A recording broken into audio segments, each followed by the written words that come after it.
Bill, Popcorn, Frisco Bay.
Oh man, is that you, Mud Duck Radio Station?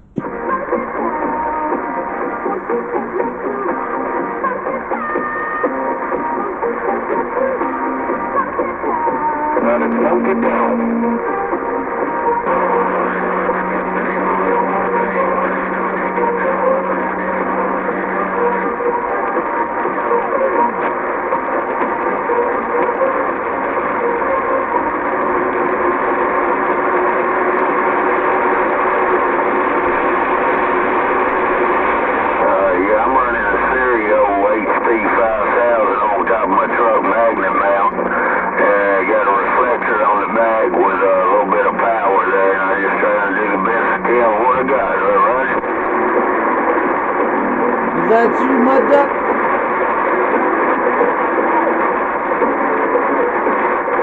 Is that you out there? Popcorn, popcorn, Frisco Bay.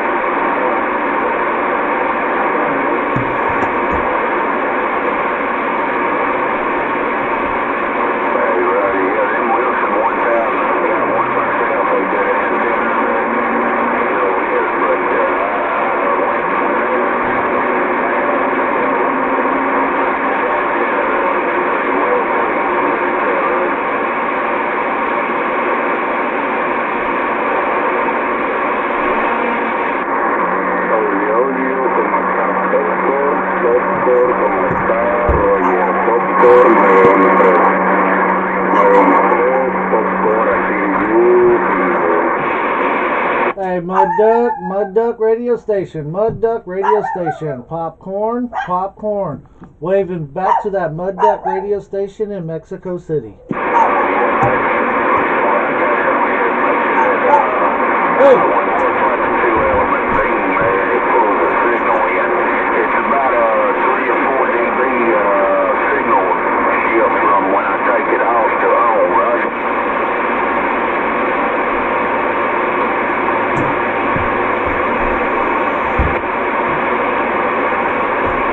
Hey, Mud Duck radio station, Mexico City. Popcorn with the big wave. Popcorn with the big wave to that Mud Duck radio station in Mexico City. Popcorn 73s. Hey, have a good evening over there. Radio popcorn. Coming back to you there, popcorn. Right back to you, my friend. Maybe I'll catch you over the weekend. Hey, 7. The big 5-finger wave. Popcorn 73s, Mud Duck radio station, Mexico City. And you say you had that thing flew with about 15 years ago. It's still working good there, right? Roger. 73. Good evening, 73. Popcorn. 137. Enjoy this weekend coming up. We appreciate the shout. Hey, 137 on the west side. Have a good night on Silver Bullet Mobile. Got on, I'll see you. I heard you in there, Mud Duck. Hey, 73s to all my Mexico friends over there. 73s. Mud Duck in Mexico City. Popcorn waving.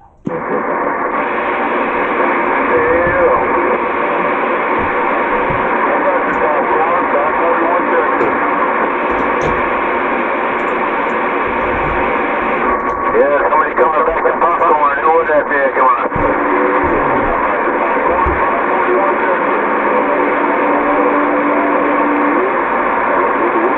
Yeah, he says 541 Texas can hear popcorn. I'm putting the mail. I'm putting the buffalo right there. 429 gone. 541. Roger on the get back.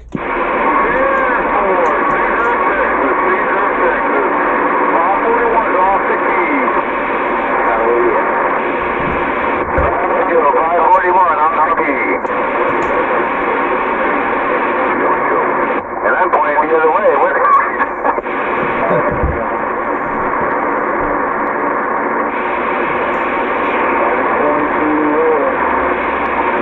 Sometimes I just don't understand. Injection right there, right now. Hey. Are you tripping? Probably because I'm on the flat side, that's why. I heard you in there again, Mud Duck radio station in Mexico City. I heard you again. Yes, this is Mud Duck Radio right here, right now. This is Mud Duck Radio station, TV radio in Mexico, right now. With my direct injection in 148. 73, Austin, USA. Hey, Mud Duck Radio. Popcorn, Frisco Bay. Waving again. Got down. How about in Mexico City? 429, west side, Frisco Bay, come on.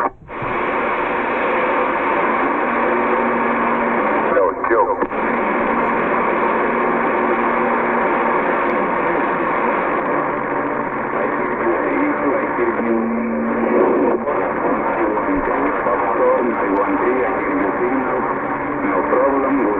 For you, you see, receive this drink, great, una niña popcorn, genial aquí en el receptor, buenas noches. Hey, Mud Duck Radio. We must have that connection. We must be like in the same spot, but different areas. But hey, Mud Duck Radio, I hear you. Popcorn, 73s, man, popcorn, Frisco Bay. I'm sure it's good down. Popcorn, no problem, you signal in my receipt. It's good.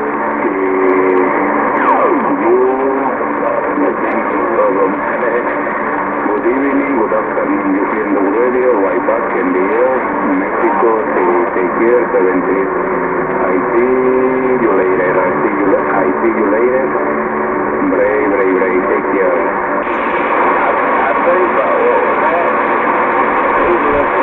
Mud Duck Station, Mexico City. Muy buenas tardes. Vamos a ver si escucha a Super Pete desde San Francisco, California. Vamos, una vez, vámonos. Got down. No joke. Oh, man. Super Pete the Mud Dog.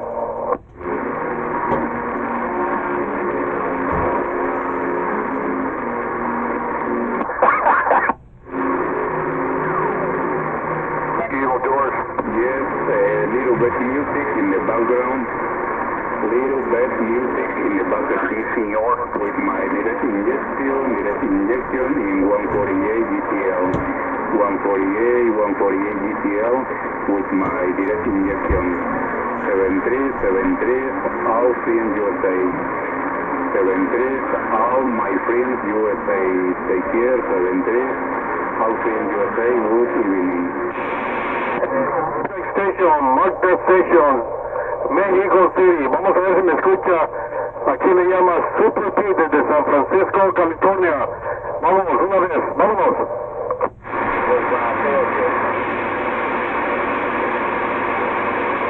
Man, I should be able to hear you, man. Hey man, they got the pedal to the metal. Are you on the bridge? I'm on the bridge, on the top, and with the warmer on. Yeah, man. You should be cleaning everybody's clock out there. ¿Cómo está Super Pedro en California? He's coming back to you. What's this call, man? I can't tell what he's saying. It's hard for me to hear. I got a lot of noise over here. What's his handle? Hey, he's coming back to Super Pete right now. Magda Station, Mexico City. Pase muy buenas tardes, muchas gracias por llamarme de regreso. Que tenga buenos saludos, cuídese mucho y muchas gracias por contestarme. Super Pete, Super Pedro, saludándolo. Mexico City, Magda Station. About it, Mexico City, 448 USA.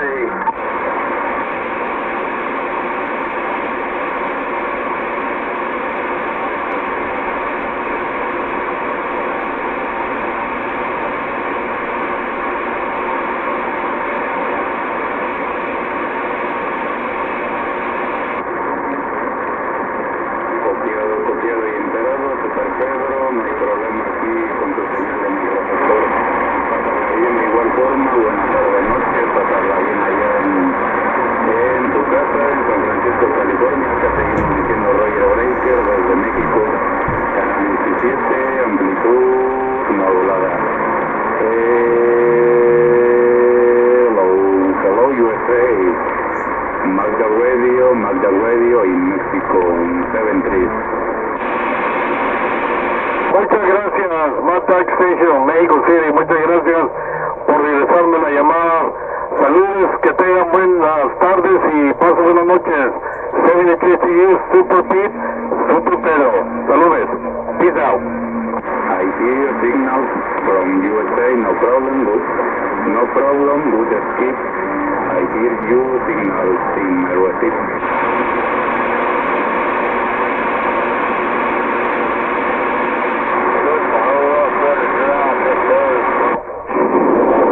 Damn, Super Pete got down. It's about time. Yeah, now you're only going to get bigger. Oh yeah, no, man. That's it, they gotta get bigger. Yeah, do you see this one yet? Which one? This one over here. What? I don't know, you can't say that kind of shit around California, especially in Frisco Bay. Oh, man.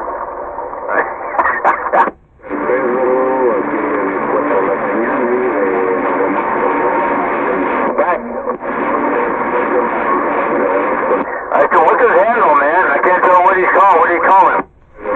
Magda Station, Mexico. Magda something Mexico. The Magda Station from Mexico. Okay, he wants to be the Magda Station from Mexico. Come on, man. Yeah, I don't know any damn Spanish. I know I'm just aquí and you allá. 429 San Francisco, come on.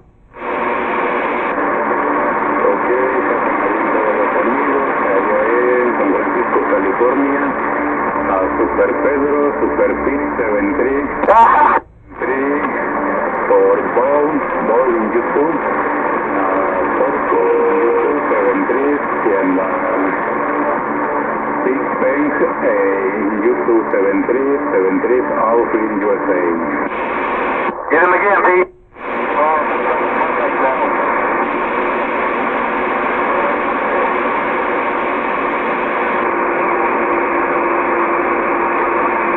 You're talking to everybody.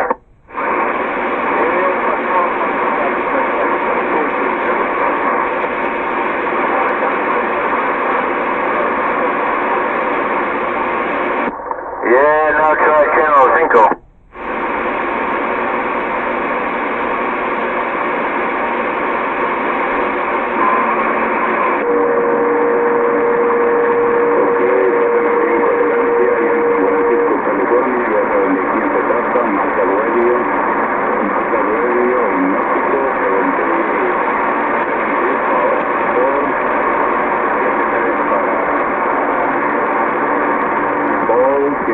Para Big Ben, 73 para Super Pedro y 73 para Popcorn.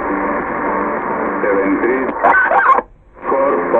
Popcorn, me cuesta trabajo decirlo. Popcorn 913, aquí viendo tu video en YouTube. Popcorn, I see your video in YouTube is great. ¿Cómo se dice? Genial, is great o great? It's great. Hey, Popcorn, that Mexico station come back to you, dude.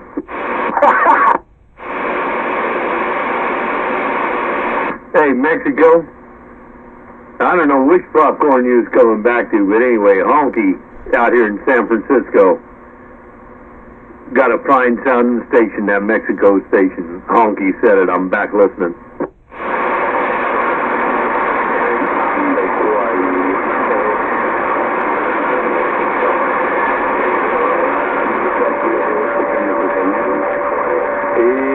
Acá abajo en México diciendo Roger Breaker y hasta donde logre llegar la señal con 120 de modulación, inyección directa y lo seguimos escuchando. Breaker, Maca Radio.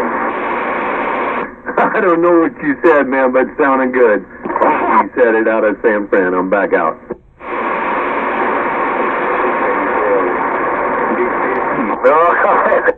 Radio in Mexico, 73 for you. I hear your signal. Good speed, good afternoon, good evening, good night, good weekend. You hear the radio in Mexico. 10-4, man. Well, same thing back to you. Hope all is well with you and your familia. Hope all is good. Honky said it, and I'm listening.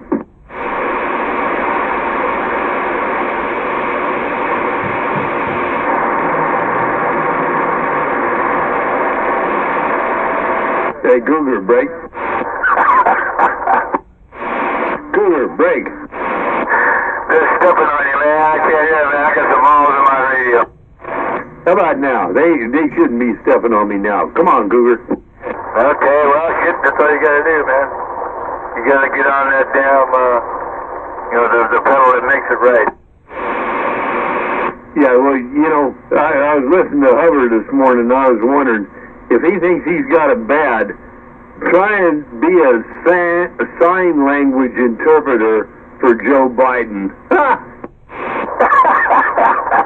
I think there's some of that waving in the air stuff, That's the applause, Wave your hands, vibrate your hands in the air. But anyway, I don't know. I missed something, man. I wasn't on the air all morning, maybe for about 30 seconds. Maybe something happened. I have no idea. I wasn't around, so I guess something happened, I guess. Yeah, Roger. Well, I lost you on that. That Mexico station covered you up. You pointed the other way. But anyway, we'll catch you on down the line. I gotta go check my chow. We'll see you. Roger. Come on, Pete. Yeah, he got across the bridge. That's what happened. He lost the guy. Anyway, I'm gonna see if I can pull this guy out. Maybe say 7 plus. Oh man, I can't do it. I can't roll my tongue like that.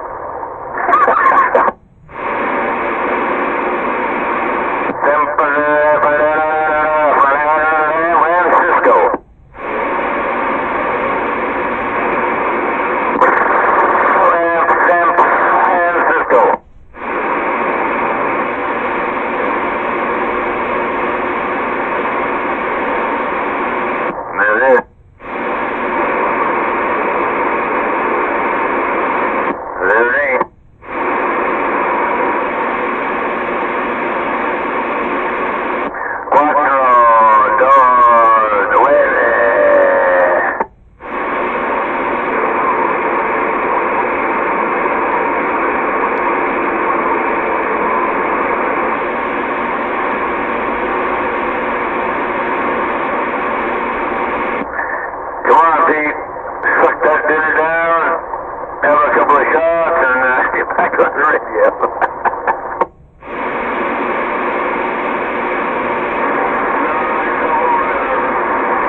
Dan.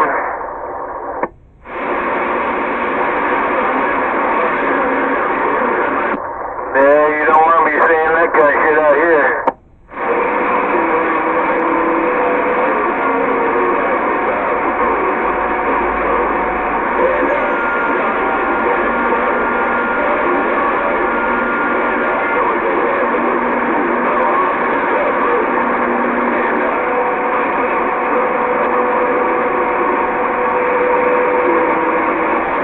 Yeah, gonna find one of them bars that's got the bar stool turned upside down.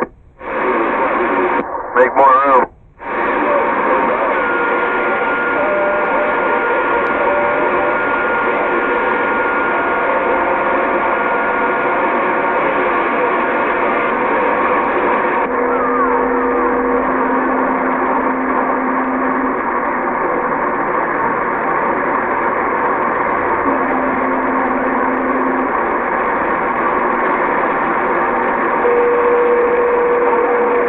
What the?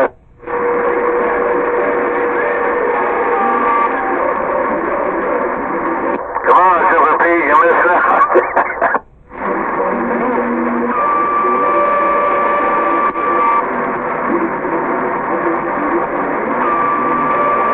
I don't think that's Jamaica, but you never know.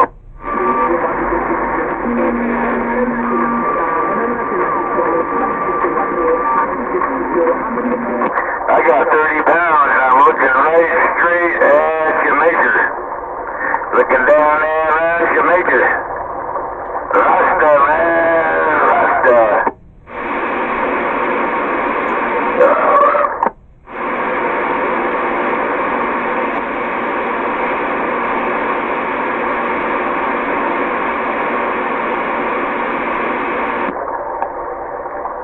Damn. I thought I was gonna get down and funky.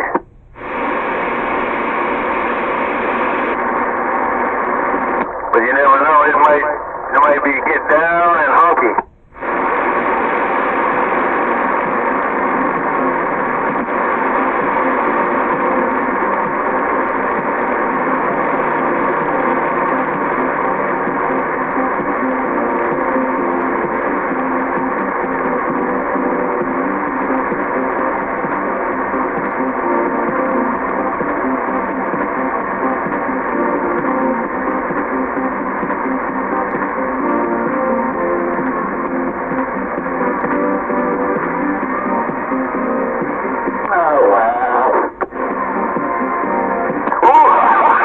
Sounds good though, doesn't it? Yeah, it does. Yeah, I guess. Yeah, it does. For a carrier, yeah, it does. Yeah, that's some good low-end response. I mean, that radio knows how to, pump the subs.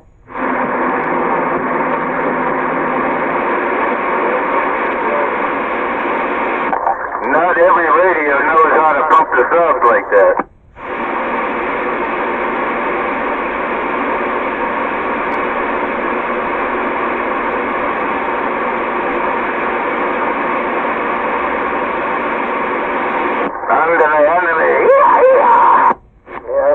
Arriba.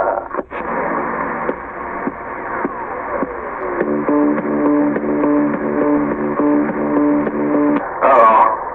Gotta turn the 1500s down. Gotta turn the 800s down. What?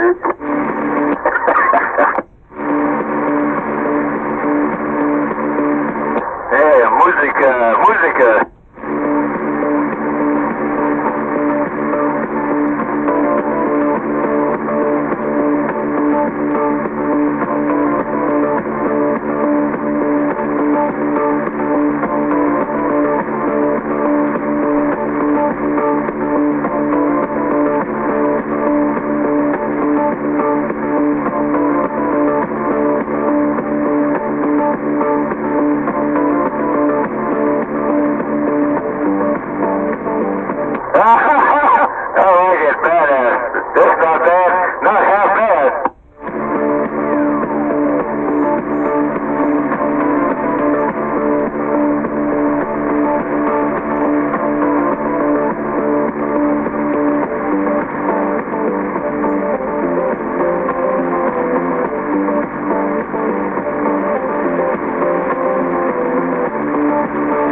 good on this old Bose speaker.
Oh, really?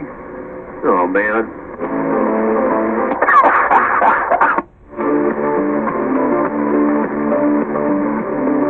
Oh, man, Mexico taking over. Ándale. Oh, man, mucho bueno, yeah. Macho bueno, come on. I think they're a bunch of pinche jotos. Oh, damn. Oh, man, yeah, that station got down, come on. That's that Mud Duck station down there, right? You still here? Super Pete? What's going on? Oh, man, did you hear that beat? Hey, you headed home, Pete? Yeah, I'm already home. Oh, man. Good for you. Yeah, I heard what went on with the situation there, so maybe that's good for you. Anyway, lesser transition. Anyway, good luck, man. Roger that. Yeah, so I get to beat the Chingon, and she'll get to beat the boss. So that's cool. So I get to do it maybe another 5-7 years. We'll see what happens. What? Yeah, you'd be raising them grandkids anyway. All them critters, I call them, running around. Say hi there. Yeah, that's a 30-pound hammer. You gotta play some more and see what that is. That's a 30-pound hammer on my receive, taking everybody out. Come on. What's that? Well, sorry for interrupting if I did. Land Crusher was late. Oh, I hear you, Land Crusher. Ain't no problem. You're such a train wreck, man. It's messing the damn music up. But I got you, Crusher, man. Sounding good.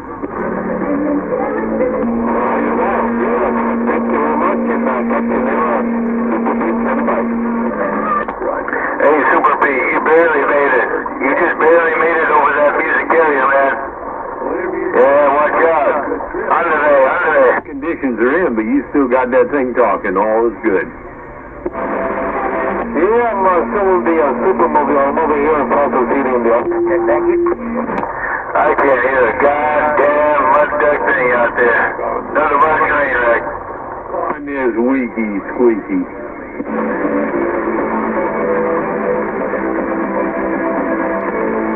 Hey, it might work to somebody's advantage. Right, that's what I'm talking about. You never know. I got 30 pounds of some kind of music carrier. Come on. Hey, Cooler, you know, somebody asked me who your real name was, and I told them, you know, I didn't know. That boy be wanted in 11 states. What'd he say? That is funny. I'm cracking up. Yeah, I guess that's the, I don't know what that, you know. If that was good music, I'd probably shut the hell up and listen to it, but, yeah, I don't know what that is. It doesn't sound that good, so, hey, if somebody's got some better music, man, come on. Well, that's just what I heard. I ain't saying it's true. It's just what I heard. That's the scuttlebutt. You know how the CB is. I'm back out. That was a good one. Mucho bueno. música, música.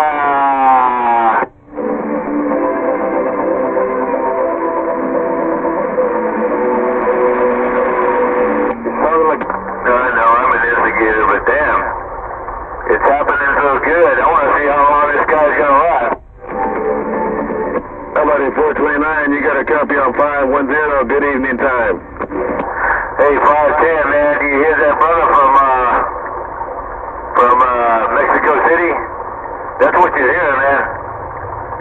The Mud Duck Station in Mexico City, man, hammering over here. I'm not hearing nobody but you on my receive, man. Maybe I should listen before I key down. You know how bad I am at that 429? I'm back reading the mail. Yeah, I got almost 30. He's playing music. It was good for a minute, but now it kind of went sour. He was playing some good shit, but damn it, they'll just straighten his ass up. But yeah, he speaks Spanish. Spanish, a little bit of English. Yeah, that's coming down. Listen, when you get out there, wherever you're going, you might hear him. You hear him real good out there, man. I got a 30 pluses.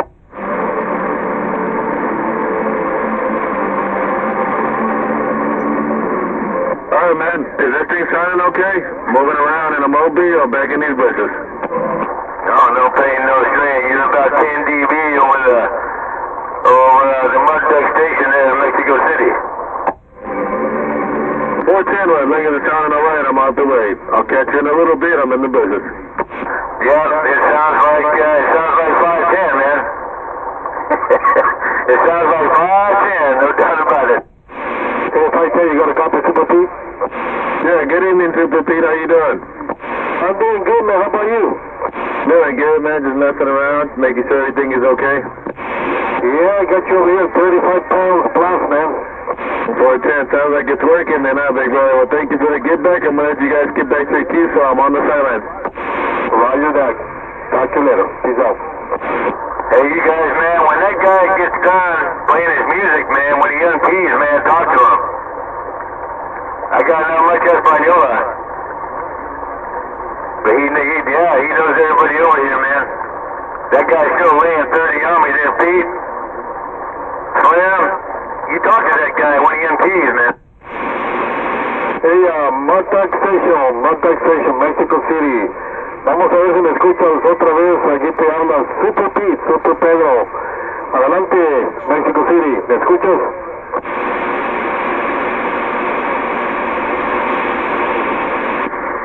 ¿Qué pasa, Super Pedro? Aquí los... Cargo, good job. There's somebody getting back to you. That's Mexico City. That's cool, Super Pedro. I'm gonna get out the way. Muy buenas tardes, Mexico City, Mud Duck Station. Aquí te tengo hasta casi 30 libras. Entonces, la señal está muy fuerte.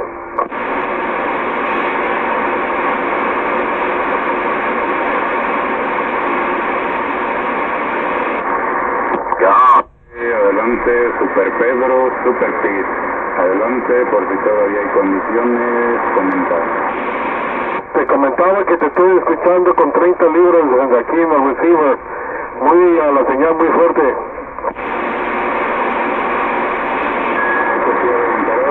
Sí, acá igual te escucho bien, lo que pasa es que... Yeah! Good job. Provenientes de los americanos, sí, pues a distinguir entre medio de toda la libertad, No se entiende, ya, aquí estamos en la San Francisco Bay, hay bastantes que te están escuchando ahorita. Copia de integrado, Super Pedro, Super Pete. Pues pásala bien allá donde estás, buena tarde, noche, buena noche acá, pues de noche, pásala bien, que todo esté bien allá, buen fin de semana. Pues ya sabes de quién se trata y seguimos diciendo Roger Breaker con el cuarto de onda. Ok, muchas gracias. Mud Duck Station, Mexico City, que tengan muy buenas noches, que cuídense bastante. ¿Y qué horas son por allá? Por acá andamos bien, esperando que igual estés bien por allá en tu casa y con los tuyos. Ahí le dices al Popcore que me cuesta trabajo decir su nombre, pero que aquí yo lo escucho bien y no ha habido problema. Hay 7-3 para él y para ti también y para todos los que están ahí viendo el YouTube. pase buenas noches, muchas gracias. Y no se lo voy a perder ahora a las 8 de la noche, vamos a hacer el roll call. Así que ponga atención a ver si nos escucha todos aquí de la San Francisco Bay. Los saludamos, que pasen muy buenas noches y cuídense bastante. Gracias por regresarme la llamada. 73. Ya está copiado e integrado. Super Pizza allá en San Francisco, Califas. Así que vamos aquí con el grupo. Mañana te atrapamos y a ver qué sucede con la propagación esporádica. Así que con el gustazo, pásala bien y hasta pronto, Super Pizza. Muy bien, muchas gracias, paso, buenas noches. Peace out. Vamos a ver Distrito Federal, capital de la República Mexicana, Jicopea, Bahía de San Francisco. Buenas noches, Distrito Federal, Estación Cruz, copia la R15, Bahía de San Francisco, breako. El 10-4, claro que sí copiamos, acá de este lado en el receptor estamos en México, adelante con el cambio, Roger, buenas noches. Buenas noches, Estación Cruz, vamos a ver si el cambio fue para nosotros. Estación Cruz, yo soy el R15 por la Bahía de San Francisco, adelante QSL. El R15 por la Bahía de San Francisco, Califas, nos aquí es cordial su señal, de 7 a 10 unidades llegando de buena forma. ¿Qué dice? ¿Cómo ha estado? Buena tarde, noche. Magda Radio o Paso de Barro aquí. Ahí está jalando, con todo debido respeto, como cachetada de suegra, más bien como patada de mula, Estación Cruz. Gracias por el reporte de señal de 7 a 10. Tú acá estás pegando 9 más 30. El Señor de los cielos te está acompañando en este viaje. Que tengas buenas noches, feliz fin de semana con todo debido respeto. Yo me quedo QAP, yo sigo siendo Guillermo el R15 por la Bahía de San Francisco con las buenas noches. Yeah.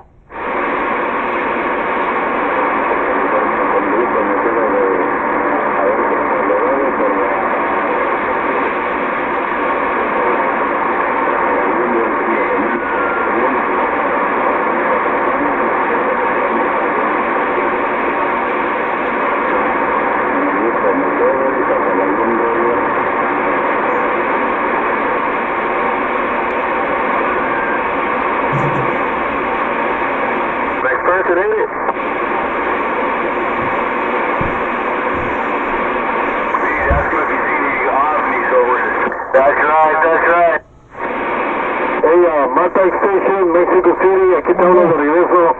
Super Pete, ¿me escuchas?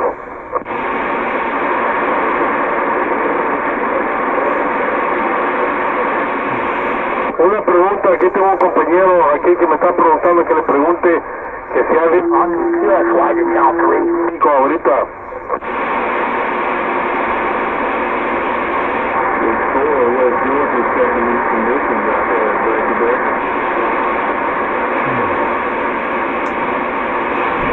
Muy bien, la pregunta es que si usted ha visto naves voladores allá en México, UFOs, naves espaciales.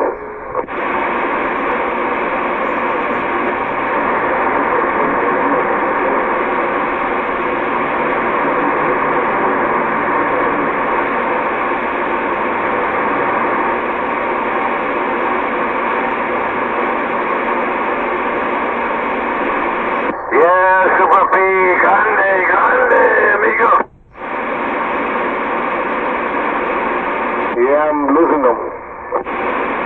Yeah, me too, and I'm pointing right at him. What do you say, Pete?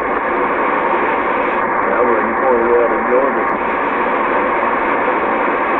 You said they're all over your house. Oh, man, see that? That's the magic. That's the magic of radio, right, 510? That's right. 1 minute is there, the next minute is gone. It's coming back.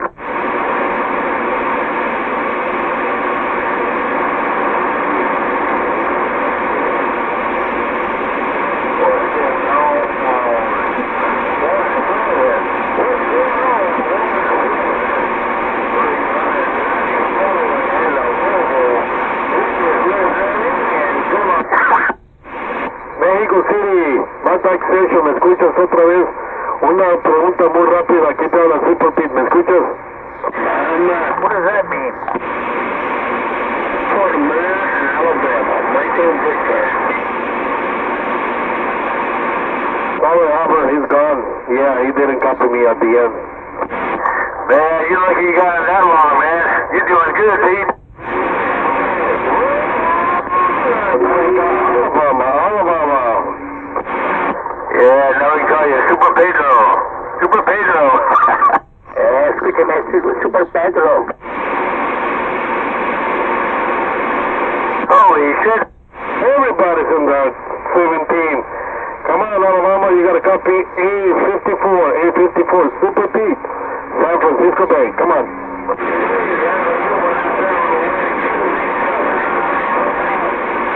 A37, 73 to you, Super Pete waving.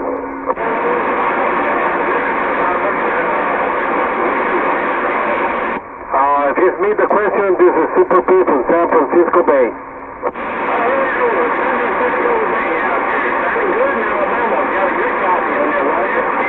Roger that, man. Same here. We got you really good over here. Thank you for the comeback.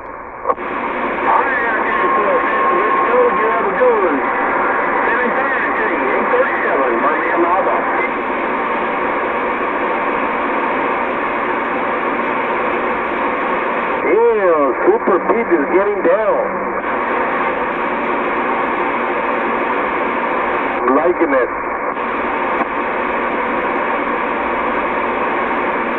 Hey, Super Pete. Yo. Yeah, go to Channel 5. Let me know what you hear. I hear y'all in Alabama.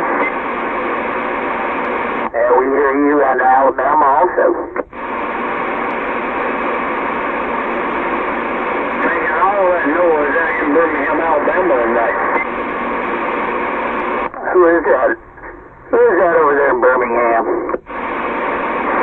I'm in Alabama. Where you at? About 25 miles east of San Francisco, but we didn't catch the name on that end. Oh, you out here in San Francisco, all right. Well, I was going out there in San Francisco, 837 Alabama. Yeah, well, you got covered up by Illinois just now, Alabama. Anyway, 73 is to you and yours, 966 land pressure, we're going to be on our side.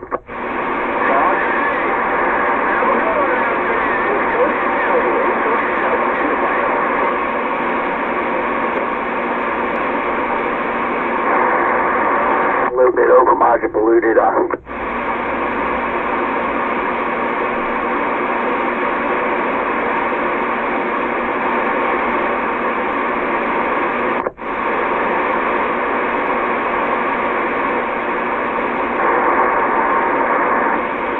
Now we'll get back on Super Pete.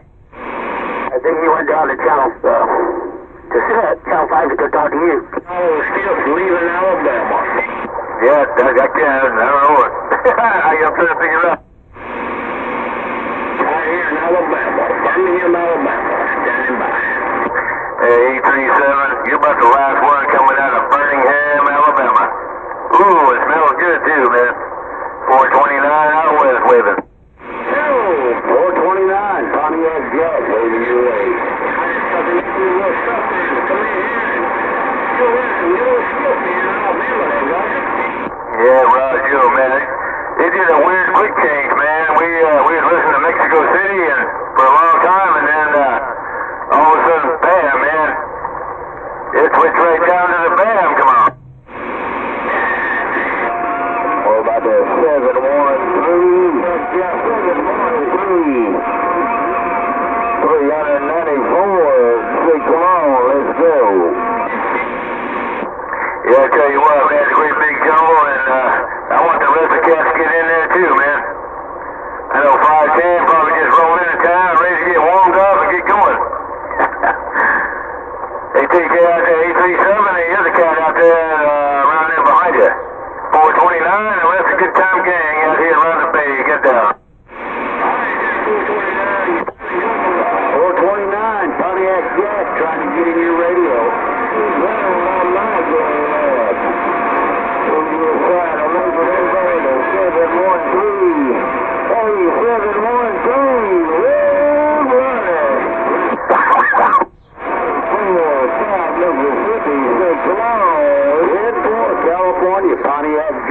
moving your way. Hey, Pontiac Jack, I like that hymn. I'm going to respond to it. I was going to let everybody go with Pontiac Jack, man. I like that. You know who that chief was? Oh, man, Chief Pontiac, man. I like that. Hey, Pontiac Jack, 429, Warhead out here on the west side, trying to work my bud tongue chunk over these Rockies. Come on.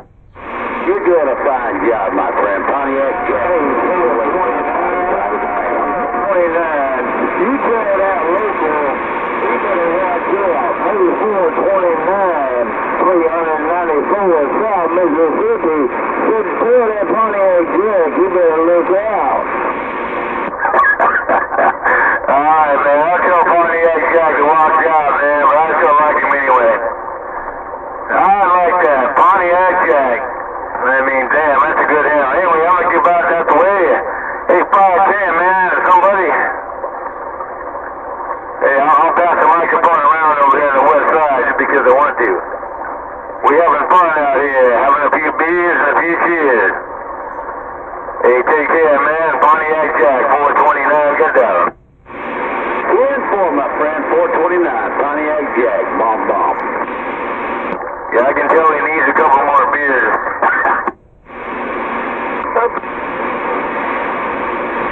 It is beer time. How about that Pontiac Jack? Did we lose conditions down south? Pontiac Jack, 510, dock of the bay, the Mobile in the waiting room. The word from Pontiac Jack got this radio, and I'm ready to Have a wonderful weekend, Mr. Jack. We appreciate the give back around the dock of the bay. We're out the way with the weekend wave, 510 gone.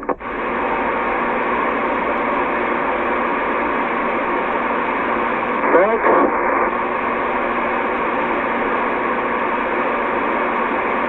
What the?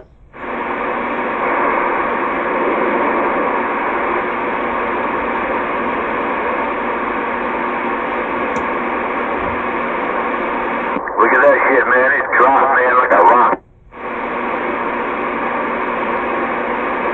Just that quick, huh? It does, dude. That's fascinating to me, man. Bam. Yeah, you know, that's just like it can hit you, and it can hit me, or it could hit like, nose picker and not me and stuff like that. It's crazy how it drops in, but, if you look at the waves on the muff, I guess it can happen. Oh, hell yeah. It's been happening for years, man. You should know that. Especially when the solar flare comes in. We ain't had the real good stuff yet, man. Yeah, it's supposed to ramp up there, but yeah, no, I do know it. It just, it's been a while and been farting around with all this stuff. You know how it is. Yeah, I like that, man. I love that, man. That was magic. Yeah, Super Pedro. Oh, man.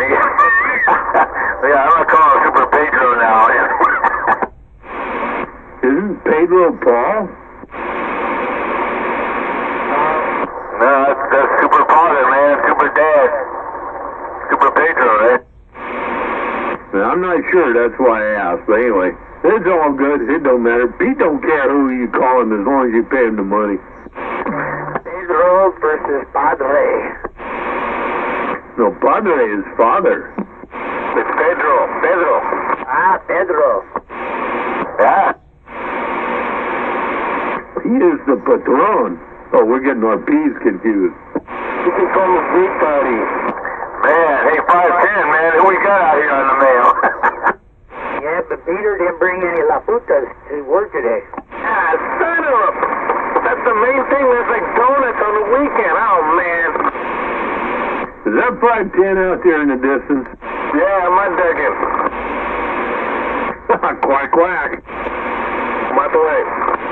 Yeah, watch out. That mud ducking don't last for very long, man. Yeah, I think he's rolling on out here, man. We're all in trouble now. What can I say? I thought he just rolled in. I think he's just rolling around, man, right now. Said that, but you know how it is.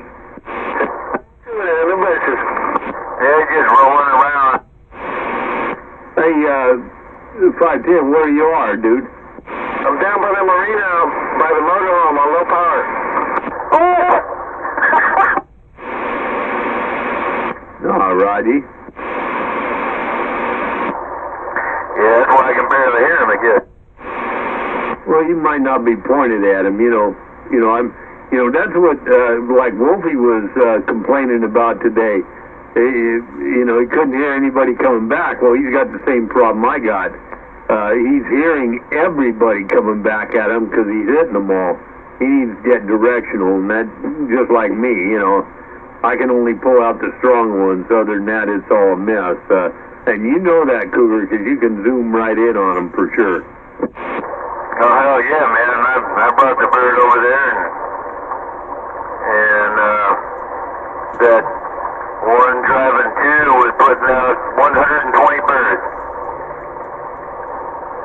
And he was like, wow, 120 birds on that meter. With the 500-watt plug.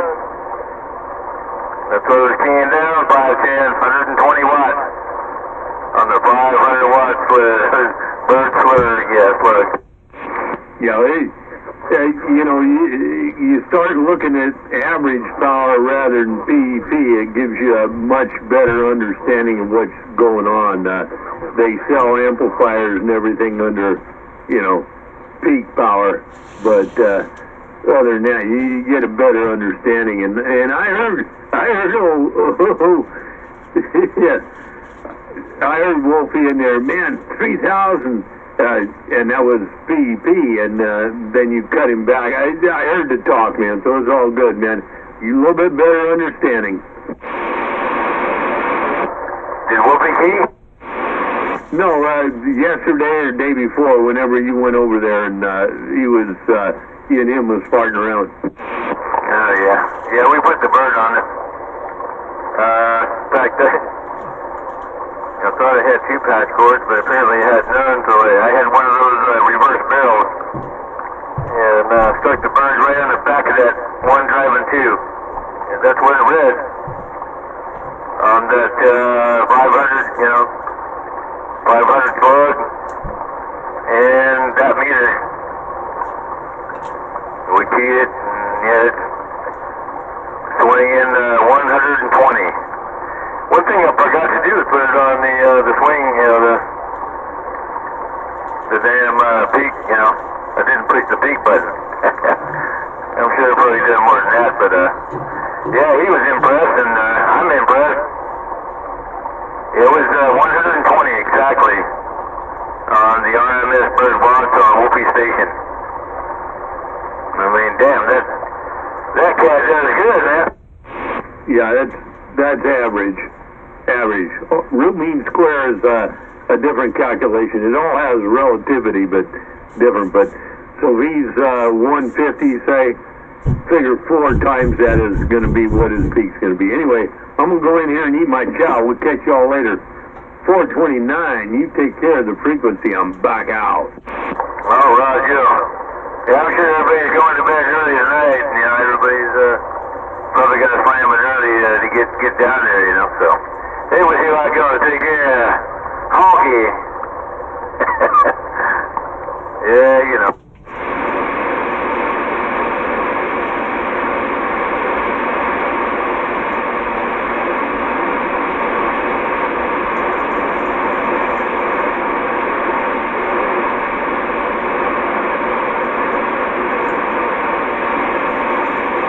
Did you hear that? Getting back to you, Honky.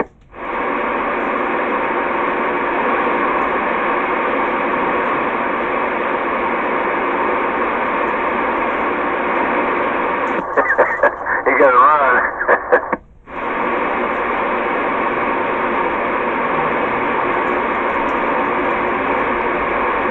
Hey, 510, do you hear that? No, I got a building and a motor on blocking me right now. Yeah, man, there was a dude way out there somewhere, man. I think it might have been Mexico, man. They tried to get back to both of us, man. I couldn't hear a damn thing he was saying. Okay.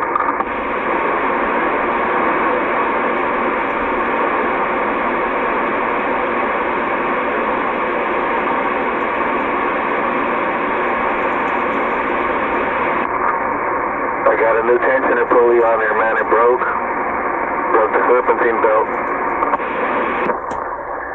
Man, well, you know, I got an extra one over here. I don't know if it's the right size or not. Yeah, I ended up putting it all in. It's all nice and quiet now. I can rev it hard again. Yeah, always keep one of those spare, dude. Always keep a spare belt, you know that. Hey, Cooler. Especially after 7,000 RPM. Oh, man, that's too fast. Hello. Yeah, hold on. So, it just sounds the same or worse? Yeah, I know. Sounds like you're at home. Yep, I'm at home now. I just got home. Yeah, I'm playing back east, so I can't hear you, Hammock.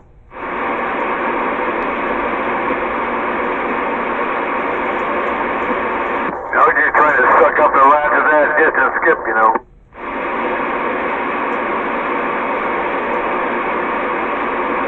Dude, you got so many beautiful video games right now on Mod Squad's page, it ain't even funny. What is going on now? I said, you have so many beautiful video games this week. I don't know if I'm there from this week or last week, but dude, you're on there a couple times, a couple different videos, dude, looking like a star. Oh, I should be, man. I think it was Wednesday. It was Wednesday, and I tried the gate, man. I just hooked up the water gate, and I let them all key down, and when they were done, I put it back, and they were all hearing it, man. They were fucking all hearing it. Mod's call was hearing it. I used to do it up in the northwest corner, man, when I got in my favor. And they all got one of the competition thing down. That's the way to do it, man, see? I know what the fuck I'm doing. When I know I'm hammering them, hey, then I start the Watergate, and then they all want to get into the Watergate thing, man. Yeah, I've been reading the mail, brother, watching that through video while I've been working hard. Working hard and hardly working, you know the deal, brother. Reading the mail. Yeah. Yeah, and, it's working real good, man. I did it for like 45 minutes, man. I was running Watergates, and they all wanted to key up and say, hey, man, want to see what they all doing. All about the fun. Yeah, it's all about the reason to be, man, the reason to want to.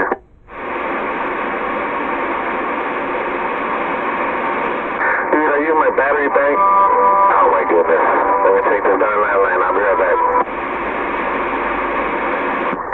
Fucking landline. Anyway, I'm gonna go see who I can scoop up out of Australia. Australia, what channel? Channel 35. And anywhere between channel 35 and 42, there you go. Roger that. Yeah, they're probably hammering down there. Let's go see. It slowed down a little bit. It quite slowed down actually a lot of bit. What you send me over? Yeah, I said it slowed down. Go up there and check it out. Roger that.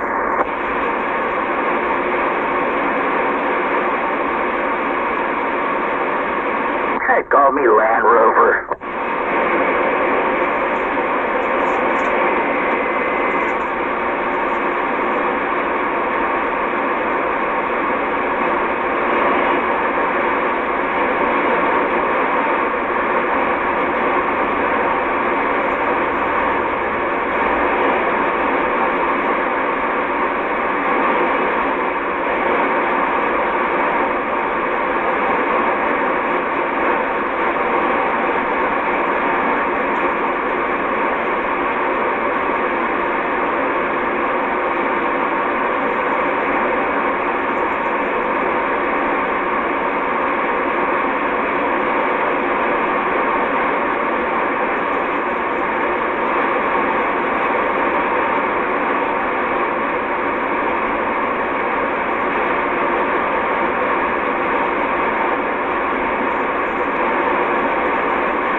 Yeah, I didn't hear nobody.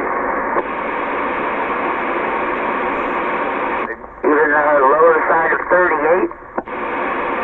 Yeah, I went to 38 and I heard somebody talking in there, but yeah, nobody else.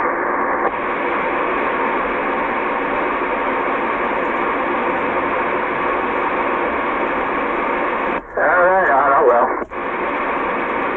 It is what it is. At least I got to talk to Mexico City, the Mud Duck Station over there.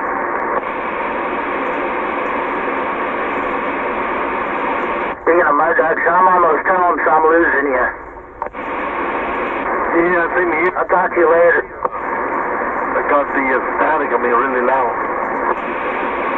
Yeah, I guess I lost him.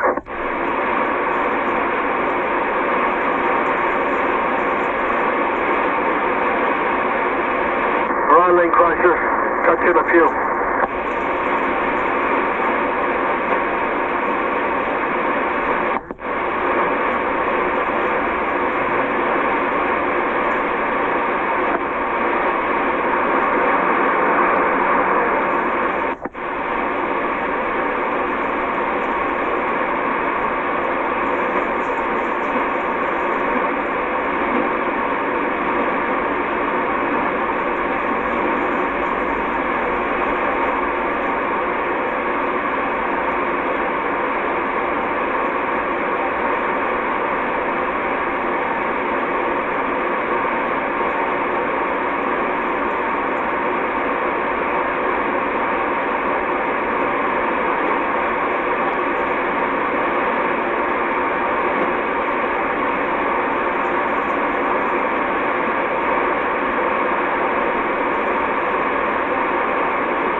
go in and have chow, and everybody goes away.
Well, that's better. That's not as noisy.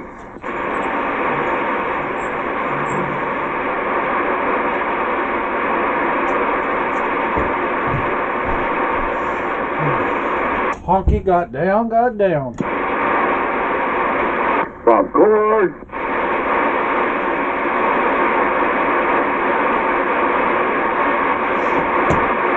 What's going on? Down earlier too, man. Lunchtime and all. I tried for a little bit. I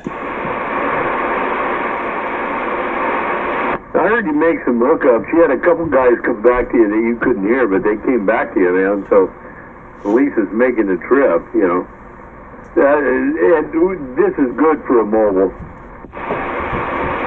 Yeah, like I don't know if you heard me, but you know, I'm in between two warehouse buildings. Yeah, so it is what it is, and there you go, and you do the best you can. That's why I say it's ain't too bad.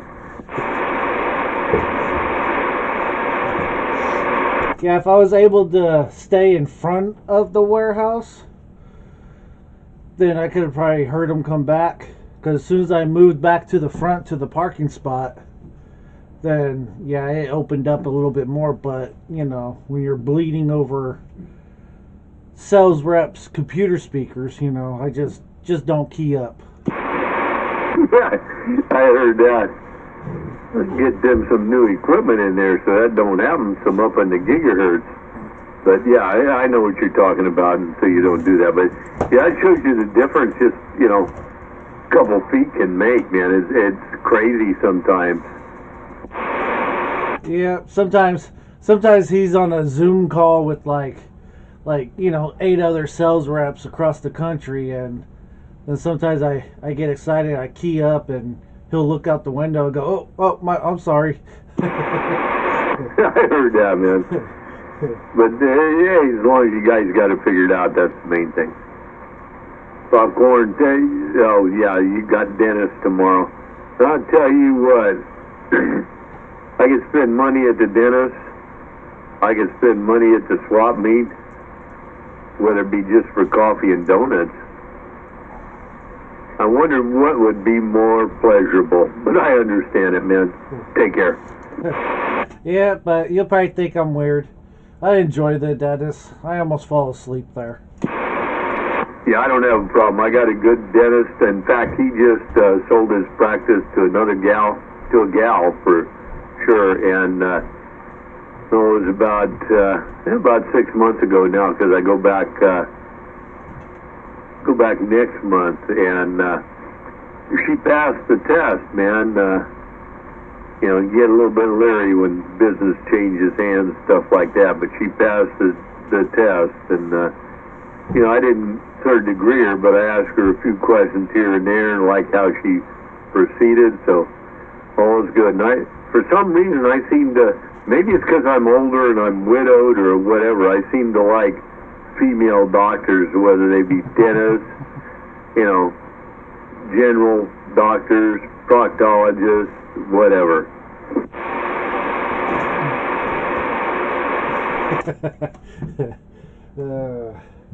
Yeah, I hear you. Maybe they're just a little bit gentler, you know. Hey, Break. Come on, Break. Hey, I just want to get in and say good evening, Mr. Hockey. I'll let you get back to your kids or whatever. I just want to say good evening. Who is that out there saying good evening to Honky there? I didn't get 28. Let's go. 365 with a mobile. Well, where are you at there, Tommy? Good God Almighty! You sound like you up there in the glades again. I'm just thinking, I'm coming up and northbound. I'm thinking my older son was up the house and he needed to ride back down to Fremont, so I took him home and stuff, and I'm trying to get back to the house right now. Roger on that, man. Well, we'll catch you in the morning. We got another rider going with us. So 460 will be here, pick me up around 6:30. Then we're going to go grab Time Bomb, and then we'll head to your place. So 6:45 or sometime thereafter, Roger? I'll copy that. I'll be standing out there in the back porch waiting for you guys. 10-4, same place, right? Yes,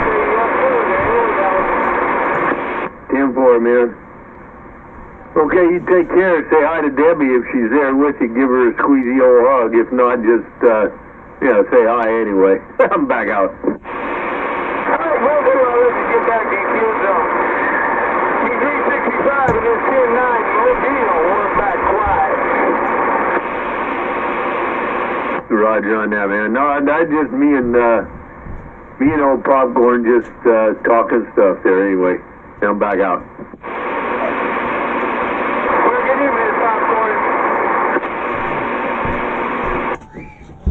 Good evening, 365. I believe that's Tommy Gun, right? You got that right. That'd be me. Last time I looked in the mirror, that you was looking back at him. You didn't scare yourself? I'm down here for a few days, and everything's all good on my end. That's good. As long as everything's all healthy. That's all we could ask for these days. You got that right. Hey, Tommy, Wolf waving. You saw me? Yeah, Wolfie. I got my new station hooked up. Hey, Wolfie, what's going on? Oh, same old. Glad to hear you. Haven't heard you in a long time. Well, I don't get down this way that much, but yes, sir. Good to hear you in there, buddy. Yeah, right, Joe. We're going to have a good time tonight. Anyway, good evening, Popcorn, and also Honky.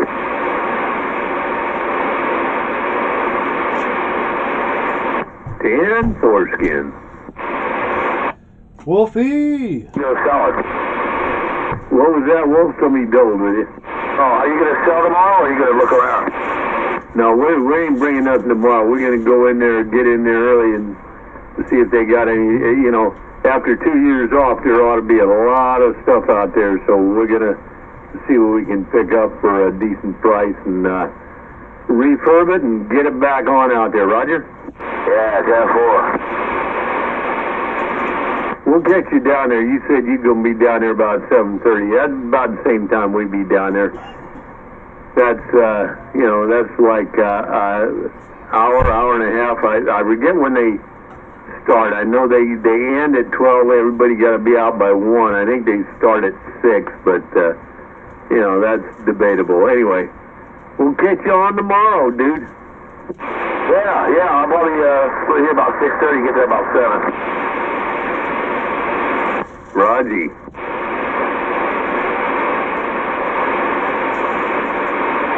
What'd you say, Super Pete? I heard you in there.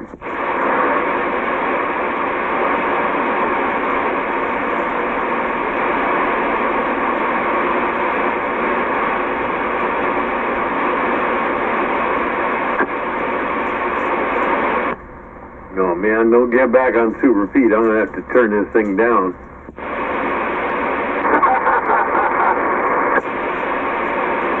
There he is. What? Oh. That's what happens, right? You run too much, you overshoot him. What's going on, Pete? Oh, same old. I'm going to have some homemade pizza for dinner. Going 10-4 on that, man. Yeah, I ain't done one of them homemade ones in a long time. Used to do some good ones, that's for sure. My wife made the dough, and I made all the fixings. Roger that. Yeah, that's what I'm doing. I'm throwing salami. I'm throwing some pieces of bacon, hamburger meat.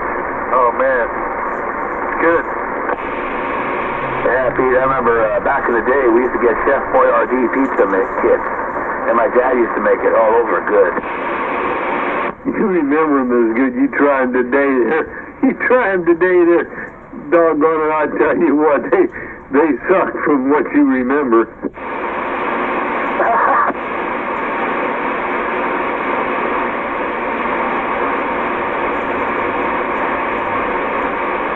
Yeah, of course, a little bit cardboardy, but when you're a little kid, man, you don't care about that, man. Yeah, if it tastes like pizza sauce or ketchup, you're eating it. Oh, man, did I just say that? That is a lot of... Anyway.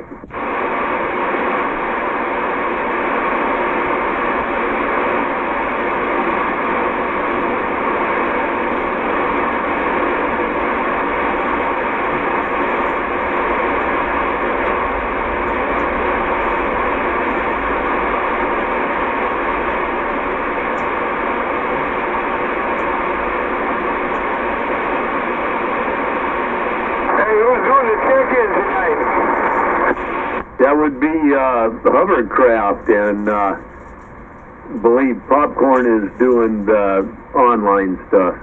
I copy that. I got to get home and eat, so I'm probably going to miss it. Nah, well. Yeah, 10-4. What is what it is, right? We understand the situation there, Tommy. Yeah, but I sure like to make it when I'm down here. But hey, it is what it is. You're right. 10-4, man.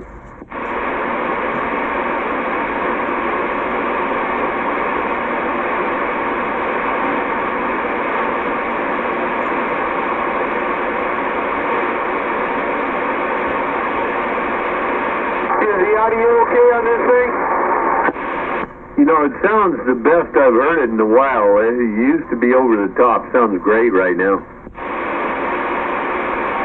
Well, that's good to know. I didn't touch anything other than sipping last time. I just went to side in because, you know, that's what they do up there, so.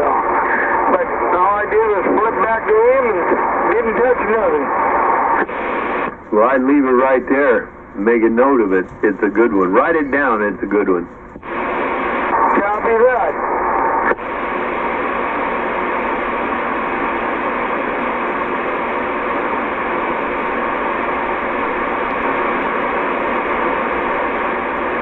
Well, Hovercraft, if you're out there listening, 365 in the Mobile. Check me in, please.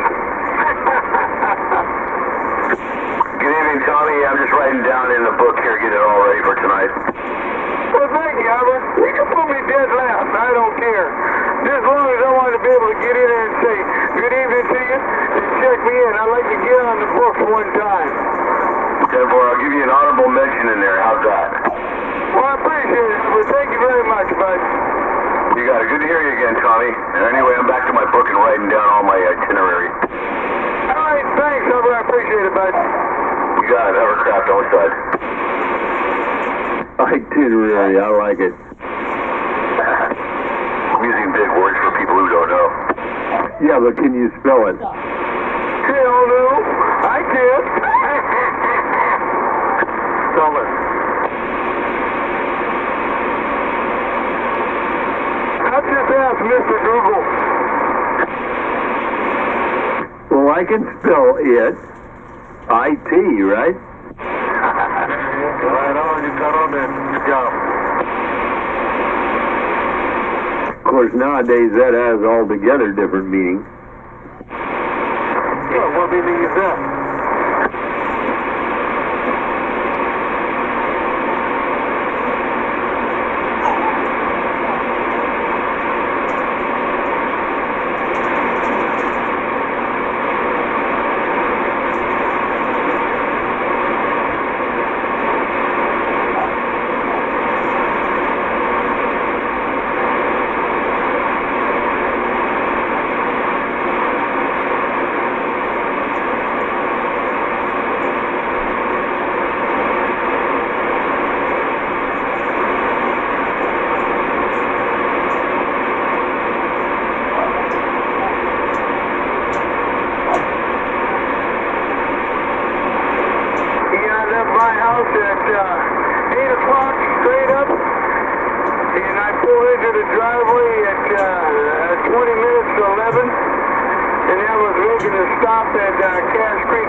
Yeah, I heard you when you was coming in. You pretty good time considering a Friday, right? Yeah, I mean, traffic, no problem. Everything ran smooth. You know, I got in there and I locked the cruise in at 75 and away I went. So are you in the pickup or her vehicle? Well, remember, I had to bring the pickup because we're putting that whatchamacallit in. Oh, damn. You know, I forgot about that. Yeah, Todd told me about that. I forgot about that. You know what? You lucked out because he's having second thoughts, but he has already sold it to you, man. Oh, down the line. Yeah, he's got much better anyway. But it's all good. I forgot all about that. Yeah, we do that whenever we do that. Yeah. You're going to be down till what, like the 14th, you said? Yeah, we're going on Thursday morning, so you guys want to do it Monday, Tuesday, whatever, you just let me know when it's good. Yeah, it's up to 460. Probably better than my driveway, right? It's flatter than on that hill. But, and he's got his bench all tore apart anyway. Where mine's working. I heard that. Well, I'm just pulling up the street in front of the house. We're going to get out of here. We'll talk to you later. And thanks again, Hovercraft. You got it, Tommy. Hey, Tommy. Happy Friday.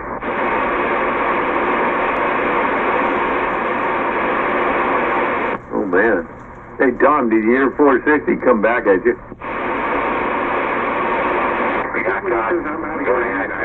Getting ready to back up. You guys go. Okay, he's backing up.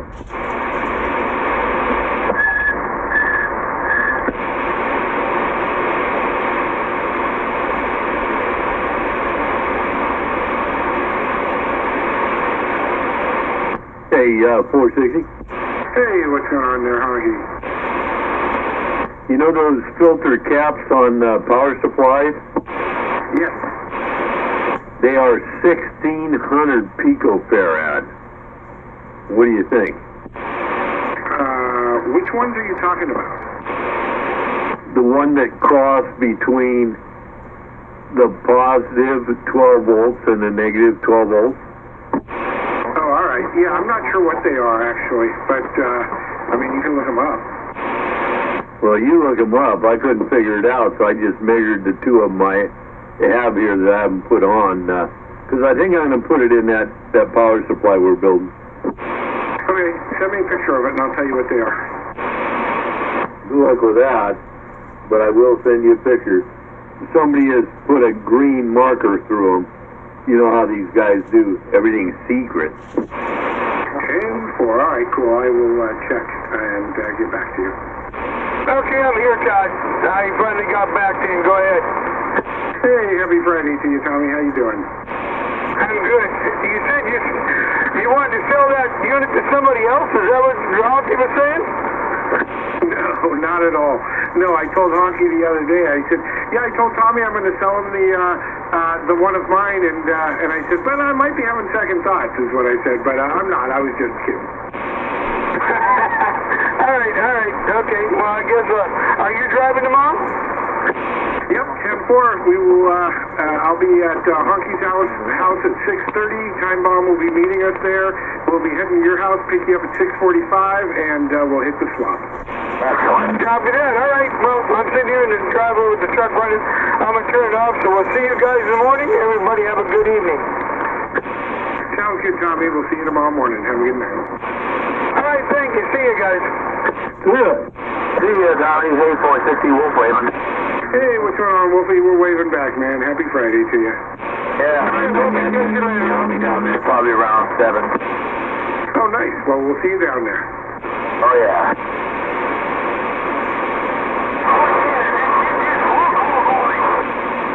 Thank you, Hawk. I got it. All right. Give me a minute.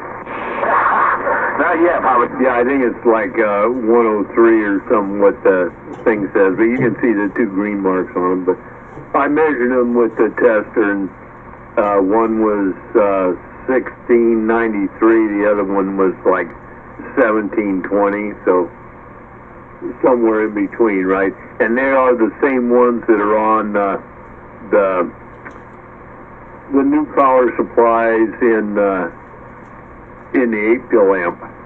So there you go.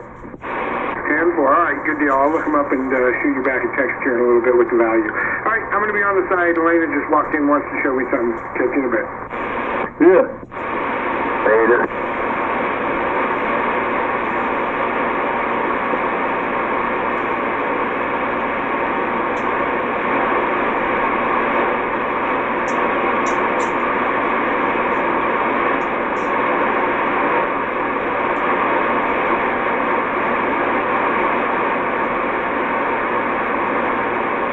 Wolf, sounding good, man. Listening to you today, man, for sure. Oh, yeah, you made a good trip, too.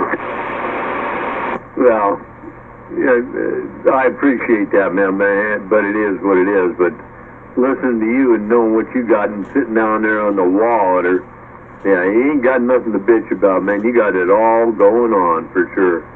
You got the same problem that I got. We're still on the ground plane, so we're hearing, we send the signal out there, and you got Detroit, Louisiana, Texas, Canada, everybody coming back, hitting us all at one. We got to get that directional antenna up there so we can signal them out. But anyway, sounding good, Wolf. All right, Joe, thanks a lot. I forgot who it was. I don't know if it was Smokestack. It might have been Smokestack. He said he likes my style. Well, yeah, if you talk to him a while, I mean, since you got back on the air, you talk to him a while, you'll understand why it is. Yeah.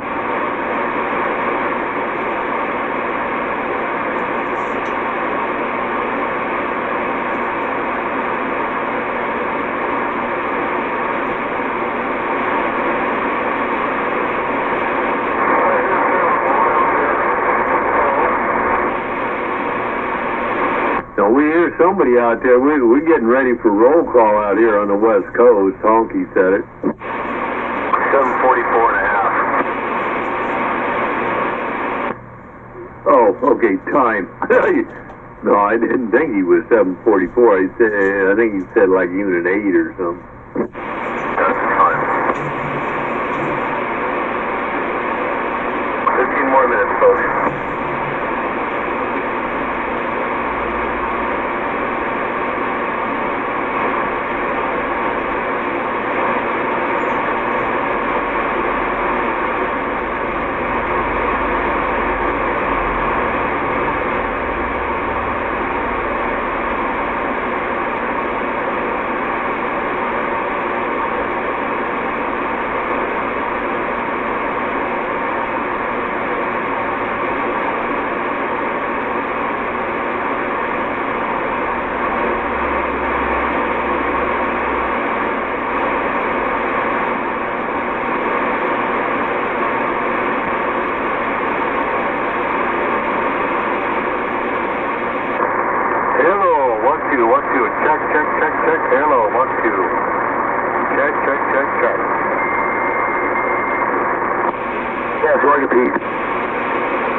How you doing? How's the pizza coming along? I'm about to take a bite, but it's too hot. Yeah, no, good. Go to the roof of your mouth. Yeah, I tried to avoid that. The last time I did that, I burned the through of my mouth. It was hot, and I took a bite and it got stuck on it. Oh, ouch. Yeah, I had like I get a whole bunch of saliva in my mouth.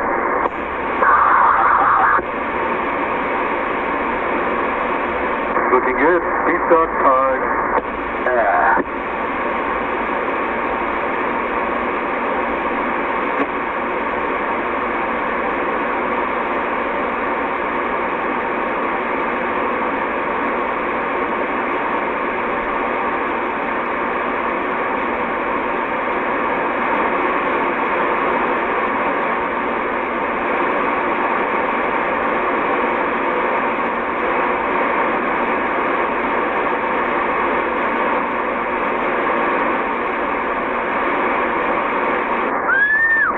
Hello, 111. Check, check, check, check. No, we only accept cash out here. No problem. I'll owe you.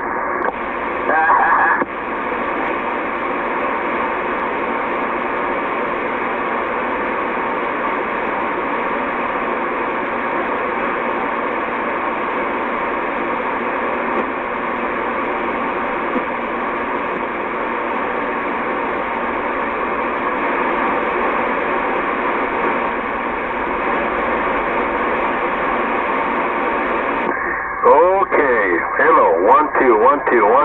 Check, check, check. Check, check. Yeah, that sounds really good. No, not too much background noise. Cool. Right on. So we keep it low and down. That's what I could.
Okay, here we go.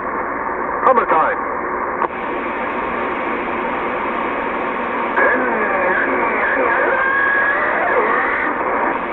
My luck.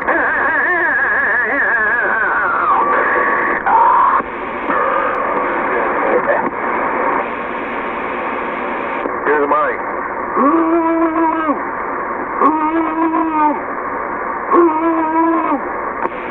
I worked on the hovercraft today, Pete. Oh, sweet. What do you do? Did a little bit more body work on the thing, cleaned all out of the inside, got rid of all the nuts and bolts that I don't need. They're rusted and corroded. Nice. Yeah. Tomorrow sometime after the break, after the swap meet there, I think I'm going to probably end up doing more Bondo work. Sweet. Right on, man. Good for you. Like a gallon of plastic urethane Bondo. Ugh, I can't handle that stuff. Yeah, I still don't know what the heck that is. Hello. No, the plastic one. Oh, well, it's a urethane type of a thing. You know, I don't know. I've never used it before, but it says it's got a creamy, smooth finish. Interesting. Yeah, I'm going to have to come down and check it out. Yeah, I'm just going to fill in some of the cracks that I already have on my fiberglass job and smooth it out. But it's looking good. So you put in plastic inside the fiberglass? Well, just on the top coat, I'll set it down just enough to coat the little pits. Yeah, but when they dry, it's not going to shrink? You know what? Everything is shrinking. Yeah, you're right. Maybe I should just do fiberglass instead. What? Yeah, especially if you hit the cold water, it's going to shrink. No, Cougar. What are you talking about, shrinking out of here? Hover. Yeah, underwear. Oh, now you again. Yeah, what do you want?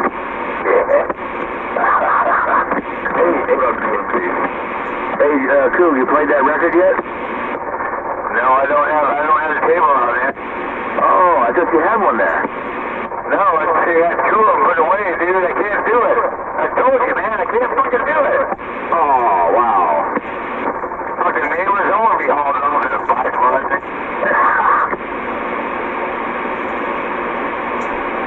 Fuck no. They don't want folks when they ain't playing a record, man. Fuck, man, I get fucking locked up, man. Everything go to hell. Damn. Yeah, see what happens, man? See what happens when you're a cool cat? Yeah, remember that cartoon, Cool Cat, with Larry Storch? Yeah. Hey, you know what I always liked? Me and my brother always liked is, when he animated those characters, the eyebrows used to float. Like Captain Crunch's eyebrows are built into his hat. Hey, oh man, do you know his original name? Captain Crunch's eyebrows built into his hat. No, not Captain Crunch, but yeah, built into his fucking hat, yeah. That's why I couldn't call him a captain, right? I was thinking, man, that Captain Crunch's eyebrows are built into his hat. Captain Crunch is a mythical cartoon figure.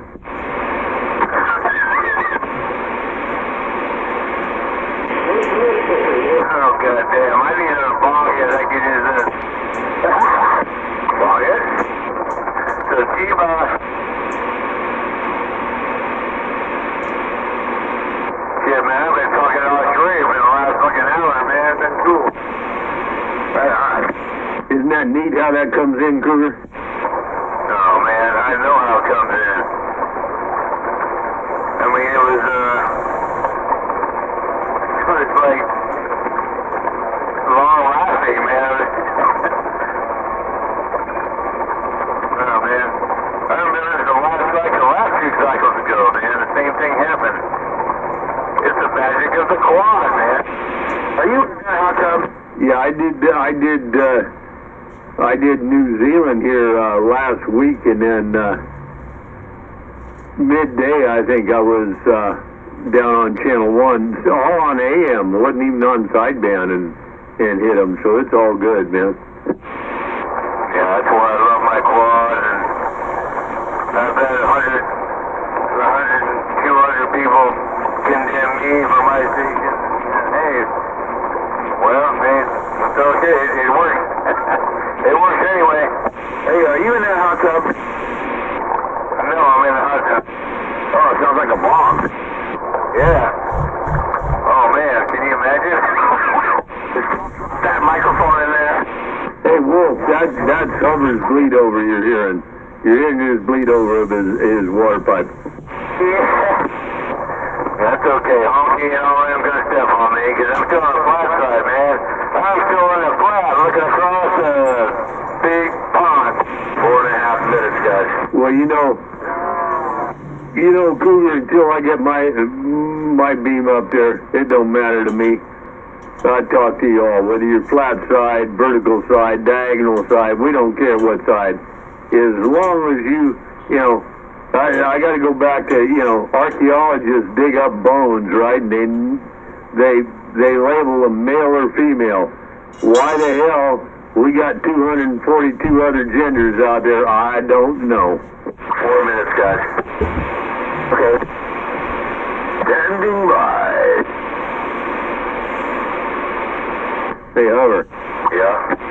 you think your job's bad? No. But try being a sign language person to interpret it, Biden. I'm out. The only sign language I know is when I want somebody to get out, I just point to the door. Sign language interpreter for Biden. No, really. Have you ever watched him? And if you're signing for whoever, the TV or whatever, how do you do that? I don't know. I'm not a sign person. Yeah, but I mean, how do you do that the way he just kind of, what is the sign language for rambling on in the middle of a sentence? I don't know. I don't know either. Hey, Popcorn, you manning the computer? Yes, sir. Very good, sir. Thank you very much for your attention.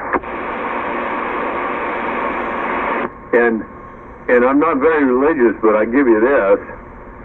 In heaven, there's the pearly gates, there's a wall, and like that.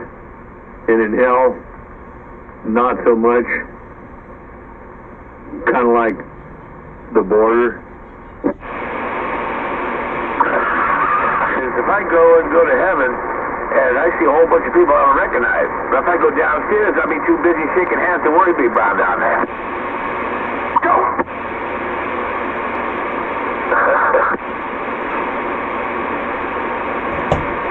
Well, for me, I know one thing, Wolf.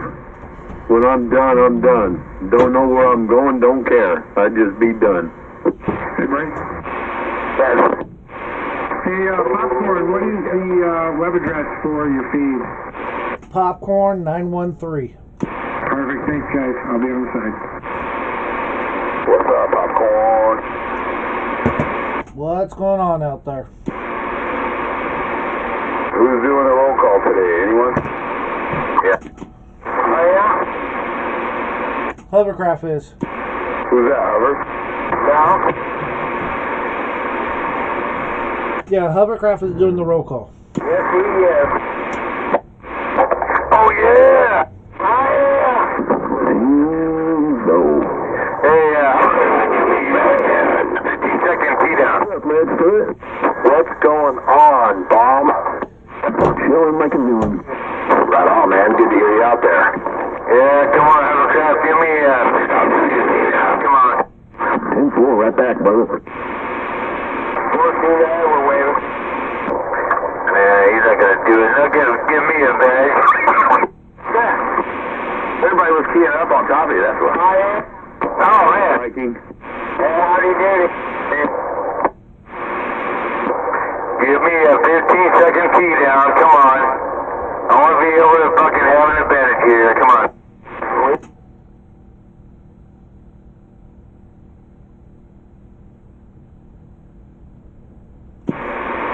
Yeah, honky fucked it all up. No extra stuff.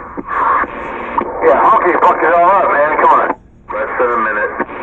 Yeah, honky fucked it all up, so I'll just do the best I can. I know I'm gonna do the best I can.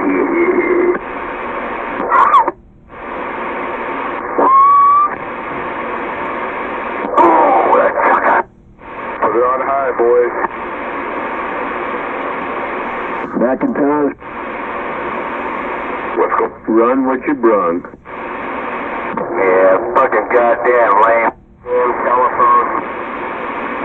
I'm off the cliff on the way back. Well, it's 8 o'clock here, folks.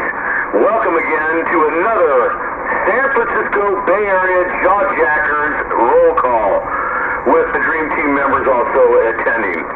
This is the 144th roll call we've done. Today is 4/8/2022, from 8 o'clock to 9 o'clock, 17 a.m. tonight. So, we're going to find out who's going to be the #1 spot out here tonight, who's got the biggest frickin' radio. Oh, by the way, Popcorn's manning the computer, by the way, for the internet roll call, too. So, check in on Popcorn. Anyway, we got the #1 spot here. I don't think that anybody has told me who has died yet or passed away, so we're going to take it away right now. So, Channel 28, by the way, is also the get-together channel after the roll call or during the roll call. And when you're done with it, please go to 28 to jack your jaw over there, okay, folks? Let's have a little bit of consideration. Nobody keying up on every out here, and we do appreciate if you give me some relays out there, okay? So, with that, we're going to get together here and do channel 17 on the roll call tonight.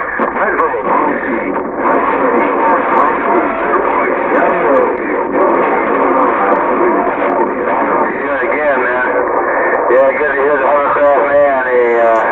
Hey, did the shot well, hovercraft 429, good job. Wow. Believe it or not, I actually heard Wolfie's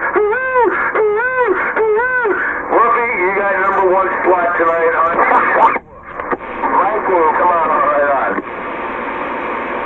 All right, folks, Wolfie got the number 1 slot here tonight. Now we're looking for number 2. Not me, not me, not me.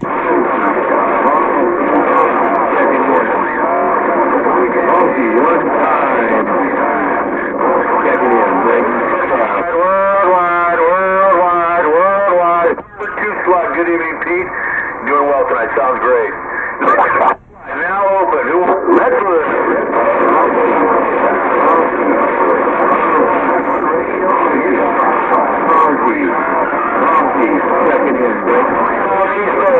Weekend wave. Good job. Made it through that time. Made it through all the big machine dirty clothes wash. Good evening to you, Hockey. You're number 3 tonight. Oh, goddamn.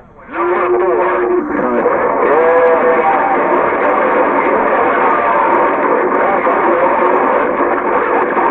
Hey, Hovercraft 429. Read them now out here. Break. I got worldwide. I think I got that 510 in there. Good evening, 510. Came through. Fuck you, asshole. Number 4 tonight. All right, now who's number 5? Who's the hell? Red.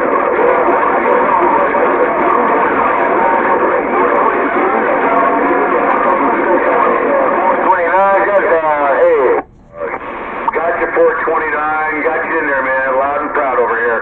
Number 5 tonight. Good evening. Oh, yeah. That was a good test. I got some to look forward to now. Hey, ho, you did a good job, man. Get down. You got down. Okay, number 6, you're ready to run. Redfoot, getting down. Redfoot. Getting down. I got Time Bomb in there. Hello, Joe. You made number 6 tonight. Hope to see you tomorrow at the swap. Oh, man. I'll see you there. Good, buddy. Got you on that. All right, now we're looking for number 7, Lucky 7. Redfoot, getting down. Redfoot Radio, getting down. You're number 7 tonight. Good evening, man. Hope you're doing your guitar thing over there, man. I've been practicing too. Right on, man. Right, Sam, I kick your ass. Cannibal.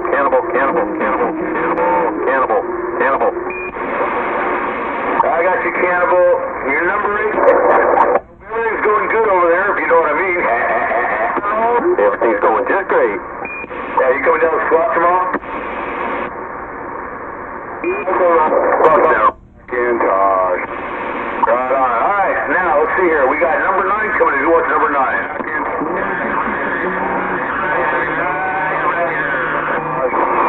Michael. Macintosh out there. Number 9 Macintosh. Good evening, Macintosh. All right, thanks, man. Macintosh 219, YouTuber. You got it there. Have a good evening, man. Number 10. Who wants 10? 460 checking in. This would suck. Kick it up. I think I got 918 out there. Number 10 is checking in, 918. And bring in Buster. Trying to experiment there, Chris. You're number 10 here tonight, 9. Got it. Number 11 coming up. 460 checking in. 460 checking in. Night Rider. You're number 11 tonight. Good evening. Sounds like you fixed your radio. Good, man. Sounds good. Thank you. Shit, I'm down for a bit. Woo-hoo! Now we got number 12, 1-2. Who would like number 12 tonight? It's working. 460 checking in. Be cool to see who gets it out of us there for 460 still checking in. What's that? 460, Todd. How are you, Todd? Hey, what's going on there, Hover? Happy Friday, man. Hope to see you tomorrow at the swap. Happy Friday. Yeah, see you tomorrow, man. We'll be there probably about 8 o'clock, 8:30, something like that. And triple with the boys here. You're number 12 tonight, Todd. Good evening to you. Number 13, who wants Lucky 13? Popcorn! Popcorn! Alright, we got popcorn. What the hell are you waiting for? Man in the computer out there for the roll call, so don't forget to check in on his computer roll call. And I think it's, hey, what is your roll call thing over there? What was that? What's your popcorn for people to get on there?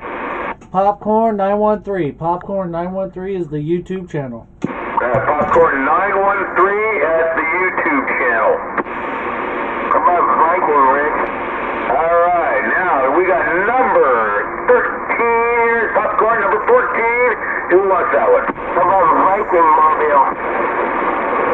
Viking Mobile checking in. Viking Mobile got you, Scott. You're number 14 tonight. Good evening. How are you? And thanks for that real high, man. Catch y'all later. See you tomorrow, man. Number 15, rock and roll. Who wants 15? 1-5.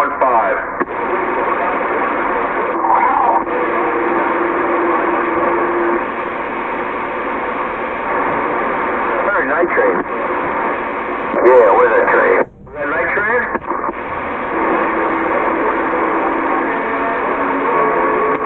Alright, night train. I got you barely. People are keying up over you. There in the distance don't hear the roll call going, but we got you, night train. Bullshit. Good evening. See you tomorrow, Tony. Yeah. See ya. Let's go to 20 from there. Alright, now we got 16 out here on the book. Who wants 16?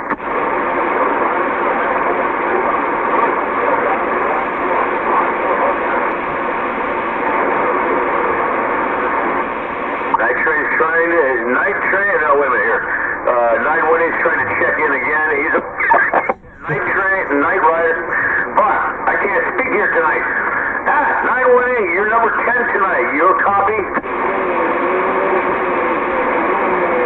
That boy's deaf. No, he's a mud dog. Book's ready to go. Who wants it?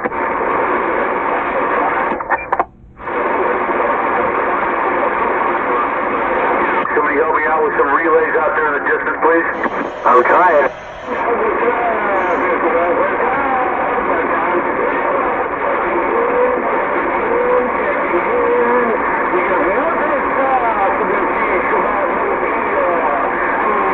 Yeah, come on. Well, we're going to say it once again. 918, you made number 10 tonight, all right? You made number 10. Now, be quiet. Now, number 16, ready to rock. Who wants 16? No, he's not.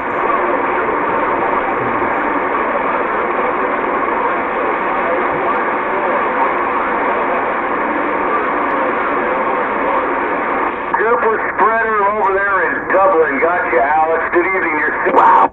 Alex, hope you're doing well over there.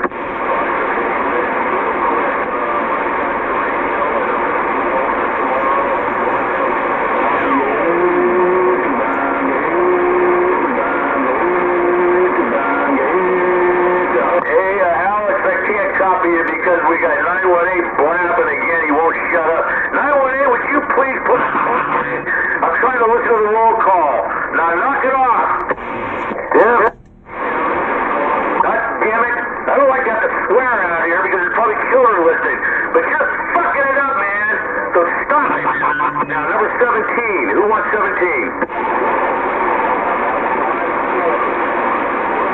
Boy, so much patience I have here. Oh man, it don't matter. Have fun.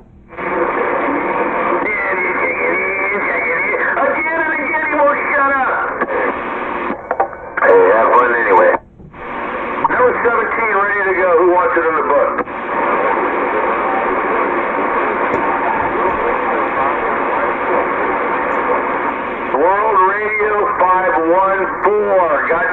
514. You made 17 tonight. Thank you.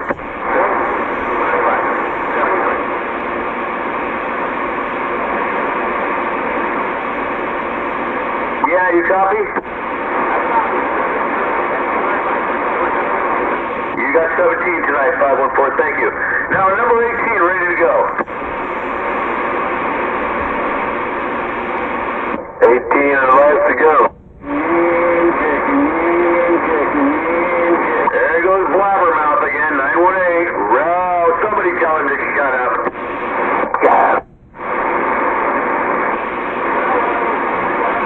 We're looking for number 18 on the roll call check-in tonight, here, folks. Who wants 18?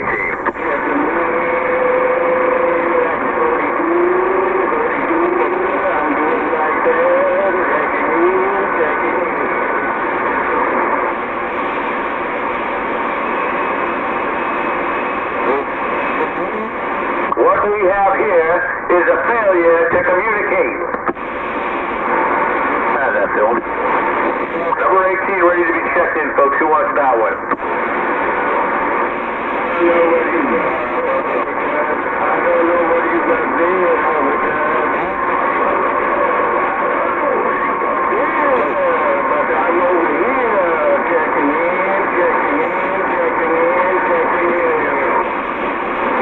Nine 918, you're checked in, number 10.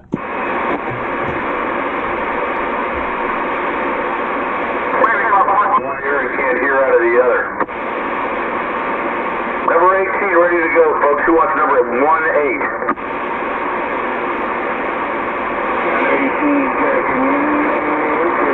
Oh, God, I don't believe this guy. Somebody fucking go over there and slice his coax. I can't hear him.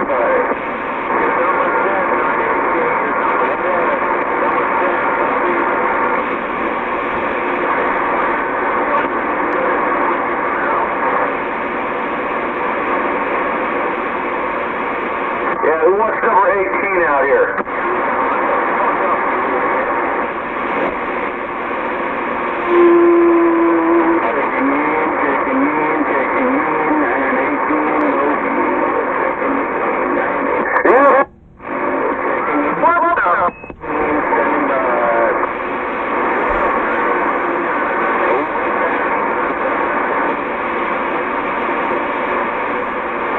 Still looking for number 18 out here.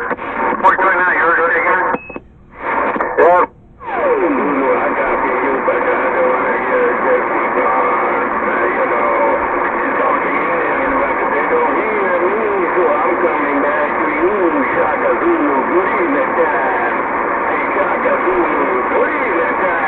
This is what I mean, folks. We got one bad apple that fucks up the whole barrel of pickles out here. 918's got to flap his gums, screw up the whole roll call for everybody. I can't hear squat with that guy talking. Yeah, I want to kick his ass. I can't hear him. I want to kick his fucking ass, man. Fucking inconsiderate fucking bullshit. Put your lips in neutral.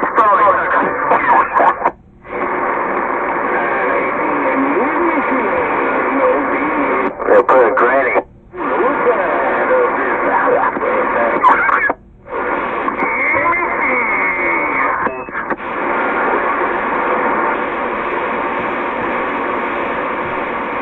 Standing by on the roll call for number 18 for the book. I'll take 18. Yeah. Okay, something we got overcast for number 18. Wow! With that big flat flapping mouth in the background. Okay, I'll take 19 then. It's number 18. You got number 18, Overcat. 18. What's up, Overcat? What's up, Night Rider? For the courtesy of others, please go to the party lounge. Where? 28. Alright, number 19, ready to go, folks. Who wants 19 for the book?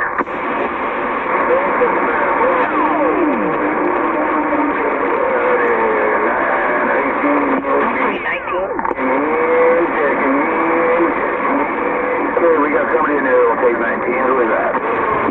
Chica del cable. Who's that young lady out there? Who wants 19?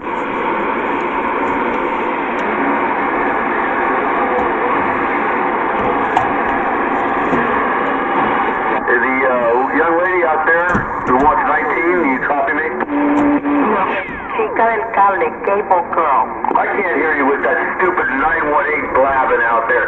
Can anybody relay please to me? Yeah, she says her name is Cable Girl. Cable girl, chica del cable. Stable Girl? Cable. Cable Girl. It's S-T-A-B-L-E, stable?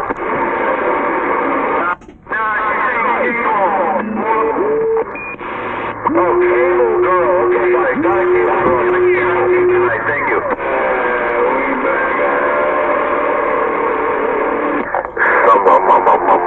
Dicks. Alright, we got number 20 on the books here. Who wants 20 so I can write it in?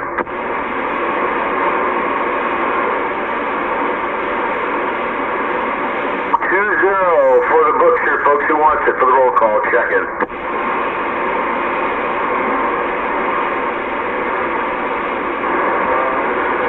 And if 918 doesn't shut his mouth, I'm going to have somebody cut his coax on him.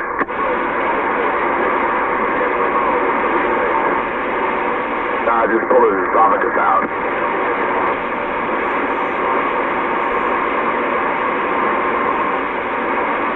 Got his turban on too tight. Oh, bull start, huh? Yeah. Number 20 on the books here, folks, for the roll call tonight. Want it? You want it? Come on, you want it?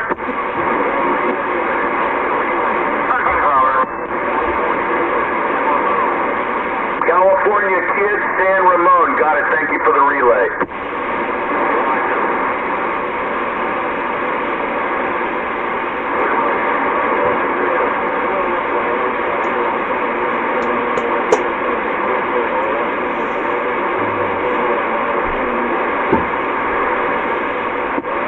I guess I'm just a mud duck.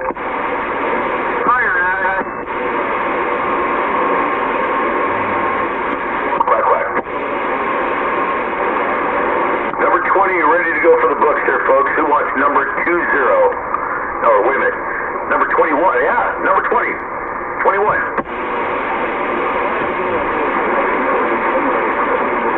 21 ready to go. Who wants 21?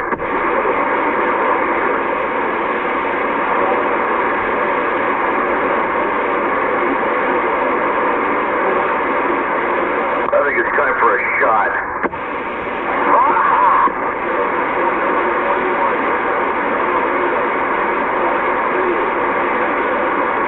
242, Danville, got it. Thank you for the relay.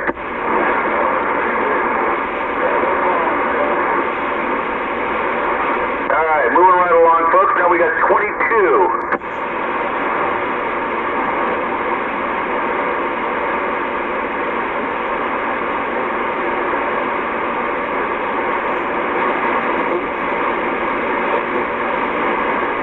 Oh, I also wanted to give an honorable mention to Tommy Gunn, who's now in the Bay Area today for a couple of days.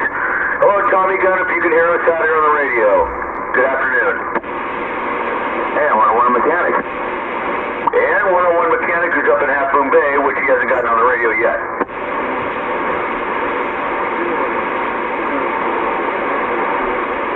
And I'm looking for number 22 for the roll call check-in. Who would like 22?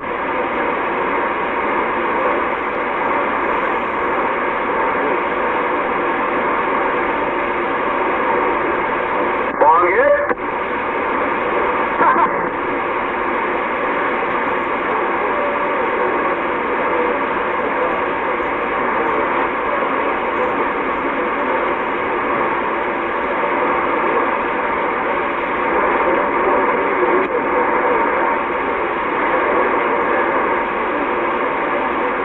Standing by for number 22 to be penciled in, or inked in, I should say, on the roll call sheet.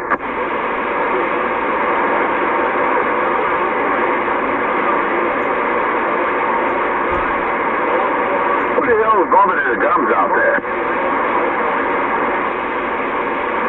Yeah, who is that checking into the roll call? We got number 22 available.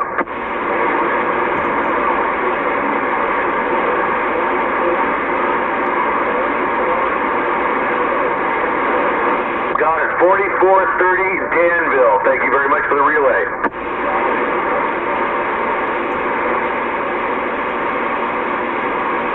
Now, we're up to 23. 23, who wants that?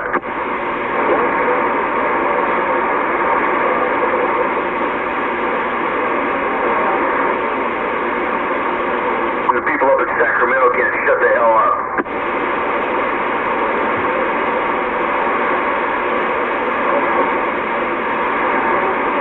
Inconsiderate people.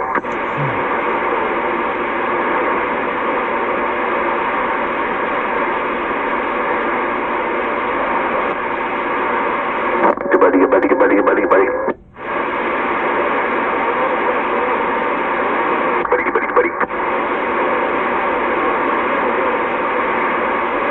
23 is up for grabs, folks, from the roll call. Who wants 23?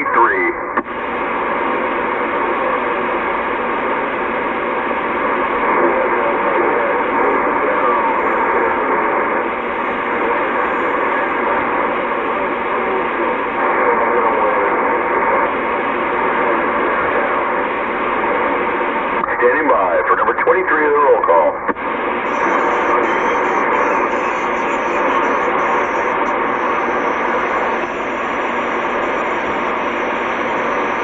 Who's calling out here for a number?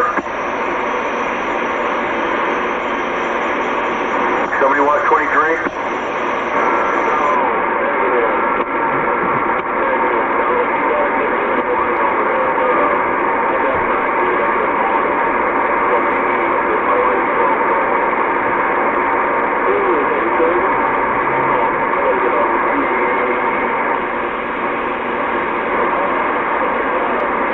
Standing by for number 23 for the check-in on the roll call.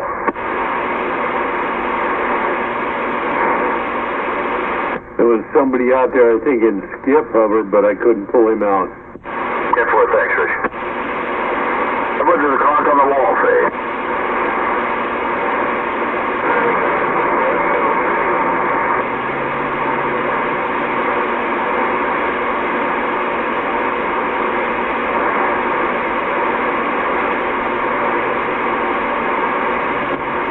We got Leprechaun out there, bomb hit.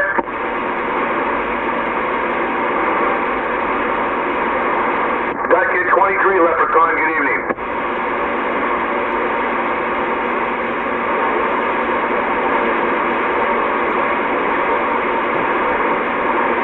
Alright, now we're up to 24. 24 to be inked into the slot. Right on, 1 per minute.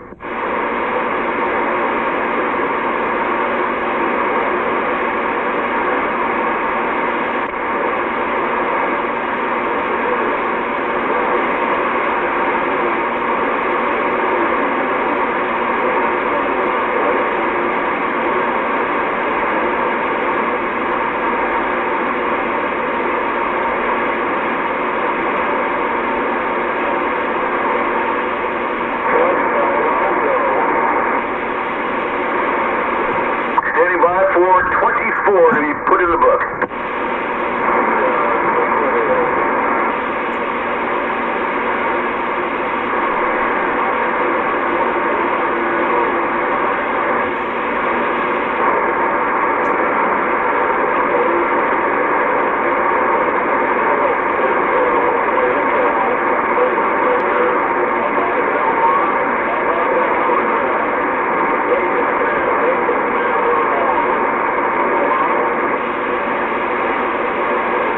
Hovercraft, you got somebody in Livermore yelling at you.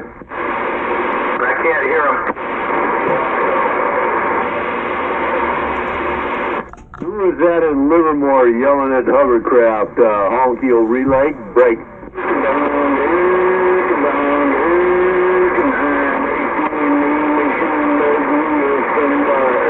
Yeah, I didn't hear him that time either. I think that could have been what's his name in the mobile, but anyway.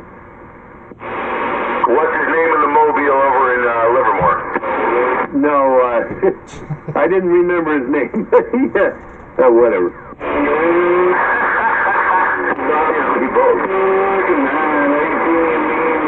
Now there goes 918 slapping his frickin' lips again. The guy can't shut up. What the fuck is he on anyway, meth? That no.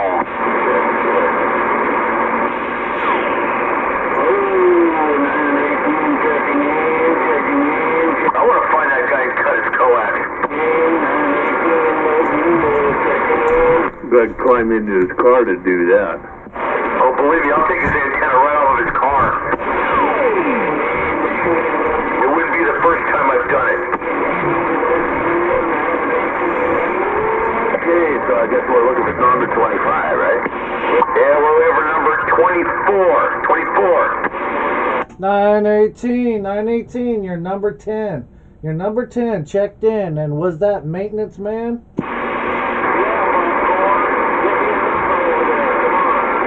Hey, maintenance man, checking in, Livermore, hovercraft. Maintenance man, gotta thank you a lot to Popcorn. He's number 24, maintenance man.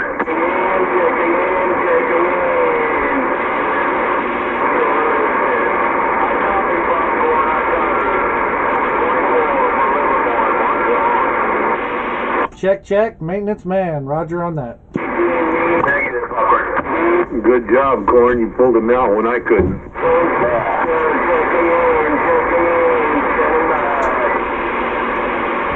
918, you're checked in, number 10. Yeah, so sit down and shut up. He doesn't give a shit, Popcorn. He's just out there to talk to hear himself.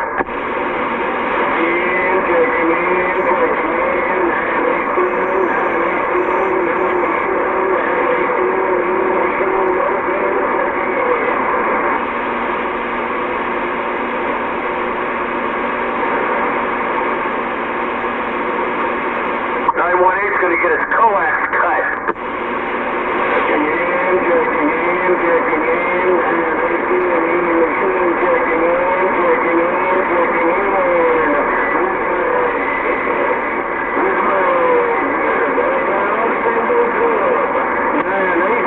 No wonder nobody likes that guy. Yeah, it's a wonder anybody likes him anyway.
Who is that said good evening?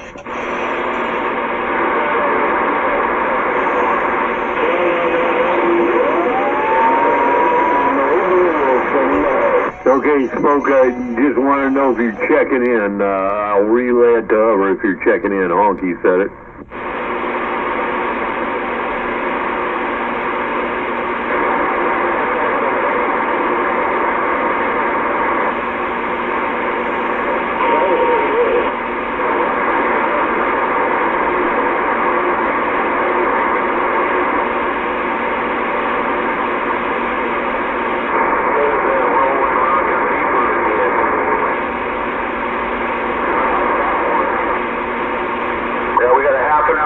folks, a little less than a half an hour. Number 26, ready to rock and roll. Who was 26? Salud. Yeah, time for a shot. And I'm not talking COVID-19. Right. Salute. Salud.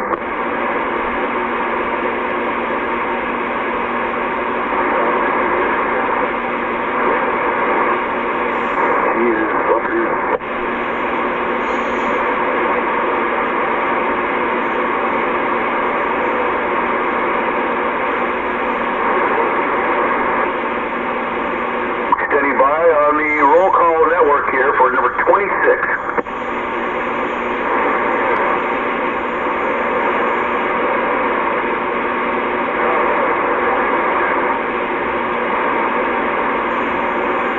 Somebody way out there was checking in. I couldn't pull him out. He's trying it.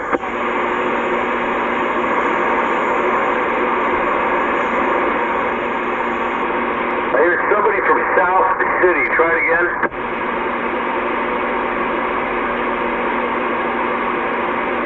Hey, South San Francisco Station. Try again.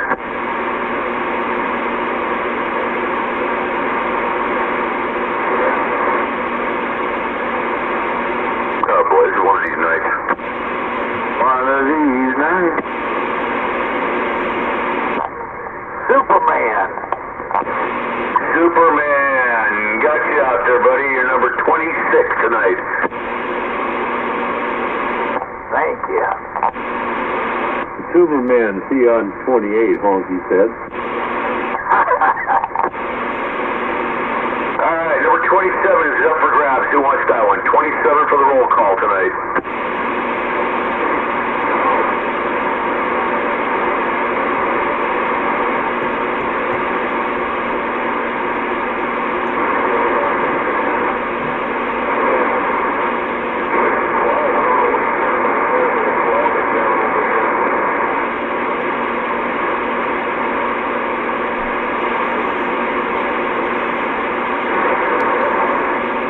On the 144th roll call here for the Bay Area roll call Jawjackers here. So who wants number 27? 27. Who wants 27? Try it one more time. Hey, Superman, hit 28, Honky. Try it again. 26 or 28. Okay, hey, how copy now? I got a new antenna up. Give me a count. 1, 2, 3. JJ checking in. JJ, got you, JJ. Your number You hear that? 27 tonight. 28 now. We got 28. Moving right along, folks. We're getting closer.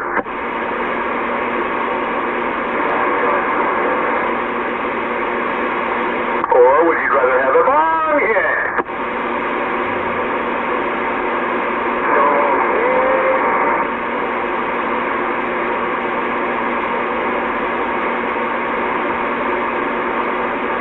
No contact on Superman. I'm here. Mother checking in? Mother, good evening to you, ma'am. How are you? I'm fine, thank you. How are you? Trying night here. Despite that idiot in 918 in the background. Oh. Yeah, that's what I say. Anyway, good evening to you. 28 tonight, mother. Thank you. Hello, little Bill. Hey! Oh. Anybody else wants to check in here tonight? Number 29, ready up for grabs. Time is 8:35 and a half. Superman, can you do 28?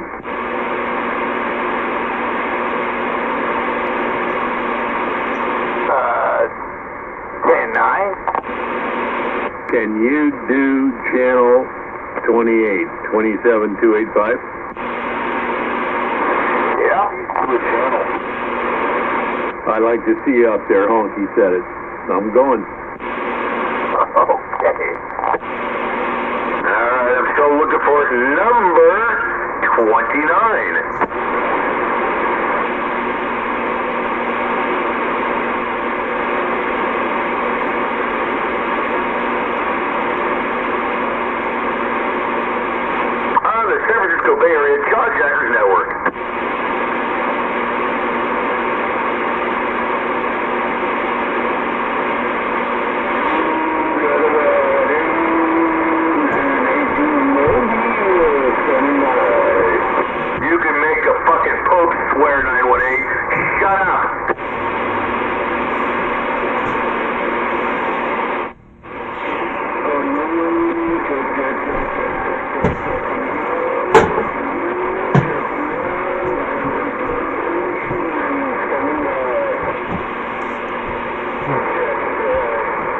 Turdster checking in.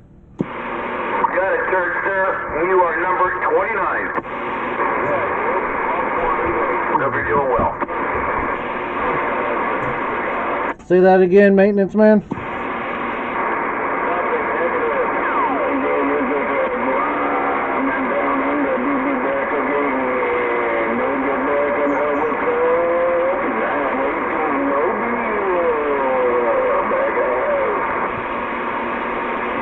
Nine 18, you're number 10, checked in. You're number 10, checked in. Yeah, sit down, shut up. He just wants his name called all the time. He's got a big fucking ego. I thought Daffy had a big ego. Fucking numbskull. We got number 30 up on the books here, folks. 30.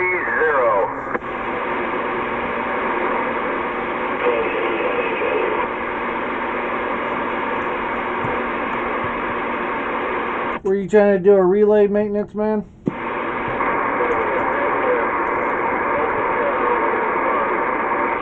Okay, copy the negative.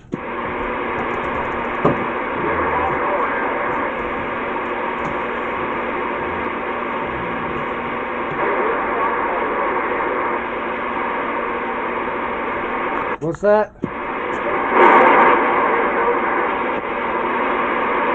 Are you asking for the YouTube channel?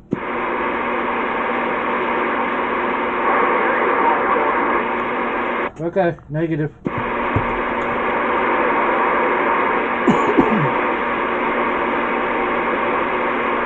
for number 30 for the roll call to be put in the books here.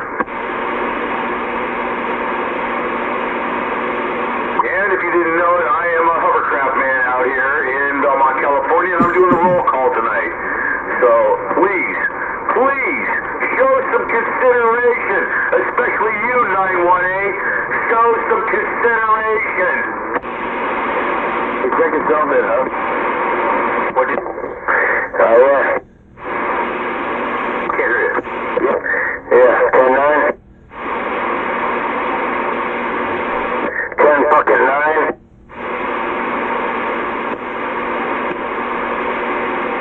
Oh, come on.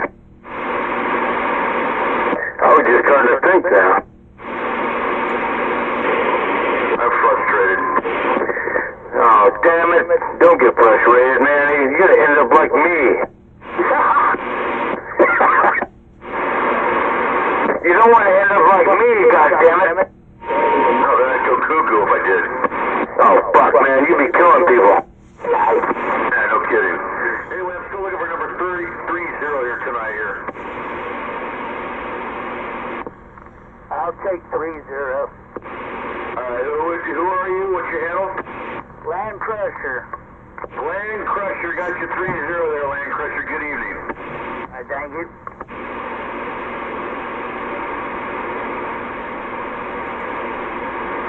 Alright, number 31. 31, just like Baskin Robbins here. 31.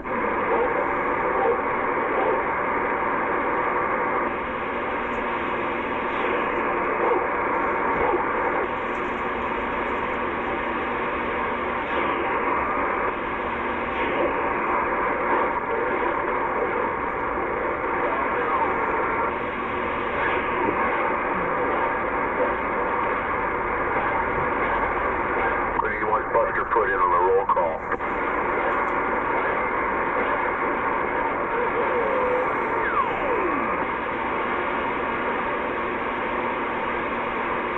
This is what's known as a thorn in my side.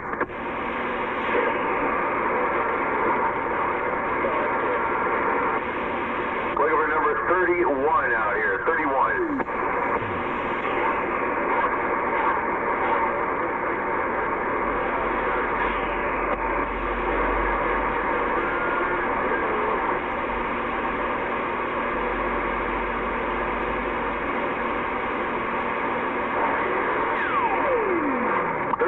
For the roll call, folks. Come on, who wants it? 31.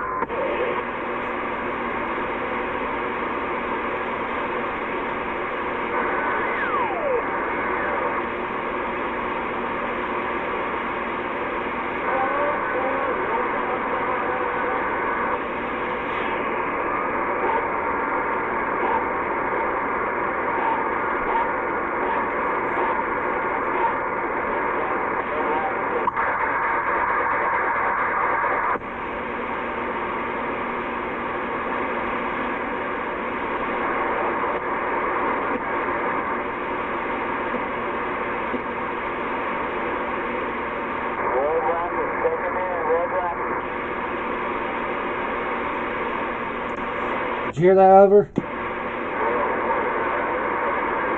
ahead.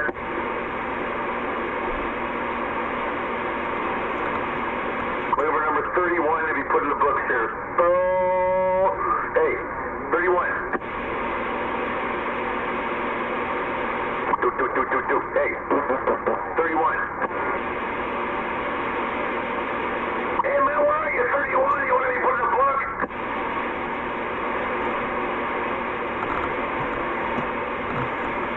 I think Red Rocket was trying to check in. Red Rocket? That's what it sounded like. Alright, I'll put him in the book. Red Rocket 31.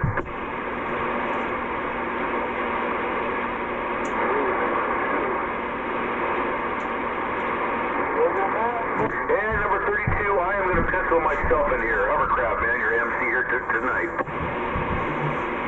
Don't forget Tasha.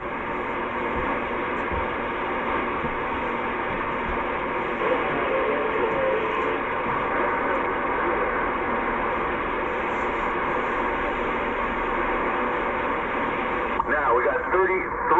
Who wants 33?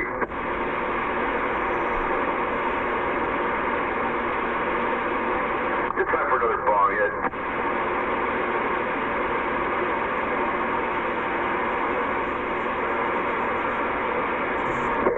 Don't make me. Go in. Don't make me. Don't make me.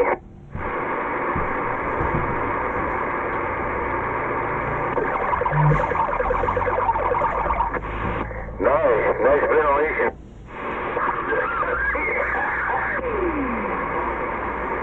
Okay, what is it, 33 or 34? 33. Okay, 33 is up for grabs. Come on down.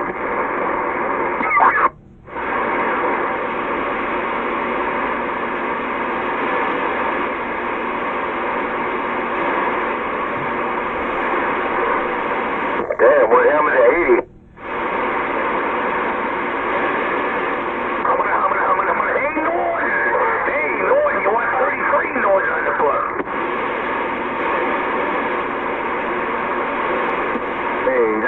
Go look for the moose and squirrel someplace else, please.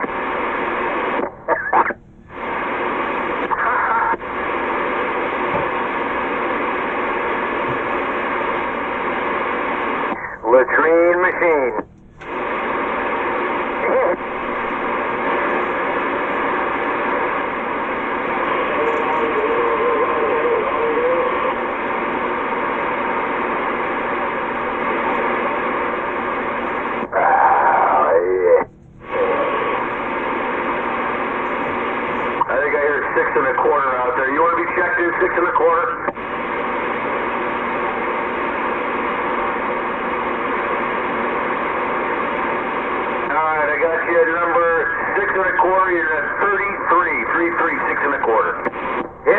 Kick in that cookie leg.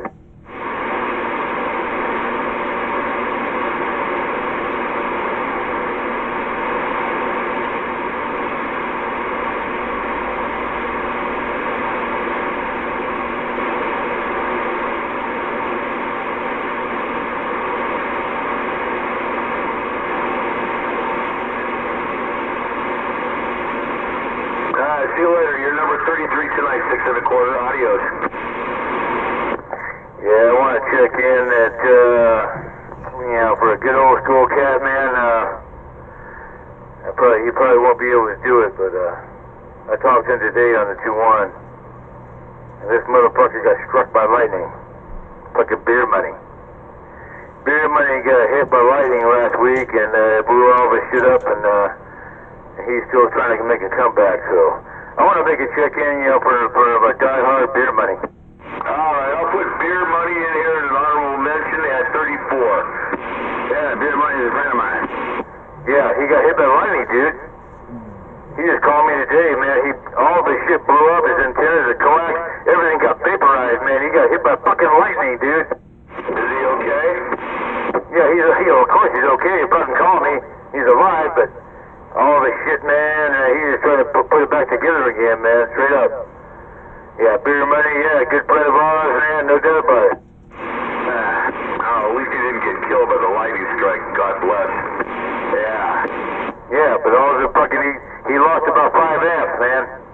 It blew up about 5 of his amplifiers, man, coax and tin it all.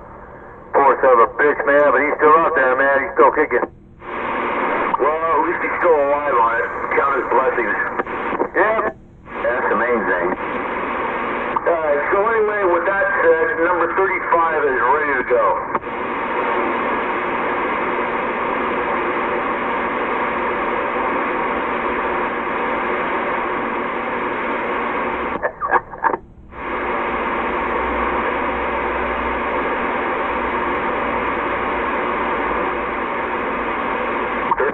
Is available on the Jawjacker network.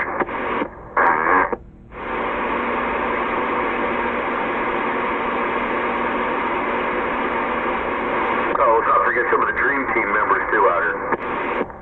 What?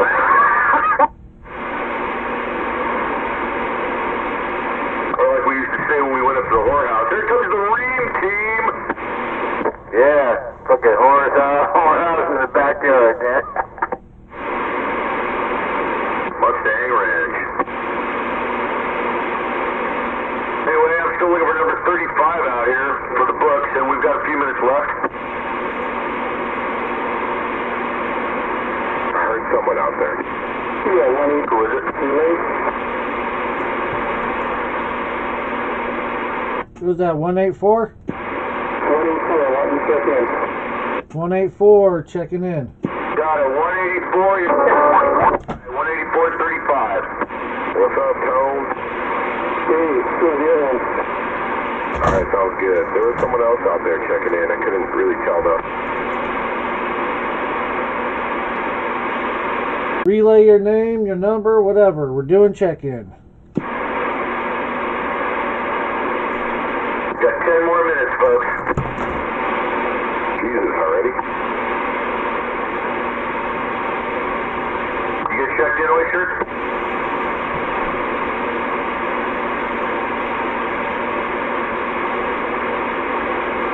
Green Oyster, you want to be checked in?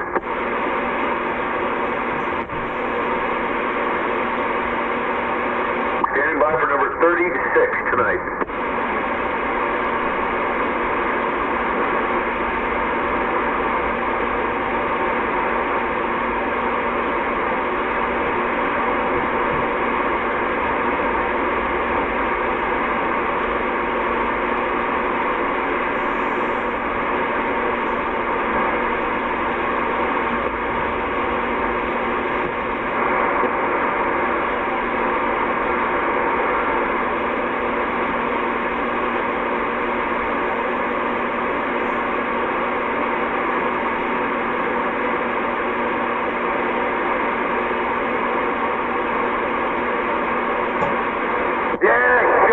Get your ass to bed. You got an early day tomorrow, all right? Break.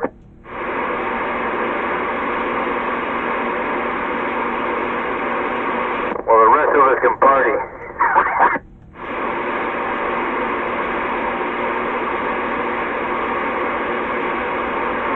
Yeah, we'll see what kind of garbage you can find tomorrow.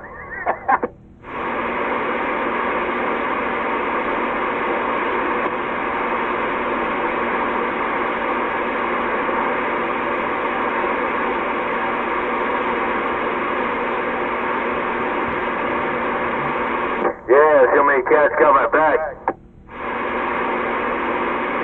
They know what I'm looking for.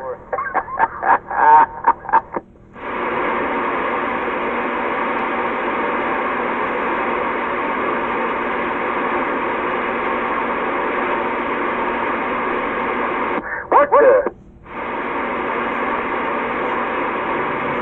Wait. Stop. In the corner blabbing it. Yeah, no way, no way. I can't hear those guys. Yeah, goddamn, you'll be kidding me. You can't hear them over you? You can't hear 6 in the corner? Damn. All I can hear me obliterates my receive. Hey, that's when, that's the indication. Hey, everybody needs to pop it up. probably on the beam. Yeah, who knows? Oh, what the hell that bitch is running about. I stopped his ass several times, though. Hey, it was for me. Fuck yeah! I put the machine, I broke the machine, man, no doubt about it. I fucking broke the machine, oh man. I put some new gears in there, a new transmission or something. I'm still looking for number 36 here for the roll call. Yep. For grabs, come on down. Yep. Grab it. Still got about 7 minutes left, folks. Come on, who wants number 36?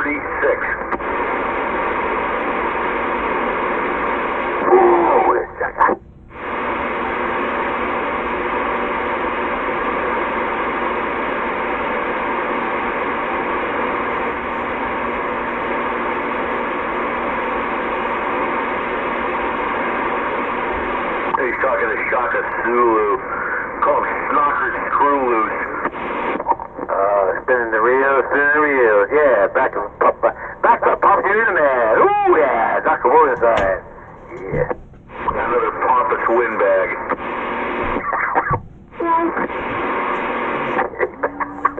36 on the roll call, folks. Come on, we've still got a couple minutes left. Oh, man, it's about time. Then it can get real. Somebody popped on, man. You got some computer shit there, come on. Yeah, but you know, it's gonna be a slow night there too. Everybody's at the game. Well, it was at the game.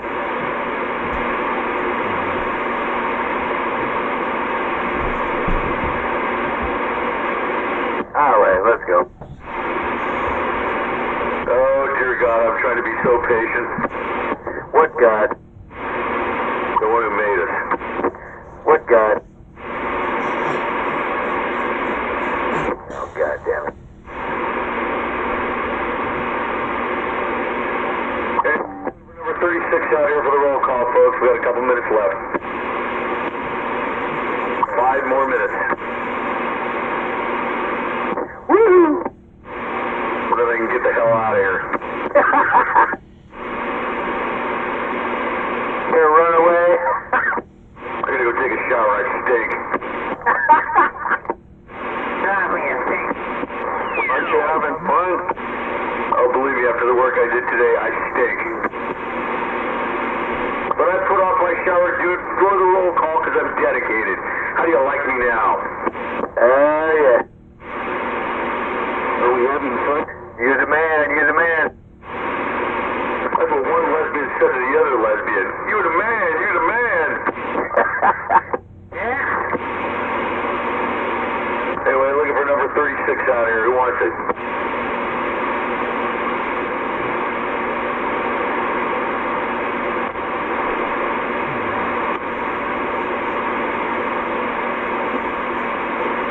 Come on, check in. 4 more minutes, folks. And then I can get the hell out of here. No, you're not going away. You're just gonna take a minute. Pause for the card. Party time. Yeah, he ain't going away, man. We're not gonna let him. Right, Pete? 36. That's Carol Dota Perfect 36. Oh, yeah!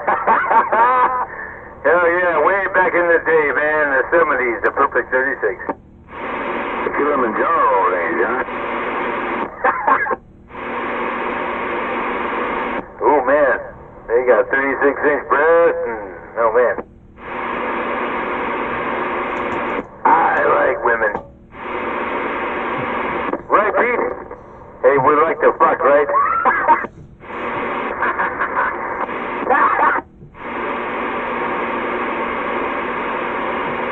But not each other. Whoa. Yeah, man. Oh, man, we had another beautiful night tonight, man. Yesterday was shit, but tonight was good. Still hanging around here for the stragglers. Who wants 36? Yeah, that you leave that for Dutchman. Did Dutch check in, or he's slagger? No, he went to bed.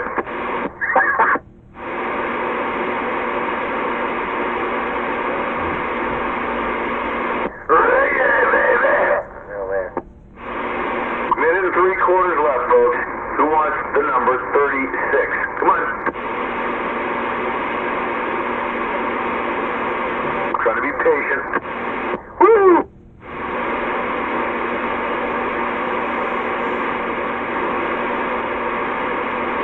Yeah, like a doctor. Gotta have patience. Such a patience I can't take anymore.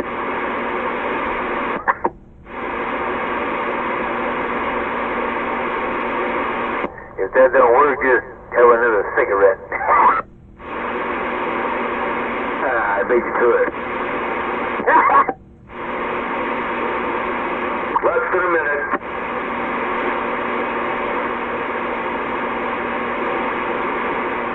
Ooh. Come on, who wants the last number out here?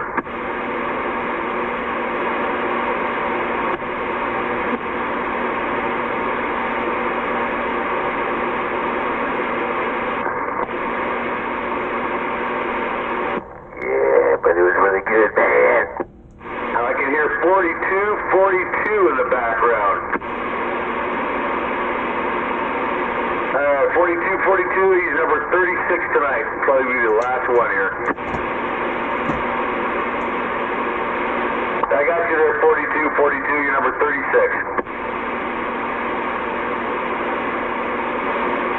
Alright, folks, that's it. We're calling it right now. Yeah, was it a fucking broadside? On the 144th roll call, 4/8/2022 from 8 to 9 o'clock. Thank God it's over. And now we're going to do the read-off here. Then after the read-off, Popcorn's going to give his read-off on the computer, and then we're going to go party. So, yeah! Wolfie, 2, Super Pete, 3, Honky, 4, Worldwide, 510. Number 5, 429. Number 6, Time Bomb, 7, Leadfoot, 8, Cannibal, 9, Macintosh, 10, 918 with a big blabbing mouth wouldn't shut up.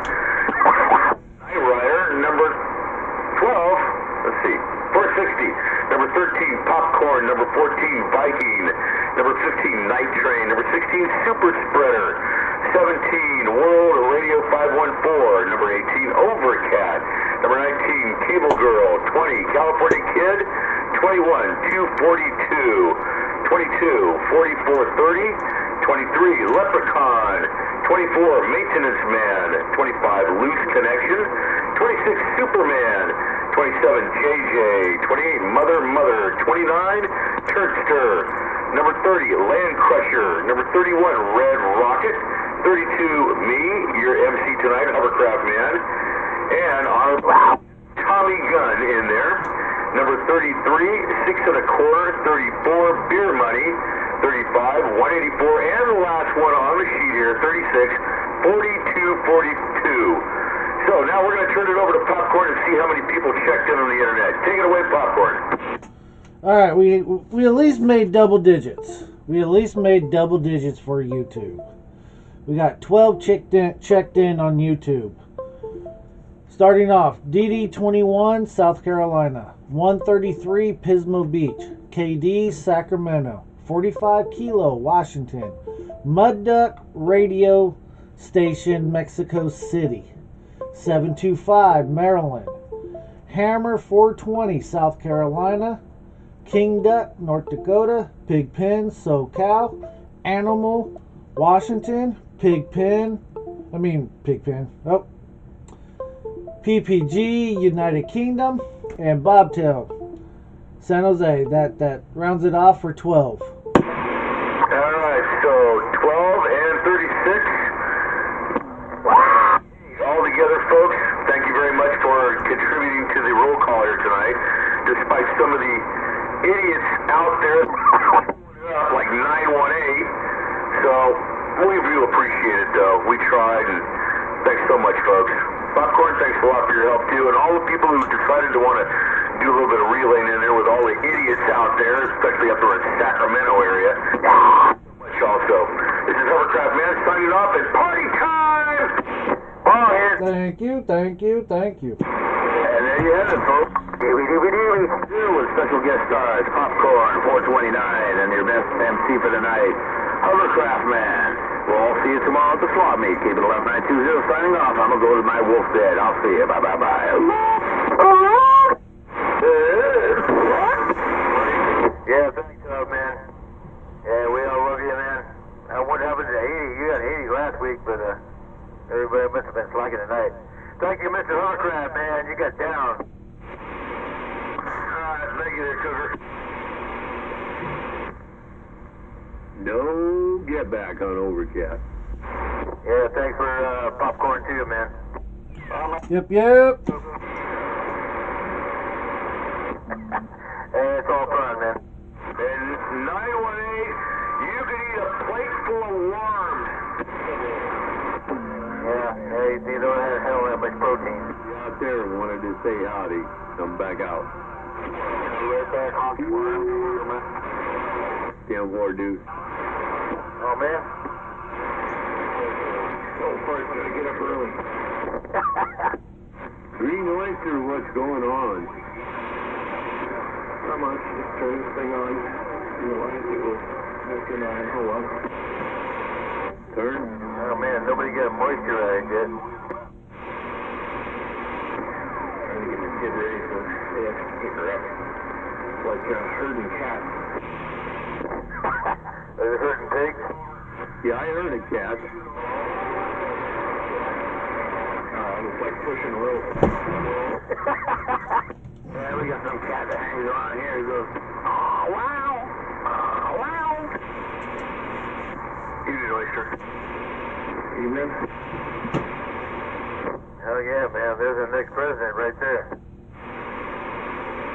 Nobody votes for me. I have too much common sense.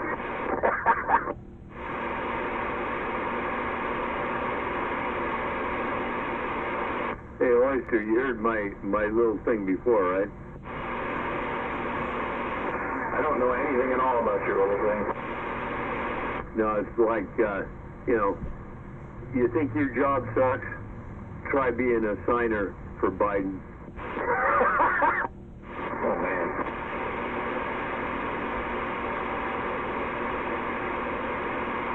As long as I'm not his official presidential diaper changer, I'm alright. Oh, goddamn. Biden's bewilderment. And why when archaeologists dig up bones, they label them male or female, not 242 other genders? Why is that? Hey, guess what, man? We got a new judge, man. She's black, man. We got a new black judge, man. Holy hell, man. I don't have a problem with that as long as she deals with it like it should be, tells it like it is. I ain't got no problem with that. Just let it, hang them when they need being hung. Yeah, I love it too, man. We'll see how that goes. She's pro-pedophile. She likes to give them life sentences. She couldn't answer the question, what is a woman? She failed on that one. She doesn't know because she's not a biologist. Oh, let me see, what else? They asked her about natural law. She said she had no opinion on the subject whatsoever. A Supreme Court justice has no opinion on natural law. And how many people voted to put her on the Supreme Court? Our country is still fucking falling. It's not even funny. And she's going to be a horrible justice. But fortunately, she's replacing another horrible justice, so not really going to do too much more damage. What else? There's a couple other things about her that were just absolutely atrocious. Can't remember them off the top of my head, though. That's why I don't follow that stuff, man, because it's just all confusing, man. And like you said, if she's replacing one that ain't no different than her, ain't nothing gonna change. And really, ain't nothing gonna change anyway, right? They put them in there as tokens to fill the space. If you ever want to make a change, if you were that type of person, it's like some of them old-time movies, they're gonna run you out anyway, because you just don't fit with the cronies. Yeah, one thing that pissed me off is every time a Democrat puts a Supreme Court justice on the bench, they're straight up socialist, liberal commie, whatever the hell you want to call them. Straight up, for life. They'll vote anti-Constitution every single time, every vote for the rest of their lives. When a Republican puts a supposed, wobbly, and they just, vote one way this time, and another way, the next time, like Chief Justice Roberts calling the old Obamacare issue a tax, even when, the Obamacare lawyer, maybe at the time, was strictly said right in court that it's not a tax. He just decided to make it one so that he could make the law legal. Well, I'll tell you what there, Green Oyster, I'd tell you one thing. I'd be listening for the one person that knows to go into the man or the woman's bathroom and is packing a gun. That knows the difference. And that's what I'm looking at. Well, you're not going to get one of those from either side, unfortunately. Yeah, that's the problem. But that's what I'd be looking for, right? Yeah, no kidding. Yeah, there's so many bad ones. It pisses me off that Democrat for life, Republican put ones on the court and they're all wiggly and bouncing all over the place. Every goddamn one. Now, not Scalia. Yeah, it's only going to be better, right? This new one isn't going to make much of a difference. It's replacing another commie, so one commie swapped out for another one. I guess it's not really going to hurt anything. That's what I keep trying to tell myself anyway. I mean, the Constitution's really not that complicated of a document. Their job is to base the laws that the Congress passes, well, the government in general passes, on the Constitution and see if they meet up to constitutional muster. But this particular Supreme Court justice has no idea what natural law is. Wasn't that one of Boyd? Yeah! Commie, the real one? Sorry, there was some crosstalk there. As you said, yeah. No, I just thought that one might have been one of Boy George's songs. We know how that goes. Oh, goddamn. Commie, the real one? Oh, commie, chameleon? No, the real one. Something like that, yeah. You got it. Yeah, they put commies on the bench. We put chameleons on the bench. So, yeah, that's happening. Yeah, but, hey, man, it's on, man. World War III is on. No, there ain't no World War III. Yeah, bullshit. Where's the bullshit guy? I hate to tell you this. For a while. Ain't nobody got no common sense anymore to have a World War III. Because they wouldn't even know what the frick they were fighting for. No, they're just all scared to death, man. They're all fucking scared, man. They're scared. They're fucking goddamn got their fucking tails up their ass, man. They're scared to death. They don't know what the fuck to do now. That's probably not bad because there ain't gonna be no World War III. Maybe with conventional weapons or stuff, but I don't see that happening. The big business is too worried about the money they're gonna put in the pocket. Nuclear confrontation is out of the question. Believe me, it's out of the question. Bullshit. Korea, everybody, they can have all that stuff they want. That's gonna happen. Out of their land. But, it ain't happening. It's all posturing now. It's all bullshit, if you will. Yeah, posturing. As long as China stays out of it, it's probably not going to be too bad. Russia's getting his ass kicked by dinky looking Ukraine. So, all their saber rattling they're constantly doing is not turning out to work out so well for them. But now Finland and Sweden, which are right there on Russia's borders there, are trying to join NATO, and which is supposedly Russia's red line. It doesn't want people on its borders in NATO. So it's going to get fun. Yeah. Weakened itself by killing a bunch of people and losing a bunch of its armor and stuff in Ukraine. So now Finland and Sweden are saying, hey, now's the time to strike. We join NATO now. He don't dare attack us or he gets all the NATO nations on him. Yeah. Well, they've always been small, the two of them smaller countries, right? So, in their eyes, it would be the good time to join. Buffalo has been neutral, but that was their way of trying to stay out of trouble. But they've never trusted the Russians. I mean, Russia tried to take Finland once and got their ass handed to them. And Finland is all little nothing country. They got Russia on their border. They're no joke. They plan on protecting themselves. They got plans on how to do it. Their military is, the size of their country is small, but their military are no joke. No, they're still a great big fucking test, see what happens. What I know, you're 100% right. Anyway, guys, carry on, man. Take care of things. I'll be back. I'll be back. Slide back down here. My old bond is calling. I'll be back in a minute. Oh, yeah. And we'll see how this works out.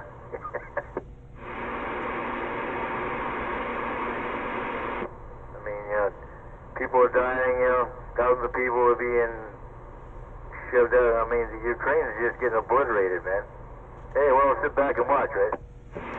Hey, but 429, you and I both know. I call it Mother Nature, you call it Mother Earth. She will take care of things either way. Whether it's eliminating some people here, some existence there, whatever. Earth can only provide for so many. I'm a believer that Mother Earth, Mother Nature, will take care of that. Oh, of course, but, we gotta deal with all this in the meantime. No, we don't. You and I are getting too old. Well, I'm definitely too old. You're still a little bit younger, but I ain't got to deal with nothing, man. I can listen to it, I can get upset about it, but it's nothing I can control or have voice into because there's not enough of...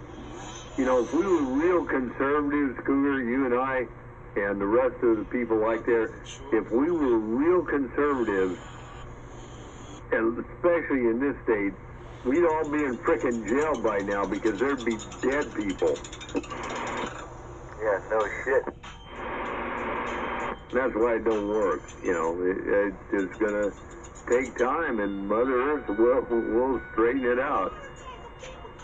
If you go back in our history, or at least what we know, the scientists know of our history, that's what's happened. Things have changed,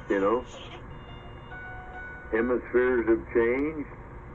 Tribes have changed.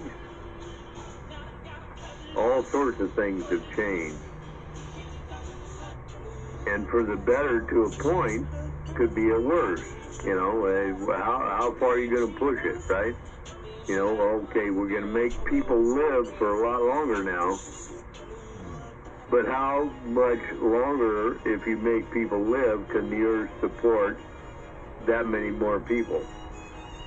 Gotta be an answer. I think Mother Nature will have it.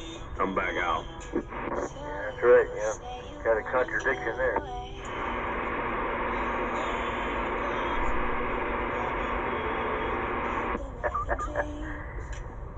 Yeah, that's right, It's a dog-eat-dog, shit-on-dog world, man. It's proving itself right there. How many talks, I see all these talks and talks and talks and talks. Well, I guess they keep talking and we'll see what happens, right? Well, hell yeah. Let's talk this up a storm for the next 20 years, and every 4 years we'll vote on our rate increase and who we want in the House or in the Senate or Congress to talk about this stuff.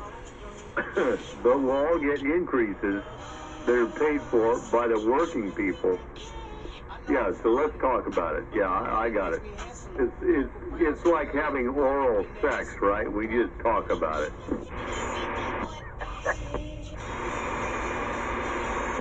Anyway, watch out, green moisture, that goddamn fucking guy is dangerous, man. Listen to him. I think he does some research, and I don't agree with him on everything, but he's pretty much got, from what I see and look at, his facts straight anyway. Whether he agrees with them or not, he tells you like it is. Anyway, I'll be back in a few.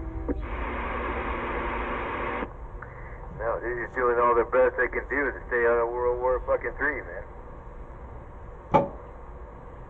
Hey, man, the Russians got, 5,000 fucking nuclear warheads. What are they gonna do, just sit on them? They got more nuclear warheads than the U.S. does. That's a fact. Either that or somebody's lying. They got more nuclear warheads than anybody in the country. Yeah, let's see if they use them or not. Don't you ever believe it. On the other hand, nuclear warheads, nuclear weapons are... Let me tell you what I believe. It might happen on your own soil. I don't think it will ever, if it's an attack or something based to the U.S., I don't think, or any of the allies, I don't think it'll ever leave the soil it comes from. That's just because what I believe, where I've worked, some of the experiments I've seen, never happen. They'll never leave the silos. The submarines never get out the water. That's my belief. I believe our technology that nobody hears about, which is what you want it to be. Don't want nobody to know. Doesn't matter. Is so far in that they put these experiments that the American people, United States people, have put so much money into. The ones that work, they put them away and saved them for their ace in the hole. The other ones, they shit canned them. Sold them to Russia, Iran. Yeah, they ran. They sold away. I'm back out. My thought. Well, to me, all the shit I've been watching for the last 2 years, I don't see anybody really giving a shit. There's a whole lot of not give a fuck. When they're watching the, women and children being killed, everybody's standing by. The whole fucking world is standing by watching these fucking people being killed. The city's taking over. Well, goddamn, man, something this big plan in this thing, man. And watching the Ukrainian man just getting obliterated just because they're not, part of NATO. But then, oh man, we're supposed to support them, man. Hey, send some money to the Ukraine, man. Send them help. Fucking crazy. Yeah, what's next? Well, cool. Ain't no different than when the English, the white man, whatever you want to call them, came over here and took everything away from the indigenous people here. Ain't no damn difference. Russia's trying to walk into the Ukraine. They want the Ukraine. Same damn thing. Ukraine's fighting back. Who will win? We'll find out. As for the United States being involved, or NATO, North Atlantic Treaty, right, organization, that was put in for what reason? Well, you look it up and you'll find out. Everybody getting together to try to make things work. For the people that aren't involved, it doesn't matter. The ones that are, well, how much do you want to get involved? And now, if you get involved, then now you become responsible and, well, I don't know if responsible is the right word, but you become involved in that crap. Why would you do that? I don't know. I can see defending people's inalienable rights, but I don't think NATO and or either United States have to be world police. But it looks like we're trying to be. I'm back out. I gotta pee and get me another glass. I got you. Oh, goddamn. Yeah, most people in this country don't know. I mean, they don't know what the fuck is going on behind the curtain. They just don't know, man. Some people are smart enough to know what's going on behind the curtain. It's just like, hey, man, somebody talking to you, and then somebody's kneeling down behind you, and they can trip you down, knock the motherfucker over you, and trip you up. That's what our own government does. Shit. That's why I don't want to start teaching, man. I don't want to start teaching the truth. It's going to piss a lot of motherfuckers off. Our own government is just as guilty as any other fucking government of doing all kinds of fucking goddamn bullshit, behind everybody's back. Our own government is no better than anybody else. Because nobody knows, they can't see, it's not noble. It's not noble. You got to be smart enough to get past and not noble. That's reality, man. Our government is more devious and more mischievous than, just as any other government. Ain't no joke. Yeah, no fucking joke, yeah. Yeah, but Jarhead, you know something? I know nothing. But I listen to you because you're the master of all knowledge. Yeah, and that makes sense, don't I? If you mean pennies, yeah. Yeah. Don't you think our government is just as badass as any other government? No. There's different levels. Holy shit. Major police action here. Oh, man, what's the cops doing? I don't know, I just drove by. There's a whole bunch of cops in the ambulance. Probably just another neighborhood shooting. Yeah, they probably just got bored. They got the best non-binary, gender-inclusive military that money can buy. But I ain't tripping. Yeah, I mean, there's some real knowledge, man, that even musicians are put back, fucking 20 years ago. Hey, man, this is... Fuck yeah, man. Our government don't want you to know what's going on behind the black curtain. And neither does any of the rest of government. They don't want you to know what they're doing. They're just evil and sadistic as fucking Hitler, man. No shit. I don't see concentration camps anywhere. Well, they're building more of those, so you don't have to worry about that. Okay, because I was getting worried. In the Mobile, still making noise. I leave for 5 minutes and you guys turn the house upside down, just like you rascals. I'm in the bushes. No, I'm talking about the truth, man. You know what I'm talking about, 510. When I start talking the truth, man, it all happens. Oh, I know it does. That's why I had to wave a hand and say hello and, make a little bit of noise. Hey, 429, I just turned this thing on, so I'm not too sure what's going on, but I'm going to read the mail. That's why I don't like to teach very much, because everybody's going to get a bunch of pitchforks and torches coming after me when I start talking about the government. Our government is no fucking goddamn better than any other son of a bitchin' government. Don't even know. People don't even know what the fuck's going on behind the curtain. Our government's no better than anybody other government. They're fucking evil, sadistic son of bitches. No shit. No shit, man. And there's people that found that out. 10-4 on the bullshit. I hear you, brother. Well, if they start coming at you with pitchforks and torches and all that good stuff, you won't be the only one they chase, because you know they'll chase me down right behind you, big brother. 510.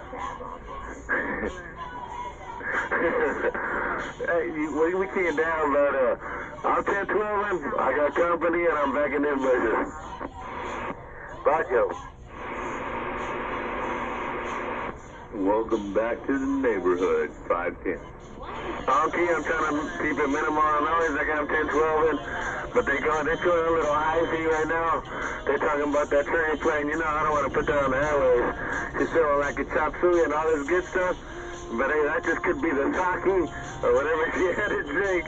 But Honky, she said Budweiser. That's the all to go to. Budweiser makes you wiser. Budweiser make you wiser, and I'm on the silent. Hey, who's that in the back? Make you wiser. Make you. What the hell? No, it's all good, man. I just wanted to say howdy. We'll see you. Alright, I'm 10, 12 with gas. I got gas. I'm out the way. Alright. Yeah, I want to get back with Triple Devil out there. We're going to talk about the goddamn government some more. I'm going to be sleeping. Yeah, go ahead. But make sure you don't scare him, brother, because he might have one of those PTSD attacks. Oh, shit. I'm the one you got to worry about. I'm the one that's got badass PTSD, no shit. That's why I fucking kill everybody when you piss me off. Alright, big brother. PT. And I'm on the sidelines reading this mail. I got 510 said, you know, Teflon stuff. I guess it could cause the same problem.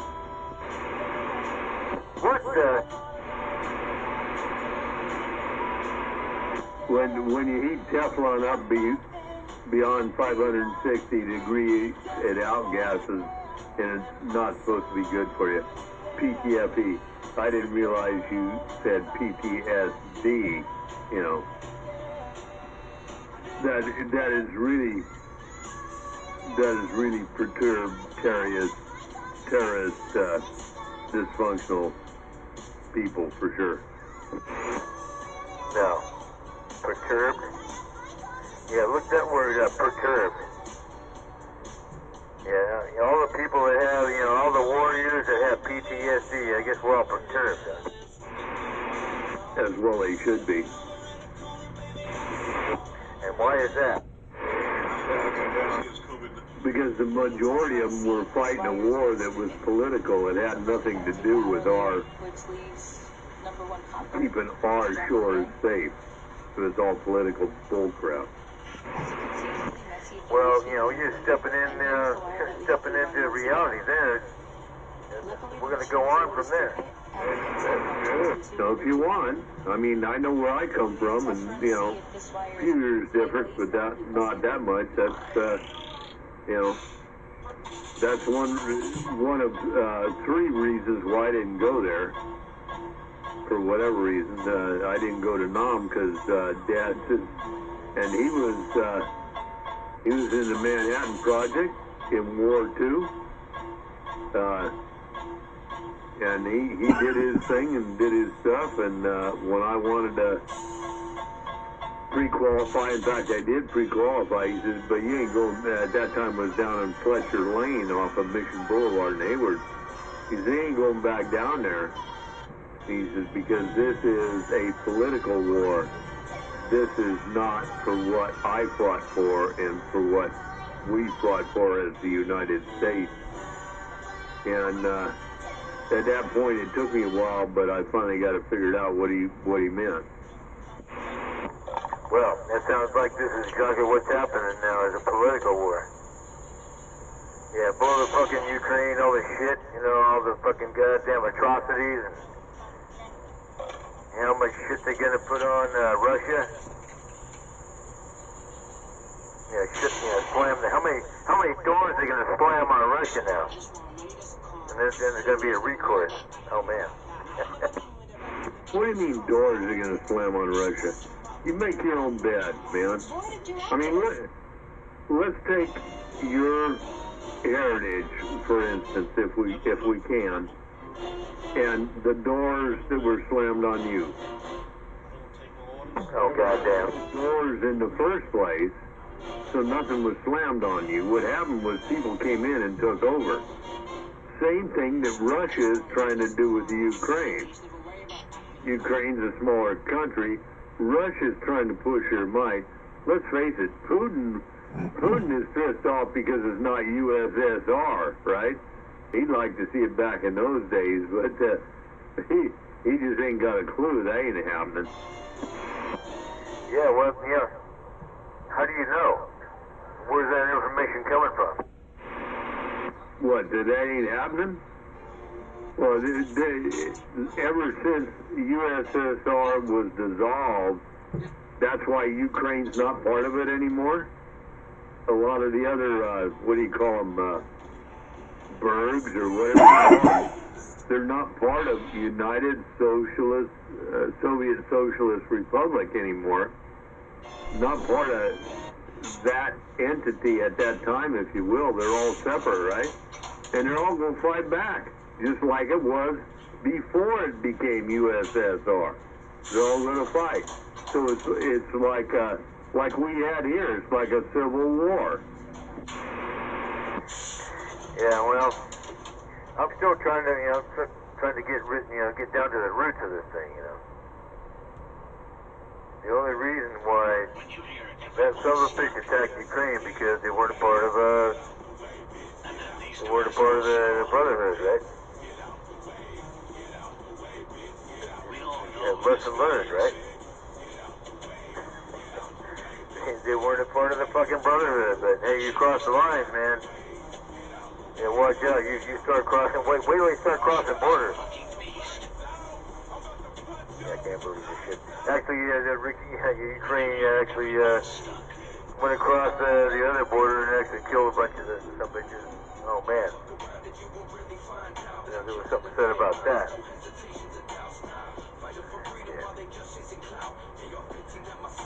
If Ukraine was part of the Brotherhood, man, there would be a worldwide war going on right now. So there was something happening there. These people did not, the dude, thought they could stand on their own, but now they're begging, having people, provide them and take care of them, and come on, send some shit over here. But, step over the line, that's what's going to happen. Yeah, step over the fucking lines, and then everybody's all allies, oh man. Yeah, shit. You're gonna fuck with all the allies. It ain't gonna happen. Yeah, we'll see what happens if you start stepping lines. Yeah, come on, Russia. Yeah, da. Yeah, step over the line, Russia, and see what happens. Yeah, that would be an interesting scenario for sure. I mean, come on, man. Ukraine's not one of the Brotherhood. That's why they're getting obliterated. France ain't stepping up. Other countries around her are stepping up. They might throw a few bucks over there. Okay, we'll help you. Yeah, we'll send you a few tank bombers, yeah. God damn, what's going to happen to this? Well, you mentioned France in there and stuff.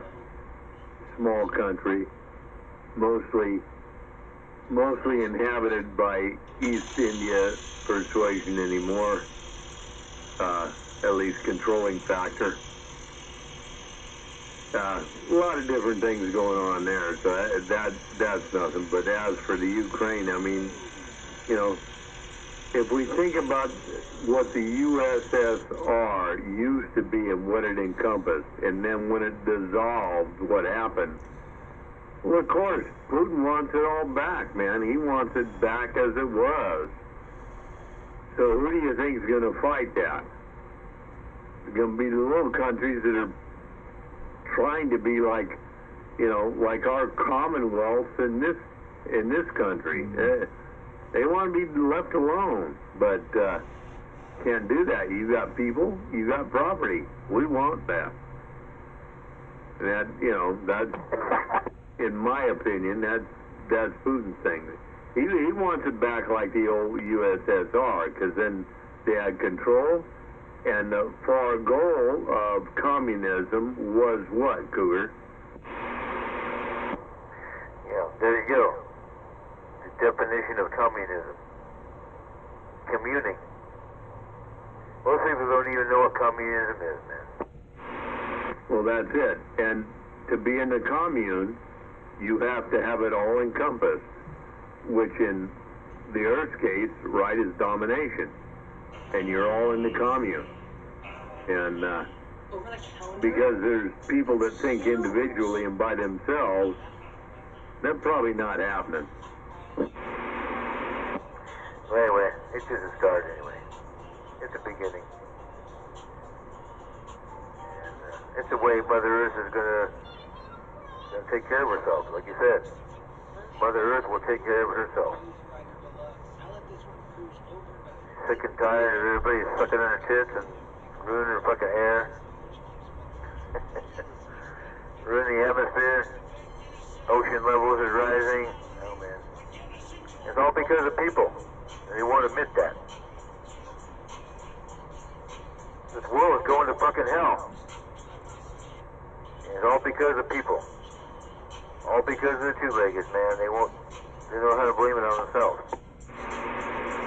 I'll give you something completely off of this, but maybe in some way it might be related.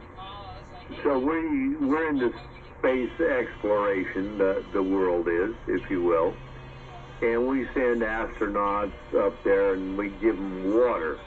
There's the thing, water, off our planet. Now we know, as far as our scientists know to this date, water moisture on this planet recirculates. No matter how you do it, it recirculates, and that's how it works.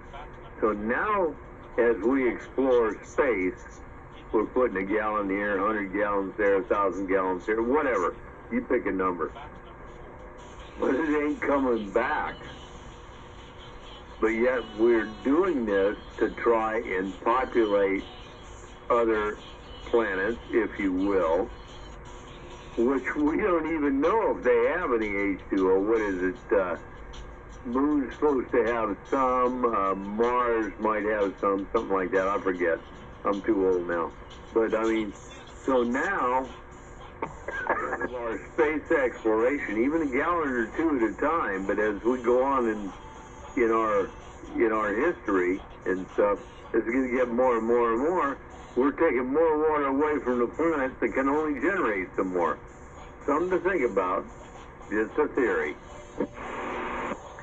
Now watch out for AI, man. I think AI, man, is going to be like the Terminator, man. AI is going to take over, man. No shit. I do not believe that artificial ignorance will ever take over. Yeah, I don't see why not, man, because they're all controlled, man. AI is controlled by somebody until it gets until it takes over itself. Anyway, that's getting deep there. I don't want to get deep on that shit, man, but I don't think we got much time left, man. Let's drink. Yeah, let's drink, man. The difference is all the computers, the artificial, even the learning computers, they have to have something that begins with. And the problem is, they're building the computers so perfect and complete, they can't have a brain fart. You and I can have brain farts and go off on a different tangent to where it makes no sense and maybe come back around to something else. As to this point, computers won't allow that, right? Because they only allow what's logical. Yeah. Like I said, they're giving too much control over AI now. Man or whoever's supposed to, take control of AI, but watch out, man. They might make their own decisions. It's actually horrifying, man, if you actually do the research on it. They didn't learn, man. People are not learning from their mistakes. They're making mistakes and they're not learning from them. I agree with you on that. They're also not doing their own individual investigation and learning. Silver Pete, did I hear you out there? Come on in. Lend a hand. All I said is salud. Oh, yeah. Double shot.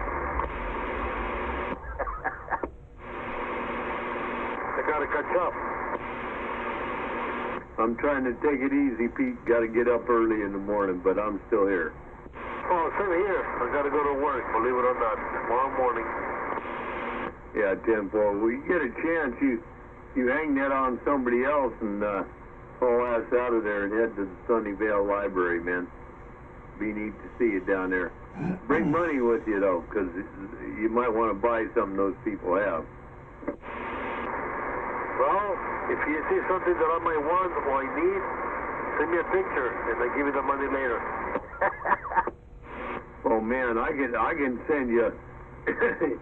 I don't know what you might want, but I can send you all sorts of stuff, what you might need. Oh, man. I know what you're saying, man. There we go. Yeah, I really wanted to go. I was ready to go, but yeah, I have to work, so I gotta make money to spend money. 10-4. Yeah, that's why you need all cats down there to tell you, hey man, if somebody's got something for sale, man, fill us in, get some numbers, and hey, we'll buy it later. Yeah, it does a problem if I go up and buy fucking everything. That go for you too, Cougar? Stop. Yep. Okay, I'll keep Stop. that in mind, but Yeah, no problem, man. Money's not an issue. I'm not going to go. I wanted to go, but I'm not going to. I haven't had any vaccinations, not one. I'm taking care of myself, man. But that's where some stuff happens, you know. A whole bunch of people and together, and oh man.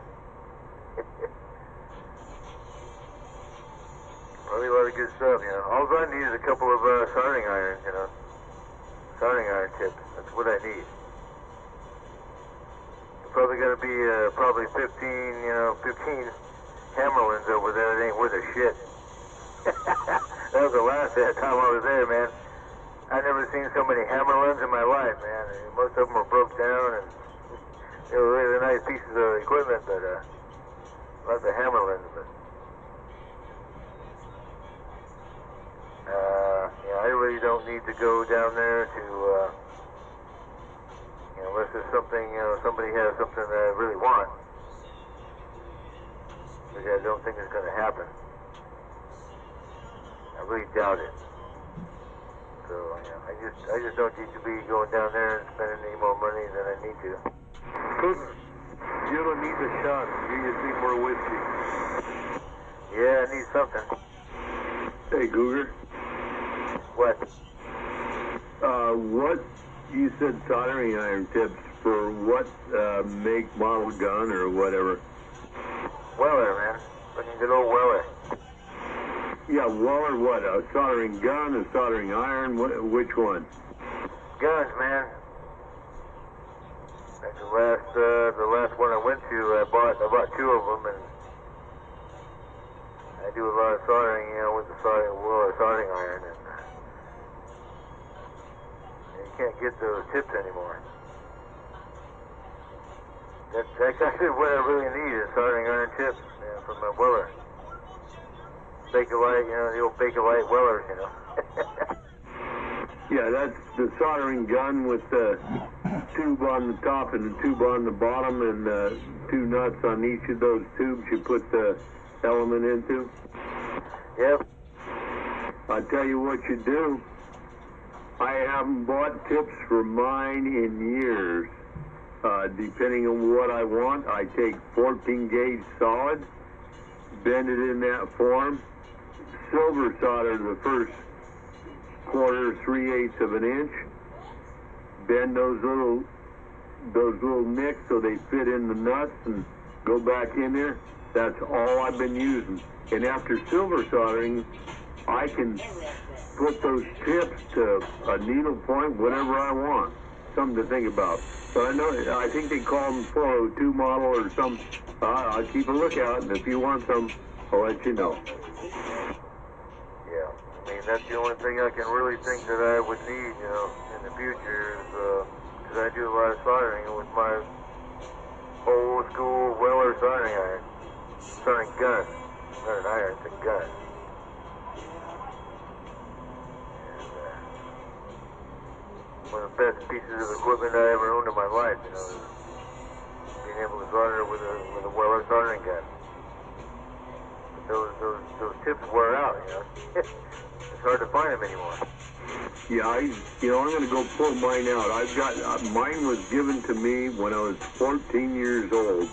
I've had to redo the plastic around it because it's been dropped and this and that and put this back together, but I figured out how to make tips for it. Anyway, I'll be back on the side for a while.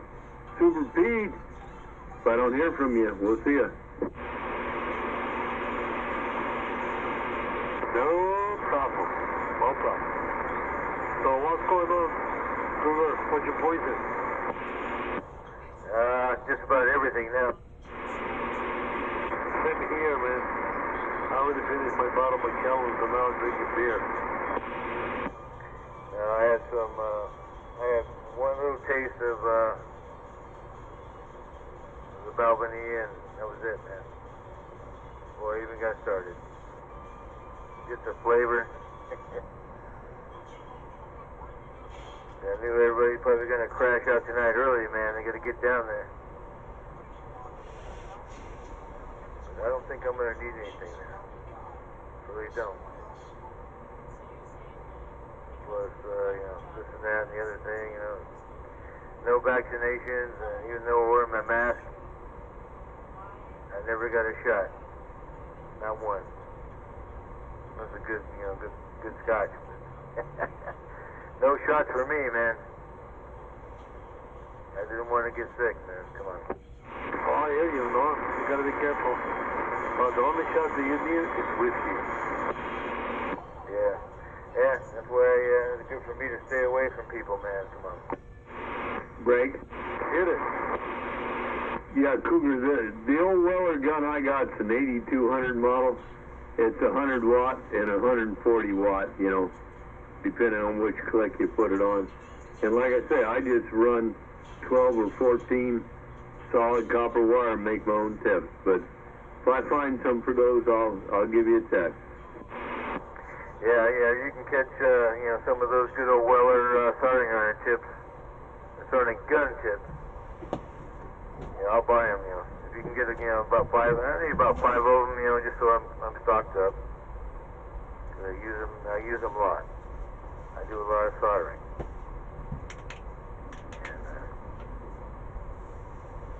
And they probably, probably 15, 20 bucks a piece, which is no problem.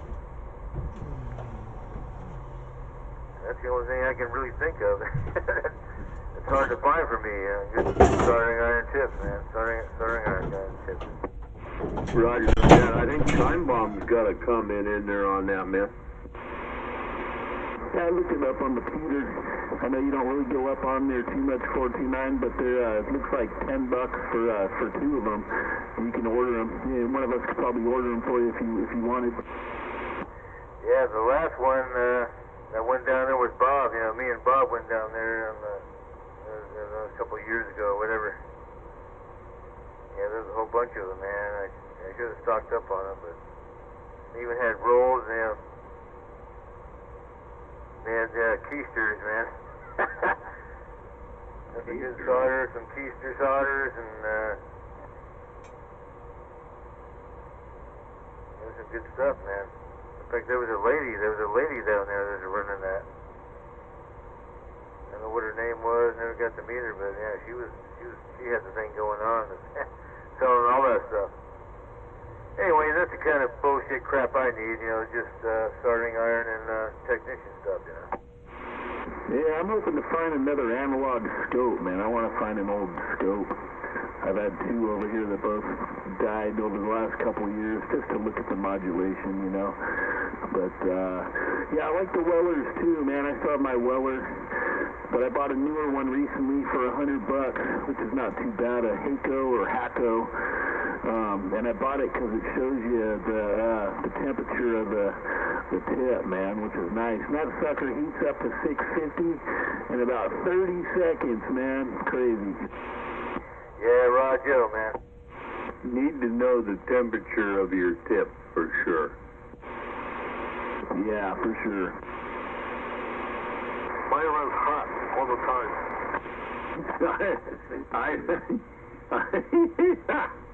I know. Yeah, that's Super Pete. Yeah, that's it, man. Hot-blooded. I'm just saying. Hey, what's up, man? What's going on, man? What's going on? I was drinking a beer, man. Oh, man. Same here. I'm drinking everything that I can find. Me too, man. I'm working on it. I'm working a nice hangover for the early morning. You just gotta keep drinking, that way you don't have a hangover. Yeah, no doubt. Right on, man. Nice talking to you. Yeah, you too, man. We'll be chilling here for a little bit. Oh, cool. Right on. We'll get us a big cup of coffee and a big old jelly donut when we get over there. We'll be good there, Bob. Yeah, I just picked up a pack of those Venhards cinnamon rolls. I usually try to get them Bear Claws, but then we had a thing of some cinnamon rolls. Last time we went to the swap, I brought those, and yeah, they're always good for the early morning. Yeah, Roger, I get those are the ones, the raisin snails, you know. I don't know. Mentally, it does something with me. Raisins, grapes, fruit. It's good for you. I don't know. But anyway, I got you. Yeah, I always try to get those when I go fishing and, you know, stuff like that where you're getting up early, you know. Not the healthiest choice, but I don't really care about that. 10-4. Hey, Time Bomb, you take care of these rascals out here. I'll be back in a bit. 10-4, man. Yeah, I'm just chilling. Chilling like a villain.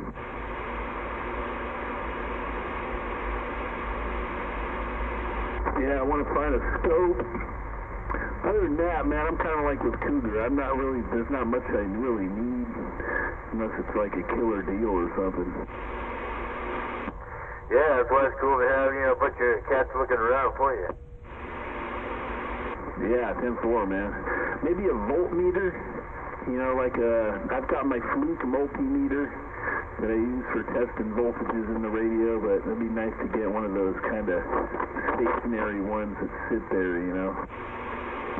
Yeah, that's why I bought a 3,000 watt inverter. That's my voltmeter, man. It's all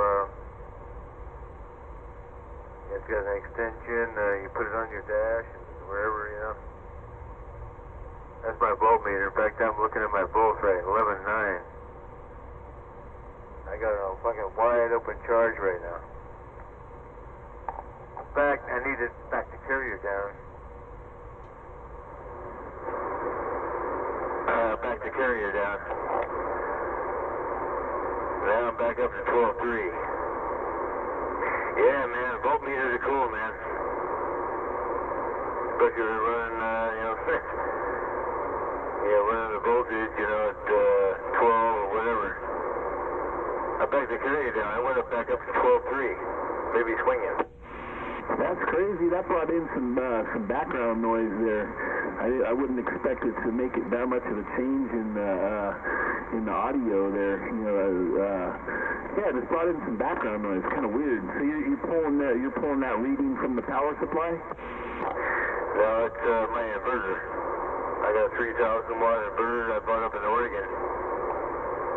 And yeah, you can run, whatever you want on a 12 volt inverter. And it tells you what your system is at voltage.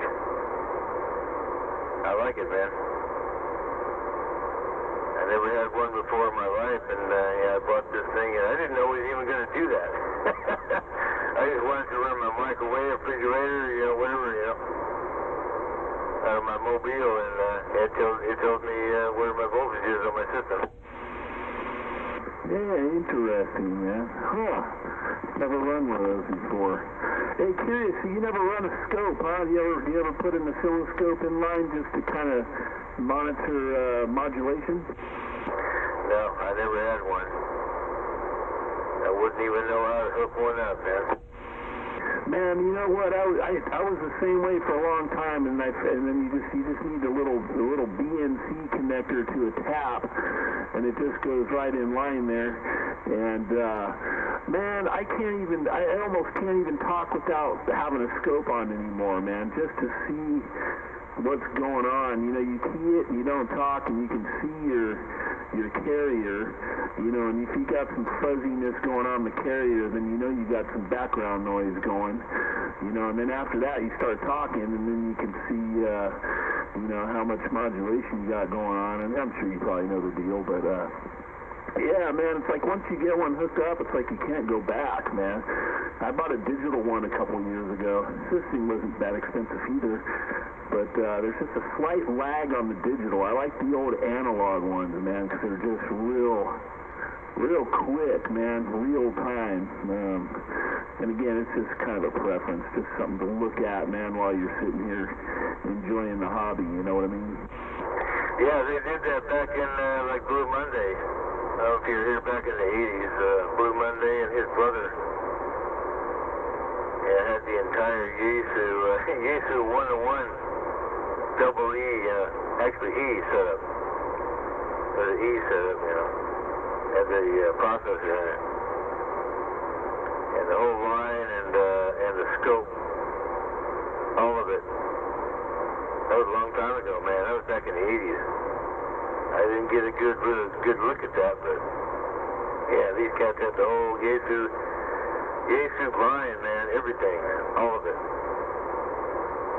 And these guys were always commenting, you know, at what everybody looked like, you know, on the scope. Yeah, Roger, man. Yeah, it's good when you got, you know, power mics and levels going. You can keep your level in check. But man, I got that set up, man. I got the Yaesu FT101E set up, man. I got lucky, man. A guy was selling the whole freaking thing out in Dublin, and I drove out there and picked it up, man. I was missing a couple pieces, and then he got back to me the next day, and he goes, "Oh, I found a couple more." And I went, "Holy shit!" And I went and got them, man. I usually hook them up like once or twice a year. Yeah, you ever talk about like a Christmas tree? They were always telling me back in the day that they're looking at the Christmas tree, you know, kind of reading out on it. Yeah, Roger. Yeah, if you get too crazy, then it's flat tops. You know, it's not a Christmas tree anymore. It's a flat top, and then that means you're getting pretty over the top. Yeah, I remember all that shit. Honky should know this shit, man. He's old enough. But yeah, those are the old scopes, man, back in the day. What are you talking about being old? To find one for like $50 tomorrow, man. You know, unless there's somebody that's calibrated it and you know, knows it's working pretty good. You know, I might pay $100 for one, but yeah, that's about the only thing I'm kind of looking for tomorrow. Another analog scope, man. Yeah, there you go, man. Yeah, hopefully they got some good stuff out there, man. You know, get what you're looking for, man. Yeah, right on, man. Cool. Yeah, I wish you were getting out there. We'll have to put the handshake on one of these days, man. Have a beer or something. But till the next time, man. Roger.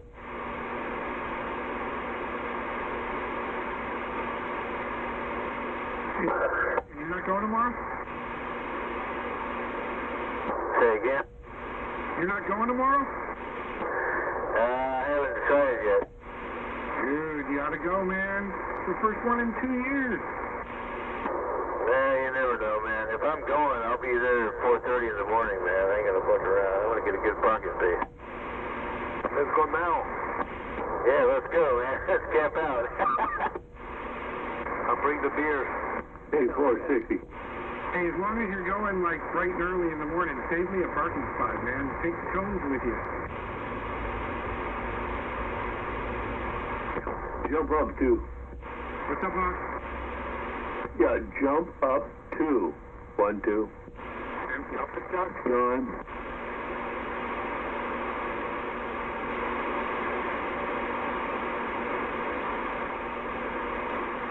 Hey, 510, you going?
Cougar.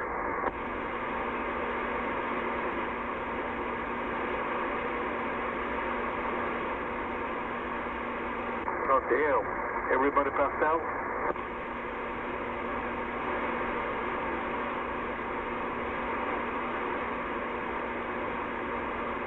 Hello, radio check. How quick are all you listening hosers get back here? Honky wants to know. 111. Honky. I think everybody passed out.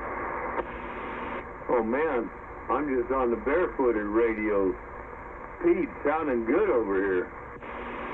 So are you, man. So are you. Sounding good. Yeah, when I say barefooted, it's barefooted 5-watt radio, Roger. Ain't got nothing. Ain't got no more going on than that. Roger that, man. Yeah. I got you over here. 9 pounds. 9 pounds strong. Okay, we'll put it in overdrive there, or the first overdrive. What do you think now? Hello? Silver Pete, you and Mother sounding good. Right on, man. Yeah. From 9, you jumped to 20. That's about where it should be. 5 to, let's see, 4 times that is 20 going in. Yeah, about 120. Yeah, 120. Yeah, works out. Anyway, Silver Pete, you're sounding good. What are you gonna do now that you can be hanging around for a while? We're gonna put one of these towers up like I got, or what are you gonna do, man? So I do need your help. I mean, I need to pick your brain a little bit, but I also need the help to put something on the roof of my house.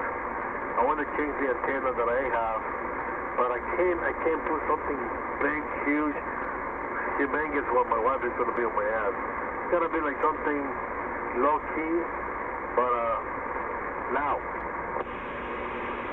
Yeah, you need to send me a picture of your house from the front, from the rear, and the 2 sides so I can get some sort of an idea. And then maybe from the front to the rear, the length of property and the width of property. That give a better idea what's going on, what we might be able to configure for, I'm going to tell you right now, I'm going to recommend staying off the roof if possible, but if you send me those pictures and stuff like that, maybe we can work with it. Maybe we have to go on the roof. I'm just going to say, try to stay off the roof, okay? Roger that, copy that. Okay, makes sense. Yeah, right now I just got the fiberglass antenna straight up in the air, attached to a pole, attached to the chimney. Doesn't matter with that what you're doing. We're just going to improve on that. Depending on where the chimney is, like I said, northeast, south, and west pictures of your place and give me a better idea. Well, I can come over there at some point. We was over there the other day, but I forgot. He was working anyway, so it didn't matter. But anyway, yeah, we can always do something with that, Roger that, yeah, exactly. I mean, I definitely, I know I do need a different antenna. I definitely. I noticed the difference between this one and the one in the shop. It makes a little bit of a difference, but this one is okay. Just a low fiberglass stick, it's okay. But the one, I think it's a Mako antenna, 500 or 5,000, something like that, the one on the shop. Yeah, well, you got to remember, too, in the shop, you're down there in that area, which is closer, it's flat land, it's closer to that area, and I don't know exactly where you are. I think you're, a half mile from the water or something. I don't know exactly where you are over there, but you've got that hill behind you and everything else, and so that's a deterrent. We're over at the shop, you're kind of wide open, so it's all together different things to think about. Yeah, you're right. Right, yeah, you perfect. Yeah, you got it. You narrowed it down. Yeah, so if I'm on top of my roof of my house and I look towards the water, I have a hill. I have a huge hill, and then there's the water. So I got the little hill before I can hit the water. Then if I look all the way straight to my right, kind of like between San Jose and Hayward, that's where I can see the San Mateo Bridge. And I see the water, clear shot. Yeah, 10-4. Yeah, that, I kind of figured out. Like I said, I've never been over there. Don't know exactly where you are. No. I'm sure you would have told me, but no reason for me to know. But either way, yeah, we can talk about that for sure because, doggone, I think the next couple of months we might have a lot of things to talk about. But we'll see. Cool. Right on. Yeah, just, I need help with that. That's about it. But, yeah, I'm digging it. I like the radio. I'm digging it. It's a dipstick.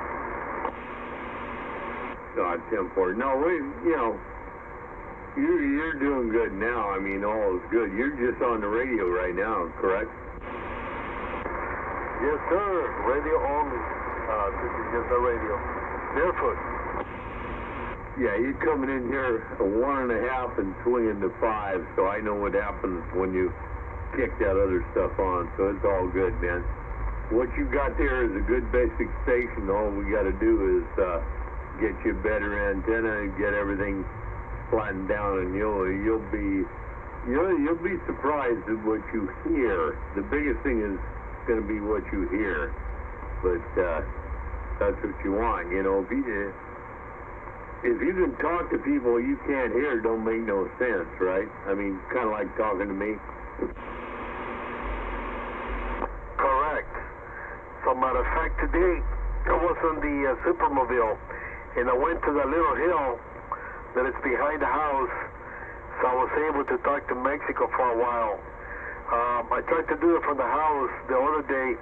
I hear them, but I couldn't get out.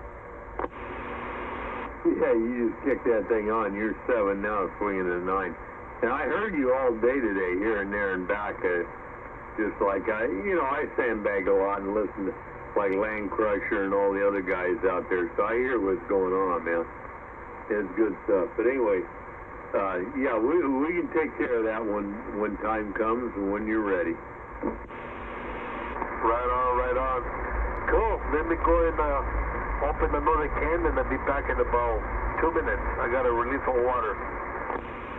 10-4, I had an annoying person wanting me to go to a different frequency, so it takes a lot of effort to spin this dial. Get you back in a bit.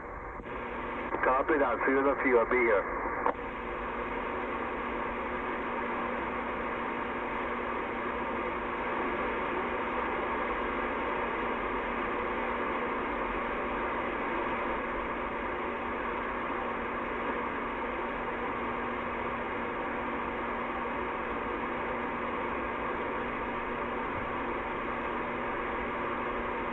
No, get back on 460. If you're there, I'll meet you up on the 1.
down, and that is no joke.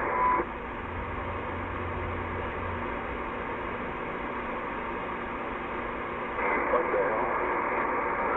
What the hell?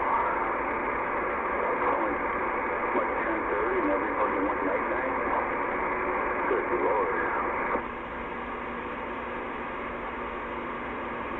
Wake up, evildoers.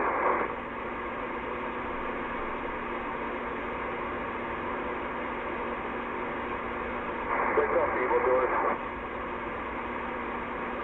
Hello, who are you yelling at there? Come on, honky. I'm yelling at everybody.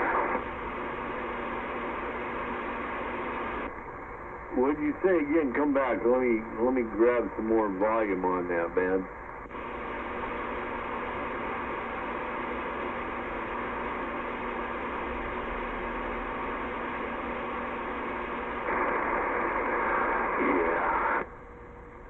Oh man, so much for that. And Viking can't hear me anyway. I'm back out.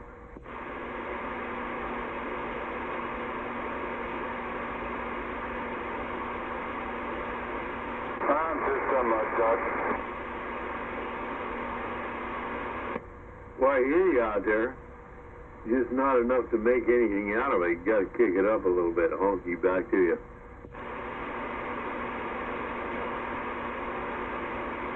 That's a Mad Dog program. This is cranked up as far as she goes. Well, now I got you, Mad Dog. What's going on with your bad self? You just got out of work. I mean, damn, I'm looking at the clock here. All things are messed up. What's going on? No. I'm on my day off. I was parked next to this big old metal building, so it was eating up my RF, you know what I mean? Well, you know, if you park next to those metal buildings and them big old water towers, people think that help you get out, and they do for a second or two, but then there's so much reflect, you just kind of wipe out your amp, your radio, whatever's going on there. Roger? Oh yeah, I can even my SWR. Okay, so now I'm on the open. Now I'm on the open road, and my SWR is like 1.2 to 1, which is not too bad actually. No, it's okay to work with. Ain't no big deal. You ain't running no big power. 1.2 ain't bad at all, man. Some people will argue the fact that a 1.2 will actually let you hear a little bit better. In my experience, I don't know if it'll let you hear a little bit better. Maybe gets a little bit noisy, but yeah, I'm not sure if I agree with that. But that's my thought. Oh, I've never heard that before, but no, I don't buy into that whatsoever. Yeah. Anyway. Okay. Got my modulation turned up. See, I got the two Striker radios. I know you know about that, and I'm the one on steroids and the normal one. I'm on the normal one right now. That's why it's not like kicking ass. So I tell you what, I like the normal one. I know the difference because you know, I got a Striker. It's pretty much stock. Own modifications, which are none, and then something else, but nothing that the big Striker radios have. But I like the stock ones better. They seem to perform better over the long run. Yeah, the other one's got a whole bunch more modulation and everything, but in the end, I don't think it gives that much. But anyway, I'm hearing you fine, man. Hey, I'm going to take a break. I got to go in and see a man about a horse and fill up my glass. Mad Dog, you take care of the frequency while Honky's out of here. All right, I'll fill in the gap. 10 foreskin. We'll see ya. Yeah, you pour some of that good stuff in there. Better be some good stuff. So what's going on out there, CB people? People of the CB world? People of the CB persuasion? Break, down, come on. What do we gotta do to get you to come out and play in the sea demonic playground? Yummy. No, I hear you, man. Well, somebody got to do it, right? Yeah, Super Pete. What's up, Super Pete? You got the Mad Dog out here cruising around. Not as practiced as I used to be, but maybe someday. Oh, I hear the girls in the background. Yeah, she's tormenting the dog. Always makes her happy. Animal abuse. Animal abuse.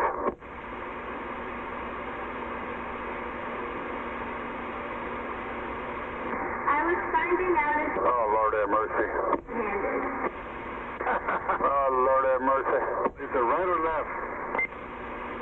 he's right-handed. Good job.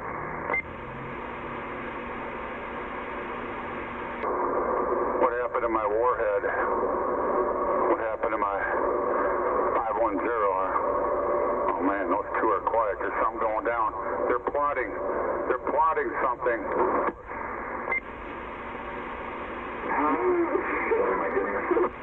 There we go. They're plotting my demise. I know it. They're doing some evil things. They're doing evil things behind the scenes. Plotting, perversions, evil things. Not much. Got a rough week and a washing machine blow up and an air conditioner. 666. Yeah. Big black turd out front that I was thinking about getting repainted. Got that break. These noises, now I'm reconsidering. Oh man, you want me to bring the 12 gauge shotgun to get out our misery? No, I don't have to drive too far to get back. There ain't no doubt about it, man. There ain't no doubt about it. To do that, if I had a car that I was making a lot of noise, put the pedal to the metal and see what happens. Get to blows up. Me and some, I ain't tripping. they might be going by Mammoth or something. Anyway, me and some friends had an old Buick, Moisture. nothing, and we drove over to my buddy's ranch and just absolutely shot the shit out of it. It's like one of my friends, he bought a Moisture. 475 Nova, 4-door, and he drove it for like 3 or 4 years. Everything was cool. Then one day he decided that he didn't want it no more. He took the oil out and he drove it for like another year, and it didn't break down. It didn't never overheat. One time that he was going to work and he was running late, that thing blew up on the hill. Yeah, so much fun can be had. We monster trucked this old Buick and we let it run for a while, and I shot it with all kinds of handgun rounds. And I said, you guys, you're never going to bust that. They tried the old, 357. Got down. I didn't. And I said, no, man, you guys got You got down. 760 by 39 didn't do it. And I said, let me put some 30 out. Got down, break. Oh, okay. So I busted out M1 Grand and started shooting at it while I was running that stop. Got down. Oh, wow. So you guys really... Got down, break, got down. Oh, we just proved the whole idea of hiding back. Turning some knobs, flipping some switches, pressing some buttons, doing things. Easy. You know, I've been doing some of the new police cars, and the door panels are bulletproof. I got down. That ain't no joke. Ain't no joke. Got down, break. Got down, break. Got down, break. I mean, the glass is like a double glass. It won't really stop like a big round, but it will stop like A lot of evil going down on here. Breaker. Got down, break. nothing. I used to work on emergency vehicles. Matter of fact, I built quite a few police cars for San Francisco. I did all the electrical in them. Put on the light bars, installed the radios, including beyond the electrical. We did the push bumpers, and they have bars over the back windows, and disabling all the rear door handles and all that crap. Used to do a ton of that stuff for a while. It was actually kind of a fun job, but it didn't pay squat, sadly. But yeah, they weren't bulletproof back then. Did some canine cars too, with remote control rear pop doors and all kinds of cool stuff. Goddamn, no joke. Ain't no joke, man. San Carlos, where you used to work at? I worked at two. One here in San Carlos, which was owned by an asshole, but he was also a Burlingame cop. I guess those are both the same. And then I worked at another place down in, I think that was Menlo Park, River City, Menlo Park border. And the other side of the 101 on the left side is by the water? Yeah. Yeah, that was John, wasn't that the owner? The one down near Menlo Park? Yeah. I remember the owner's name. He also ran a security company. Yeah, I think I did business with him. Wouldn't surprise me. We did other stuff too, U.S. Forestry, Fire Department, installed a lot of opticoms on fire trucks, but I used to had to go to the station for that, the various stations for that, and it was fun. Yeah. You guys used to get the brand new cars, right? Yeah, we'd get them brand new. Sometimes they would be, in the case of the San Francisco stuff, they'd be cars they used for teaching driver's training, so the tires would be wasted on the things, but they were brand new cars. Right, you're there. Yeah. Sometimes you guys used to get them like all white, and you guys send them out to have the doors painted and the roof. We got them after that. They were always black and white by the time we got them. Copy that, yeah. Yeah, it might be the same place. I don't know. There's only two in the area. So it was either EBS or, what was the other one? Priority One. Yeah, I dealt with both of them. Yep. And then there was Metro Mobile, which was moved recently. Well, not recently, a while back. They did a lot of bikes. They were radio guys, though. Hey, Greg. Good. Yeah, Oyster, Metro Mobile wasn't any part of 702's thing he did, was it? I'm not sure who 702 is, but if you're talking about the guy who set up the repeaters a lot of people use around here, yes, I believe he works for them. No, 702 did install for over in that area. I'm not quite sure, but for fire department, police, he did install for all those. They were off a street like that main drag you were on or something, but yeah, somewhere over there. They used to be like 3 doors down from the place I worked, near Marsh Road and 101 in Redwood City. They recently moved to a shop on Old County Road in Belmont near Ralston, which interestingly enough used to be a mechanic shop that I worked at. That kind of makes sense. That might have been it. I'm not that familiar with that area, but it was, if you drive into the shop, it's got one bay on the right, one bay on the left with a lot of, stuff in there, inventory, if you will. But you drove in on the right, and kind of like that same area. 460 would know more, but anyway, he's 99. But anyway, kind of interesting. Yeah, it's a small world. I actually used to deal with them when I worked for EBS, I believe it was, because they were like 3 buildings down from Metro Mobile. I think it was MMC, Metro Mobile Communications. What they called it, I don't know. I knew them more for working on police motorcycles. But yeah, they were all the radio equipment guys. I remember when I worked on emergency vehicles, they knew jack shit about radio. they knew absolutely nothing. It was so pathetic. They just knew how to, drill holes and screw stuff together, and then they would, basically do a radio check, and if it checked out, they'd call it done. Yeah, Roger. Yeah, he's going to have a place down there tomorrow, but I mean, yeah, I know what you're saying, man. But yeah, I thought you might. Yeah, who knows? Just same more or less area. He did motorcycles. Yeah, you just mentioned he did a lot of it. That's what he was. He did the install on motorcycles,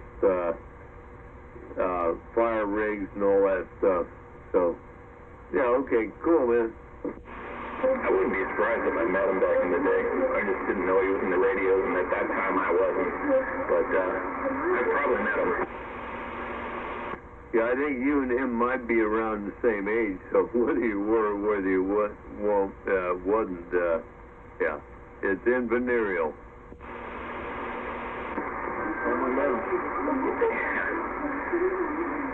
There was a guy that worked down there. He was a tall, slender guy. Seemed pretty cool. Well, this guy's name is Mike. He's about maybe another 3-4 inches taller than you and I are at this time. Top body a little bit more muscular than the bottom, but still is in poor shape as the rest of us. That wasn't awfully long time ago. I don't know. I just had business dealings with them because, we would work on similar stuff. If they ever had radio problems, radio checks didn't check out, they'd take it down the street to MMC and have them look at it, which was pretty rare. They just screw the stuff in and it usually just worked. Building emergency vehicles is just a whole bunch of plus and minus 12 volts. It's not a complicated thing. And when it came to radios, they just screw stuff together. If you asked one of these turds to, solder on an end to a coax, they'd be completely lost. It was very low paid. Some of the more interesting stuff, though, was some of the cool mods I got to do. Which was odd. It was one of the first things I got to do when I started working in the industry with a U.S. forestry vehicle. And I had to mount a generator in the back, a gas-powered generator in the back, and run outlets and side lighting, and they had an Opticom system that would make stoplights turn green for them when they reached intersections, and it was extremely complicated, and handed to somebody that was brand new. I just started working there. I actually had to, shameful as it was, weld together my own brackets and stuff to mount this stuff the way they wanted everything done. Oh, Roger on that. So you were one of the ones that were actually involved with, as emergency vehicles approached lights and stuff like that, they could actually, if you will, push a button or do whatever and change so the lights were conducive to them. Yeah, it's called the Opticom system. You'll see things at intersections that look like cameras, but they're not. They're usually mounted up near the stoplights. And then there's something called an Opticom, which is usually mounted on a roof of an emergency vehicle or on top of a light bar. And it's basically just a neon strobe light that flashes a very specific pattern. And when these vehicles go into code 3, the Opticom automatically goes on, and those sensors on top of those stoplights, when they detect a proper pattern, they will turn green and allow the emergency vehicle through. Yeah, Roger on that. I remember that, but I think we might be beyond that point nowadays. I don't know. You're more involved in that than I am. But anyways, cool. Just my thoughts and them little cameras hanging off over there. They weren't looking at license plates or stuff like that. They were doing exactly what you're saying. So that's good stuff, man. Yeah, they're little dinky round things. You'll see them. They're not the big, huge stoplight cameras that you see in certain places. They're tiny little things that look like cameras, but they're not. They just pick up the flash from the strobe, and the strobe flashes a particular pattern to indicate that this is an emergency vehicle that belongs in the area. Kind of like a code, and says, okay, it's all right to, turn the opposing traffic yellow, then red, and turn this one green. Got you, man. Know what you're talking about. Okay, dude. Well, if you get a chance to make it down there tomorrow, you should. You don't have to cut your hair or anything. It's okay. We'll still accept you as just some other old Hanyuk out of the East Bay. But I'll be standing by. You never know. It's unlikely, but you never know. My washing machine is supposed to be installed tomorrow, but it came early. So I got my clothes washer back, which is nice. So I don't really have anything scheduled for tomorrow, but probably unlikely that I'm going to go. Let me ask you a question, Doodle. Did you pay for that? Yeah. Okay, next time, get a Speed Queen. No matter what. This one might last forever. I got nothing. I got done with buying all these top-end Samsungs, this, that, and the other thing. I went back and did some research, looked at what was the longevity on these things, and I came up with Speed Queen, because they're the ones that run in, if you don't have a washer and dryer, you go to this thing, Wash Me things, whatever you want to call them, laundromats, and I got one of the commercial ones.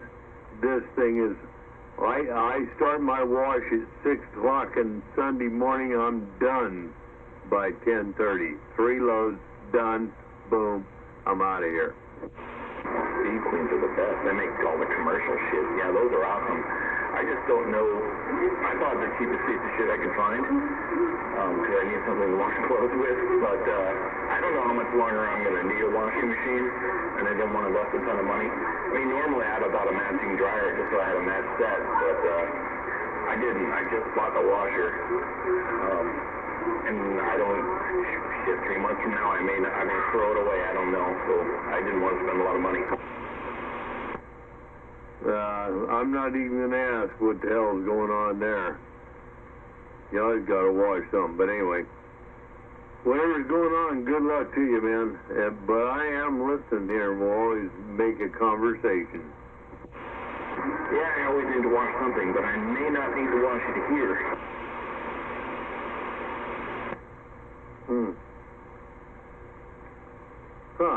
Okay. So I'll leave it be. I'll speculate in my own mind and leave it be. Ain't no thing but a chicken wing. 10-4, dude. You got that little one over there? Or it ain't little no more? How long would it be 2 hours from now? That's evidence that I still got her over here. She's waiting for the X to pick her up. 10-4, well, hello there, Hug-a-Bug. Good to hear you again. Hi. I got your hi. Hug-a-Bug, take care. Honky said it.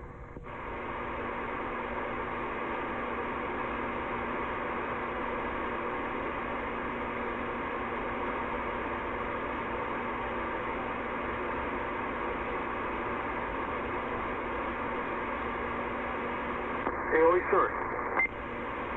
Go for the oysters. Was the name of the place they used to work was an emergency vehicle solution? Emergency vehicle system. Oh, system, not solution. Was the guy the owner name? Well, 2 guys. One guy and the other one Mike? Yep. And you might be right about the last word. I could have it wrong. I thought it was emergency vehicle systems, but I could be wrong. It might have been solutions. But yeah, Mike's the guy is the shop manager, former Half Moon Bay police officer who hurt his back hopping a fence or something like that. He's also an FFL holder, by the way. the transfer shotgun from some other guy that worked there through him. But yeah, he was a former Half Moon Bay cop who supposedly earned his bag jumping offense, so he's getting, got an early retirement. He's getting money from them and working on the side at EBS. Yep. Yeah, I know both of them. Yeah, he also works. He's not the owner, but he works in the place on San Leandro where they do the same thing. He's in charge of like a district. He comes and goes. He spends a little bit of time in San Leandro, and then he goes all over the place. Man, I can't remember what the name of the one in San Leandro. Hey, Breaker. Jacob? Was it Cameron Roth who worked at EBS?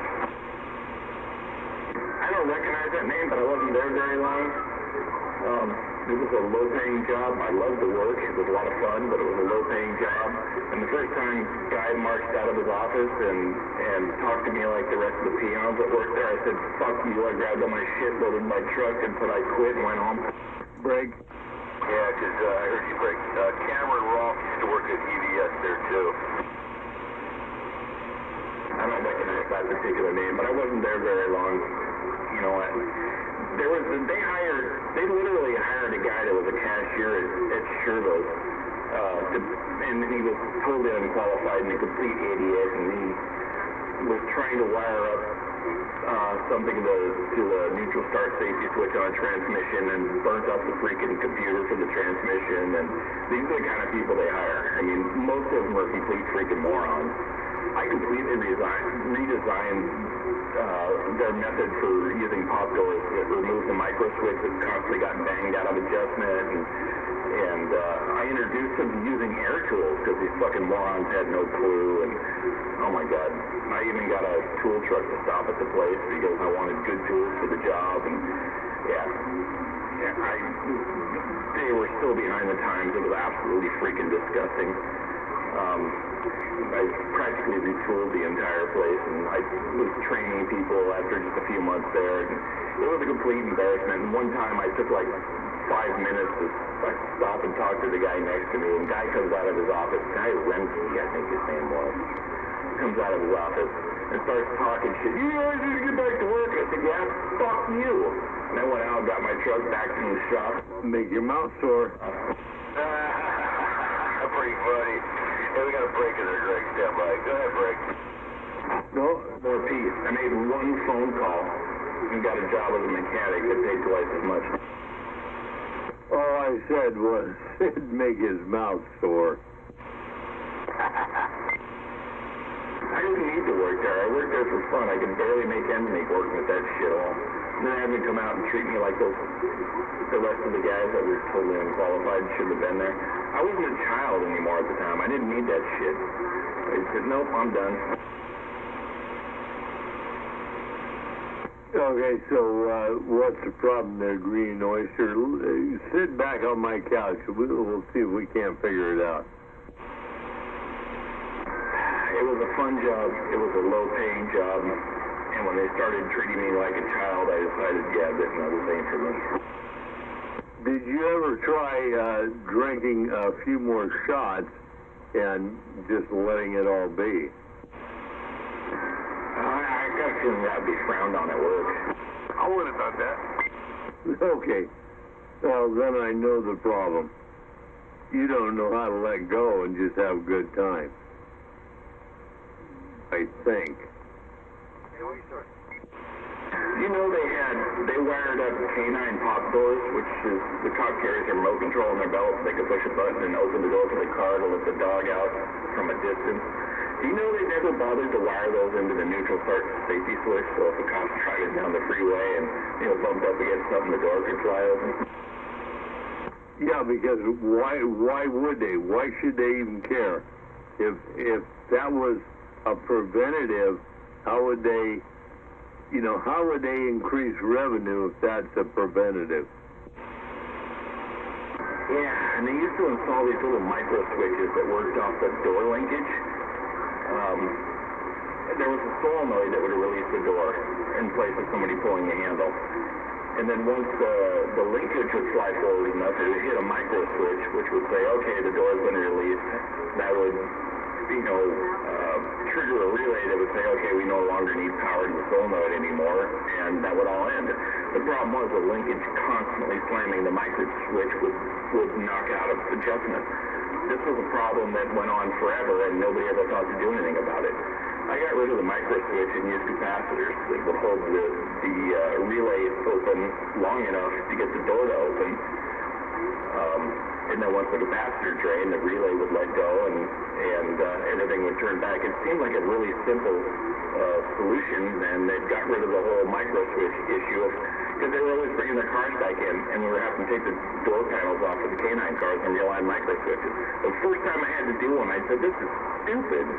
And I just threw a cap in there and said, problem solved. I worked as an electrician for a couple of months in transitioning jobs, and we were working with micro switches and multiples.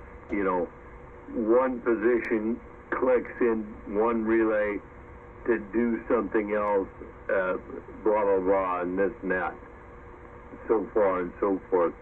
And it came back exactly what you said.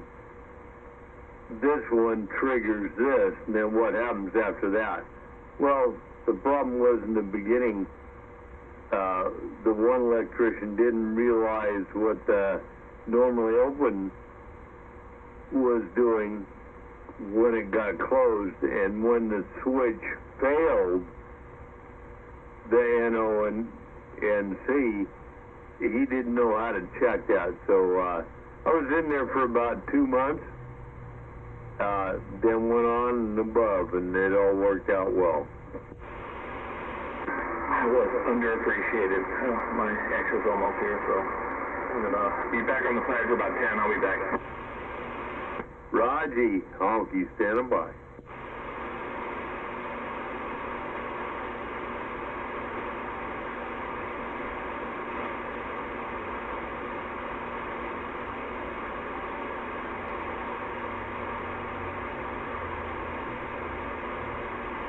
Got many jumpers and wires to cut for this old power supply I'm building here. 420 amp power supply, stable at 14.5 volts. Yeah, we'll see how it turns out. You gonna sell it? Well, yeah, that's what the hell I'm building it for. Would it work for my Chingadera? It'll work for pretty much 420 amp at 12 or 14.5 volts.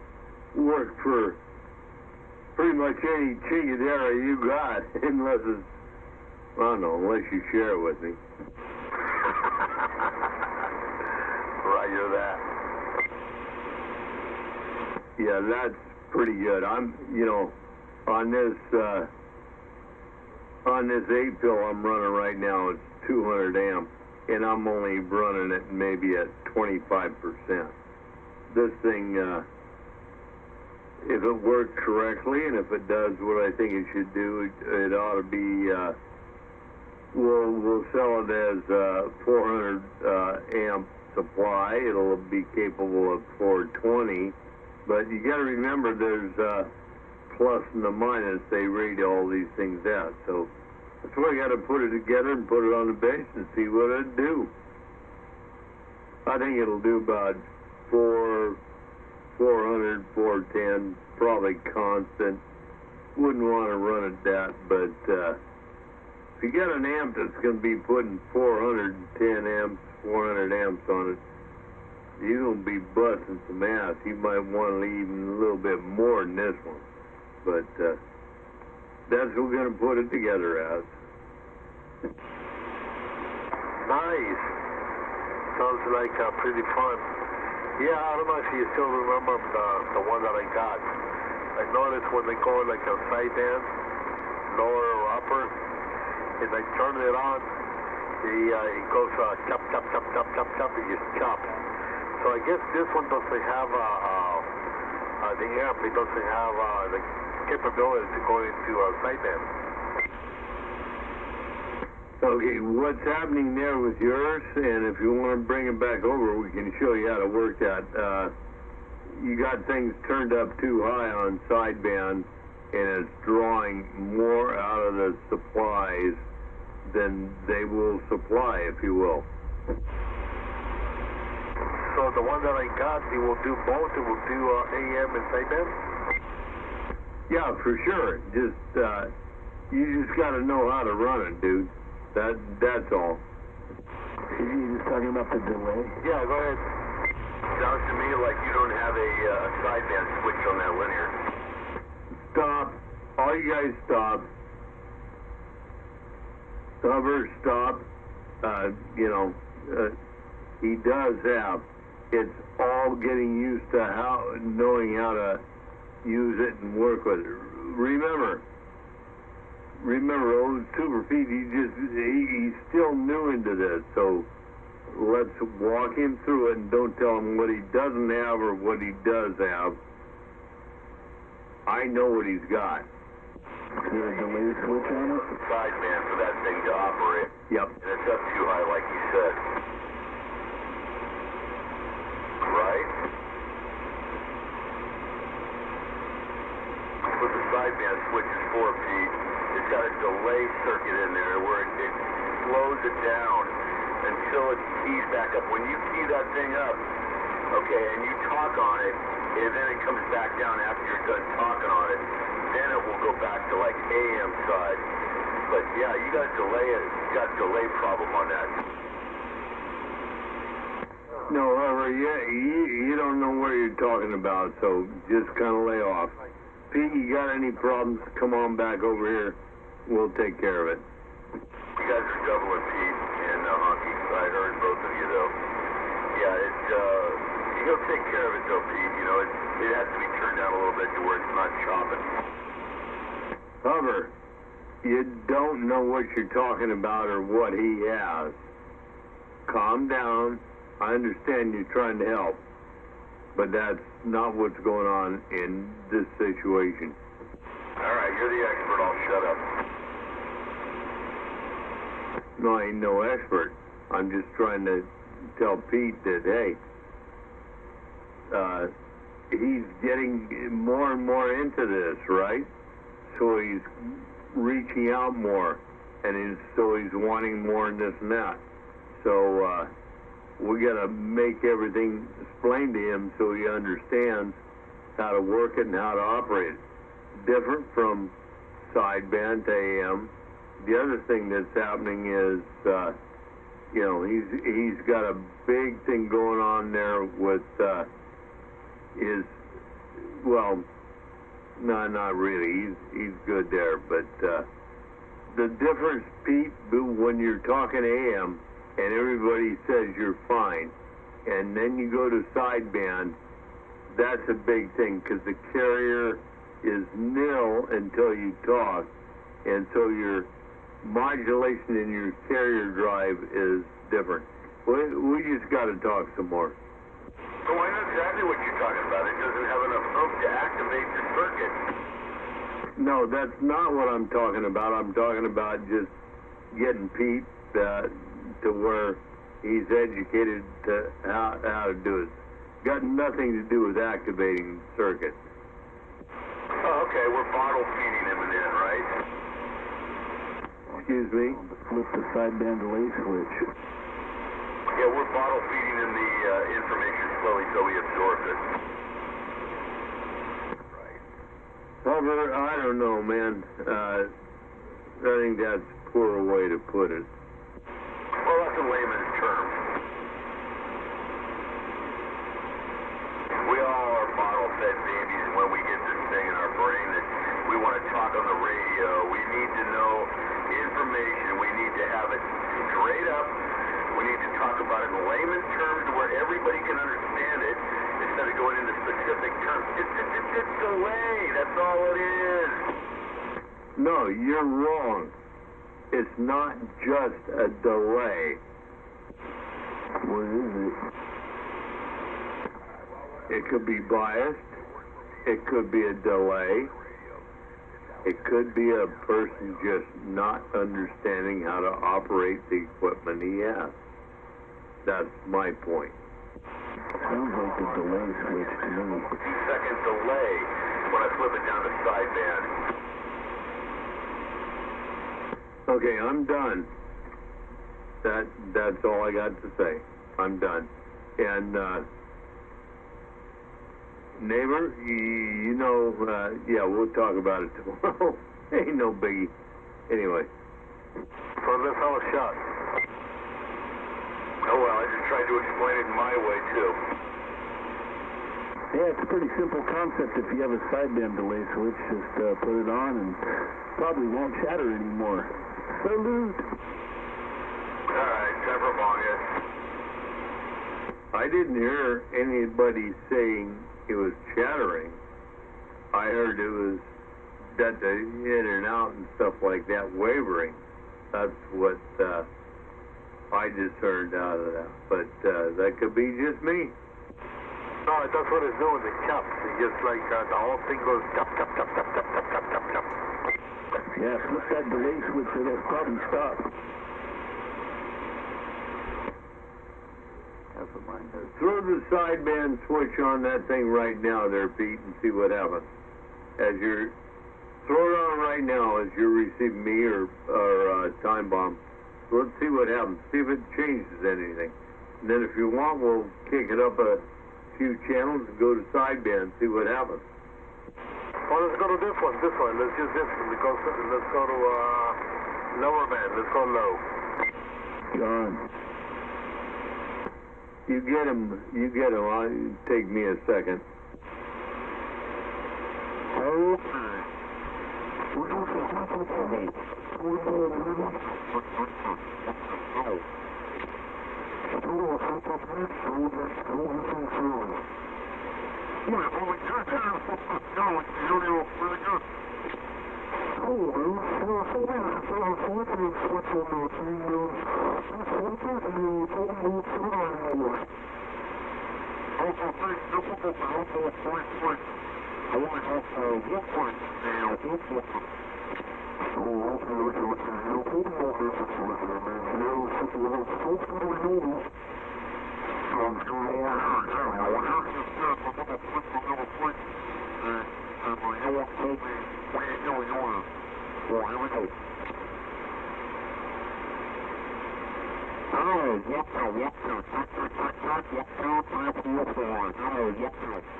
Yeah, we're not confused, Honky. Yeah. Well, maybe it's just me that's confused. In the amp, and it's not really meant for sideband. You could probably get away with it, but you hear that relay chatter, and that's just not too good for the relay. Hey, Bomb. Hello, Chip. I did not hear any relay chattering. Yeah, you won't hear it on your end. You only hear them. All mine do that too. Until you hit the sideband delay, and then they don't chatter anymore. But we won't hear it. Well, why are you hearing it and I am not? Let's get that out of the way first. What's going on? Have I got a problem over here or what? No, I'm not hearing it chatter either. Well, then, how did this even come up in conversation? Hey, Pete, you're sounding good. I mean, yeah, there can always be improvements, but you're sounding good. So I don't know what we're talking about here. Where this chatter or this relay stuff came up. I'm not quite sure if I understand what's going on. Hey, Break. Pete hears it chattering. Go, Break. Hey there, Honky. His dishwasher there doesn't have a sideband delay in it. Every time he stops talking, it unkeys the dishwasher. Does that make sense? Yeah, but man, we set that one up for him. I'm pretty sure that maybe it doesn't. How many? Hey, Demo Boy, how many switches are on the front of that? It should have 3. Negative. It only has one switch, the on and off power, and then it has 2 lights, one green, one red. So in AM, when I'm talking, there's a green light. When I switch it to the sideband, and I start like talking, it goes flashing from orange to green, orange to green, orange to green, and it goes plop, plop, plop, plop, plop, plop, plop. As you talk? As I'm talking. Yeah, Roger, and that's the amp you got from 101, correct? Affirmative, yes. Okay, yeah, then what everybody's talking about, you need a capacitor in there to have a little bit of a delay so it unkeys, for sure. You wouldn't want to bias it because you're just a CB guy, but a delay is definitely the way to go. And thanks, Oyster, for pointing that out. Yeah, we got there. Cool. So just a little relay. And I got it on your side too there. So I'm down for that. Joe, I just missed it. No problem. I'm sure we can point it out eventually. So 100 years down the road if I'm that damn lucky.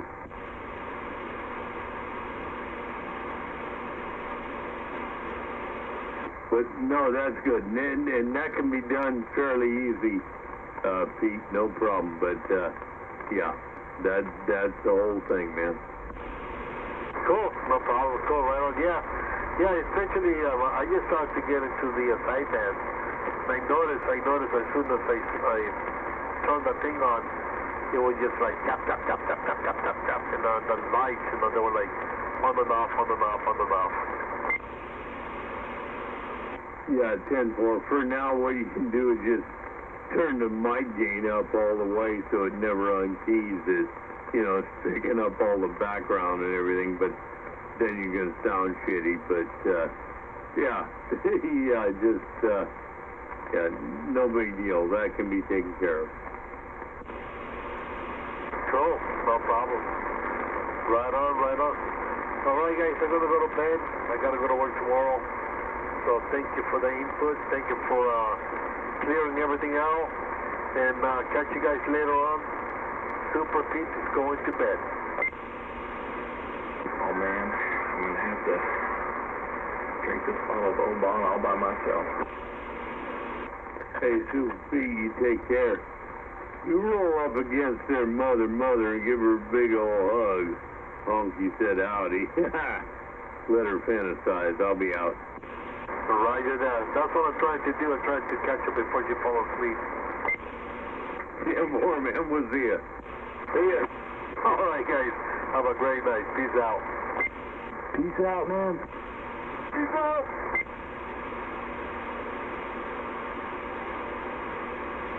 And all the rest of you guys gotta get up early tomorrow. Guess I better find something on TV. Why is that? I just stay up all night. What the hell? What are you talking about, Ozer? Well, I thought you had to get up early for the swap meet tomorrow. Yeah, I'm gonna be there. So what? Does that mean I gotta go? What? I still don't understand. I can't stay up all night and have some chow in the morning, go to the swap meet. What's your problem? I guess you could. I've just done a few all-nighters being in IT, and I'm never 100% the next day. What do you have to be 100% to go to a swap meet? All you gotta do is, oh, if I want that, I buy it, or if I don't want that, I don't. But that's why I bring 460 along, right? He's the decision maker. I'm not a dealer, he is.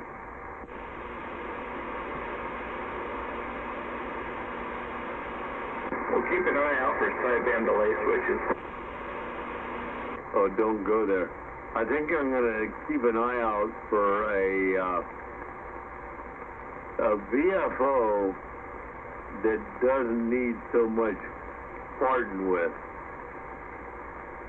for whatever radio, citizens band wide, you put it with. I think that's what I'm going to look for.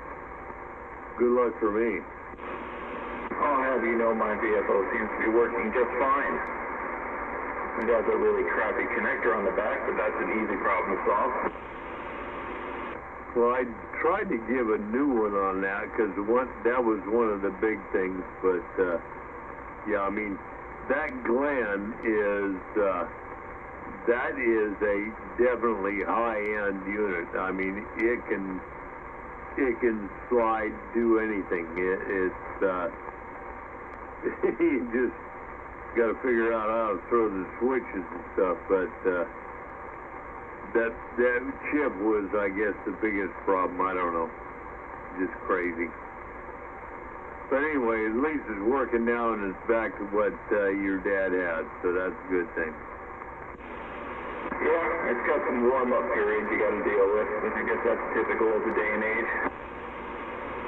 Yeah, you know, that's interesting because it took a good 5, 10, maybe even 15 minutes when I had it here on the bench for it to straighten out. I mean, you could tune whatever you wanted, but 5, 10 minutes down the road, it was different.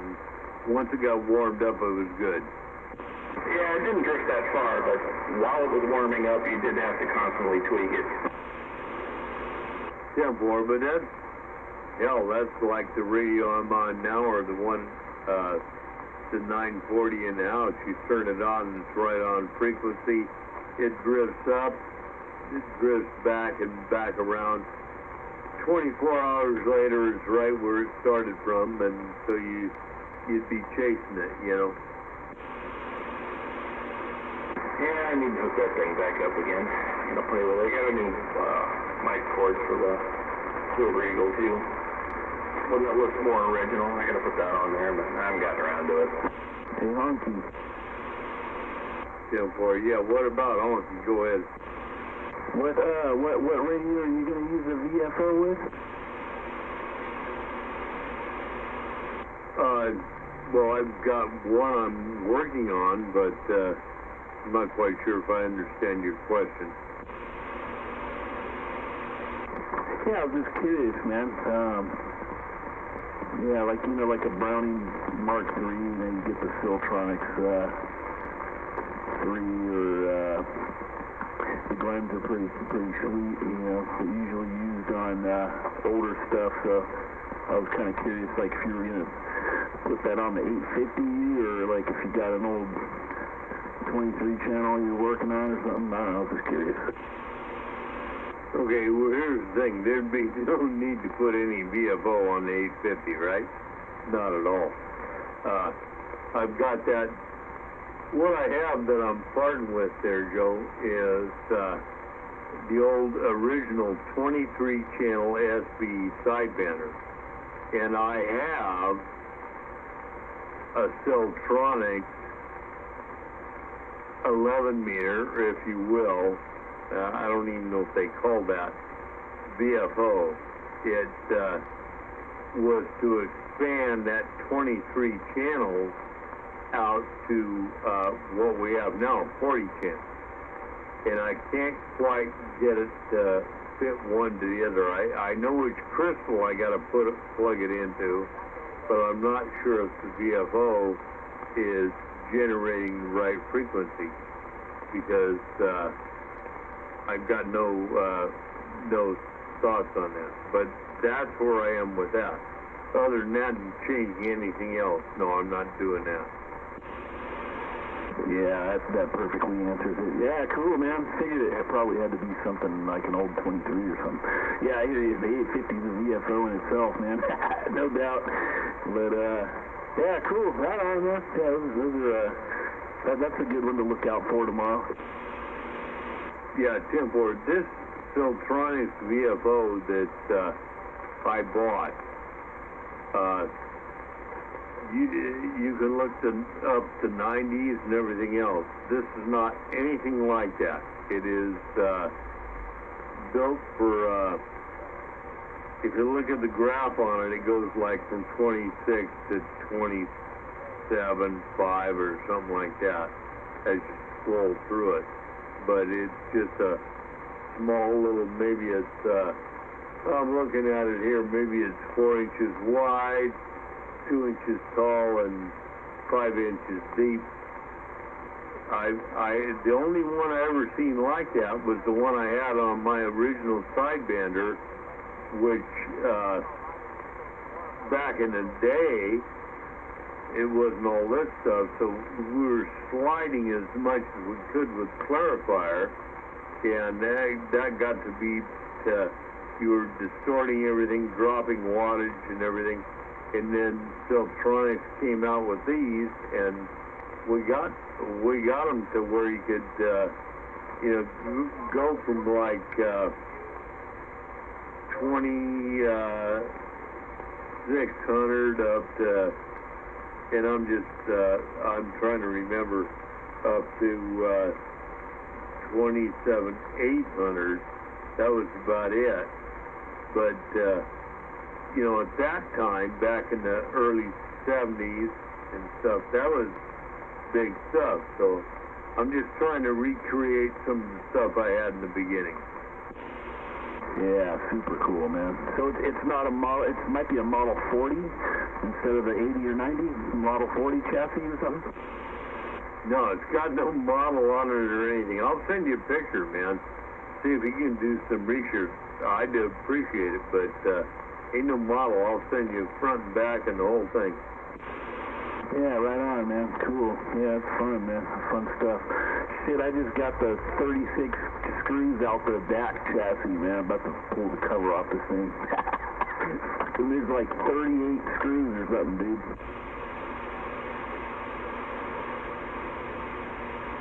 On what's that?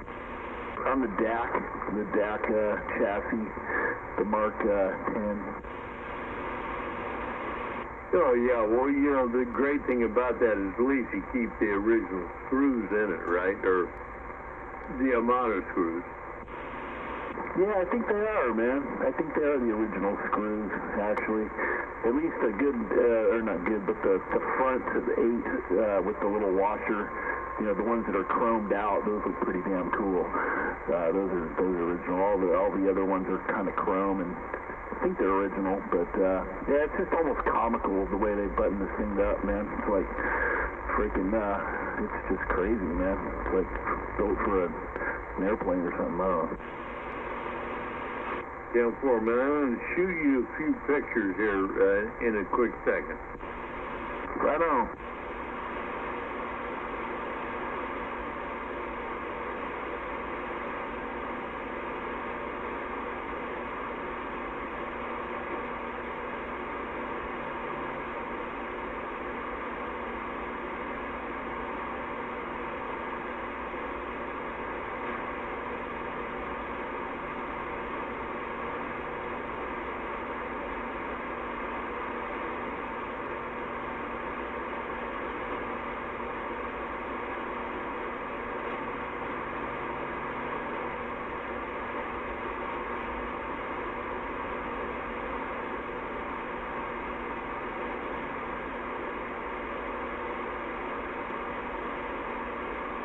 Coming at you there, Time Bomb. Let me know if you get them. Alright. Just got the chassis off this thing.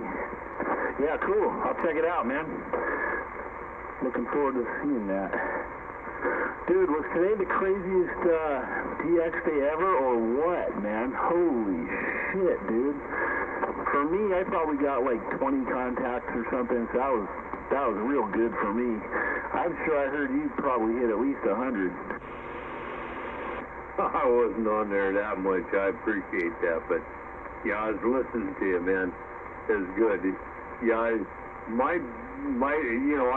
talked to the guys, and for some reason, I don't know why, they're all hearing me out there, but the New Zealand, the Australia, the England stuff on AM, those are, that's what we used to do back in the 70s, early 70s.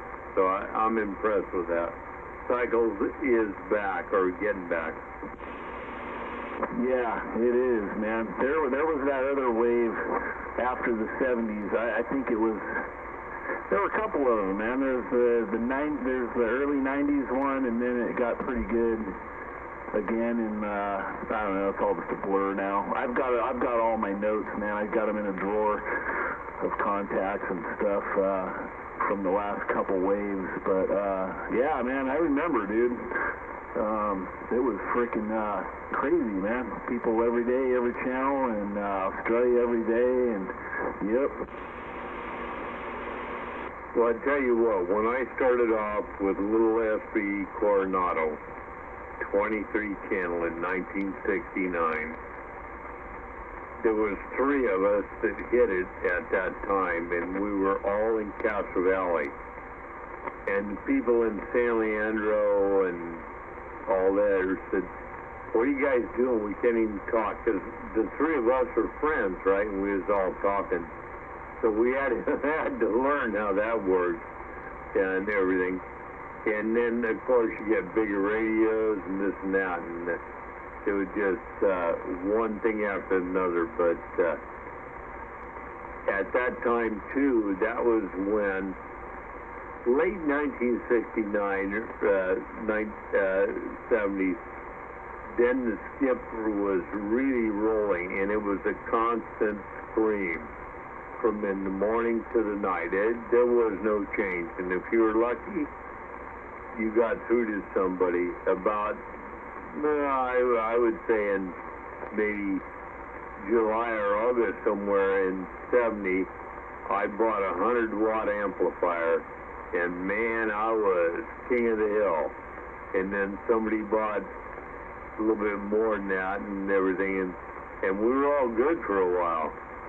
And then the skip really increased, and it took a whole lot more. I went to a 310M Palomar, and after that I kicked up I told you the story about the DNA base, but anyway, just one thing to another, and now here we are today. Yeah, roger on that, man.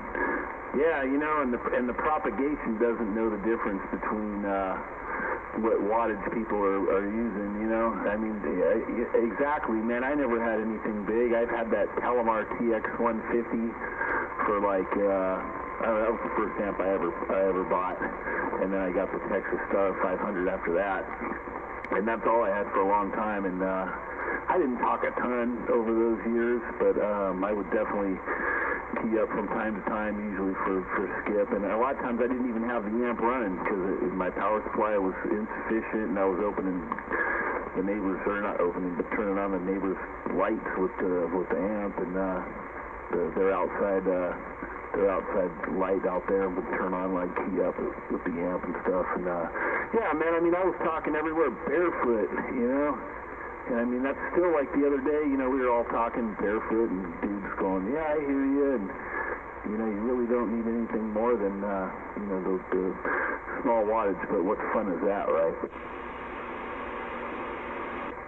Well, you're 100% right. When it's been, like, it could drop on you, and you be talking to somebody, and I try to get back to them, and they might hear me, or I might not hear them, you know, and you know our distance, it's just the way it falls in, the way it is. And the only thing I like is what I have is sometimes I can be heard if I want to be heard, but I know what you're talking about, man. It's good stuff, and you know, 2022, they say 22 is somewhere around December is supposed to be the peak, and then it'll start dropping off. So we'll see. They also predicted the other two before that, and they weren't exactly correct either. So whatever. Yeah, they kind of slip off the mark a little bit, huh? I've noticed that, man. There's a picture. I just got your pictures. Actually, I've had them for a little bit, but I just looked at them. I just forwarded you one too, a picture that I stole from the internet today of last year's sun cycle in terms of what is this? 2001 solar cycle progression. Sunspot numbers from 0 to 100, and you'll see that the graph goes from 2021 to 2022, and where we're at right now, and then you keep going, dude. And you know the prediction is going to be, you know, up in the 80 to 90 within the next couple years. And you know, of course, we all know this. You know, we're ready for it. But this graph's kind of cool. Check it out. It kind of shows exactly where we're at. And I mean, with a day like today, and it only being down, you know, to that lower number of sunspot cycles or numbers, we are in for it. Well, I like it. I just looked at it. It came through, but man, it shows some. I'm pumped for what it's showing. Only thing I got a problem with is it doesn't show time bomb and honky signal right up there on as it ramps up. So we're gonna have to do something about that. 10-4, man. I have to get the whatchamacallit, the PowerPoint, the Microsoft Excel going here, man. Add in some modulation station of the nation. Yep, I hear you, man. It's gonna be fun. You got 220 out there in that area yet? Yeah, I had them run the 220 plug on a designated 40 amp circuit. It's just sitting here, just itching. Oh man, if it's itching, I'll tell you what. I think you might need this Skinny Boy. Oh man. You know, if the price is right, I sell to you. Because it's either that or I'm going to put it in the house and run a house home so you can get rid of that 8-pill. Just pour 8-pill in the house and run the Skinny Boy in there. I don't know. Yeah, one day at some point, man, when the stars align and the time is right, the outlet is there, man. You remember from Ratchet, there was that real close call that I was about to get myself into, and then that fell through, and you know, no biggie. I wasn't really tripping. I was a little disappointed, but you know, no big deal, man. It wasn't meant to be, right? So, but yeah, you know, when we had them upgrade our panel, I had them shoot a couple extra designated lines right here to the shack, so I am not flipping any breakers anymore, man. This is a good thing. Yeah, I remember that.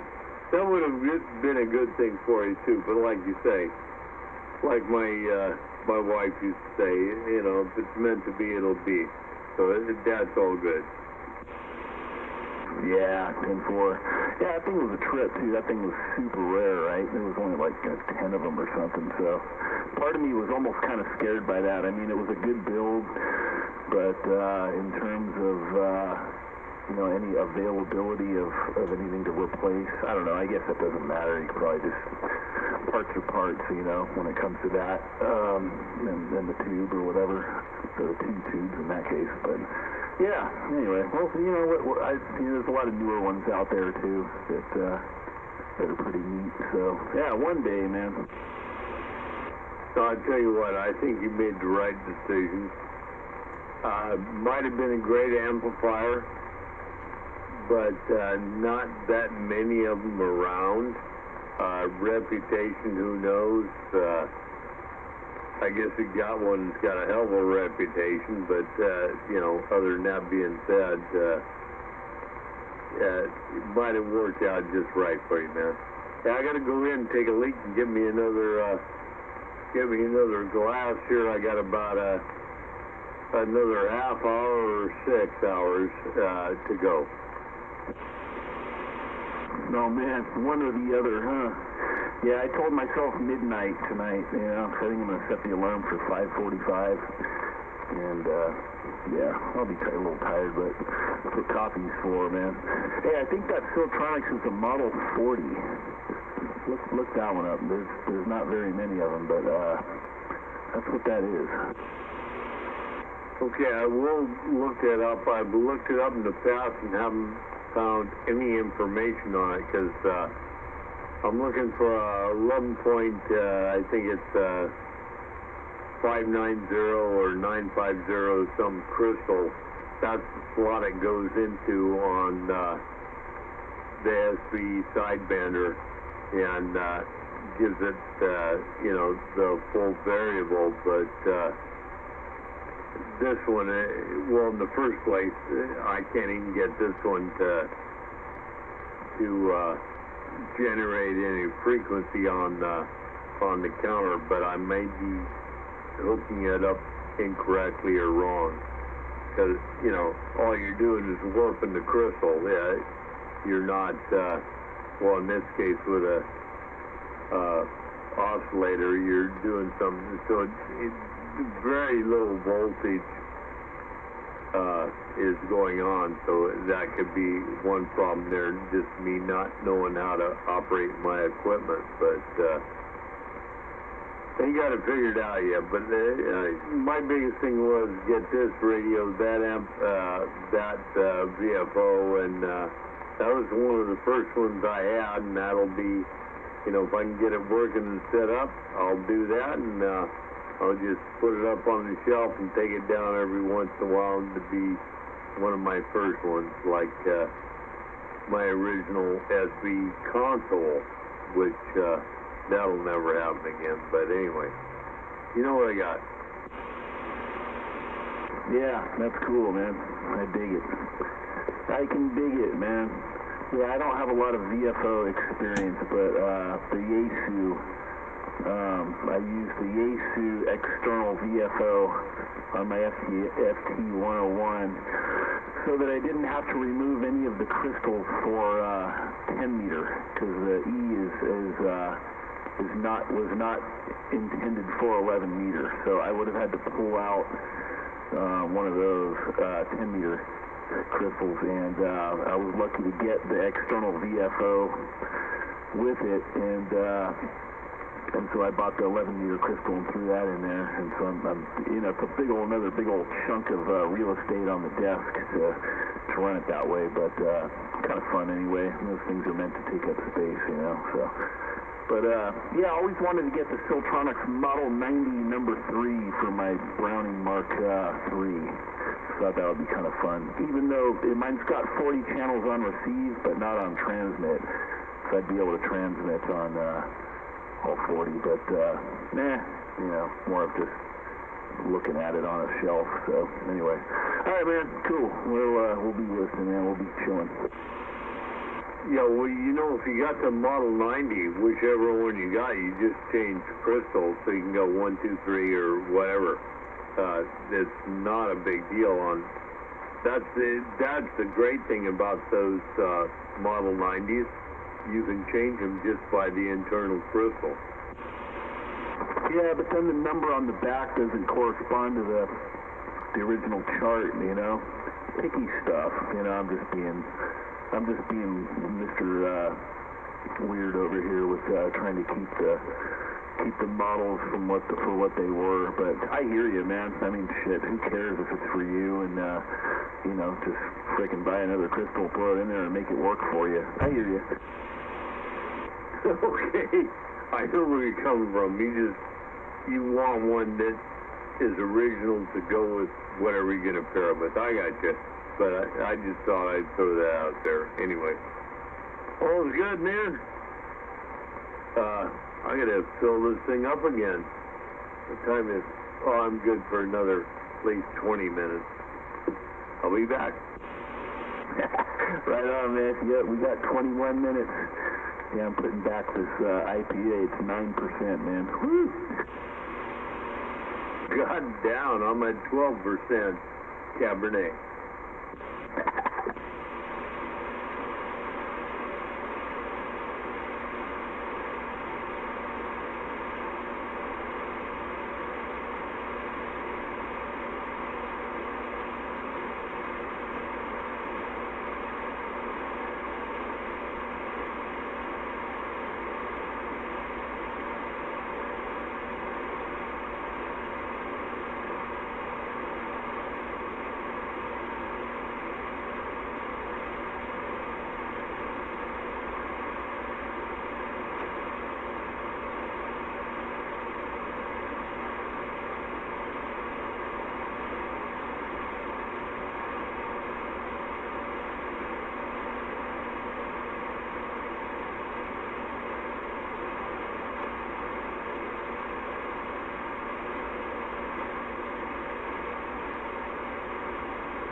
I'm getting sick. Human garbage.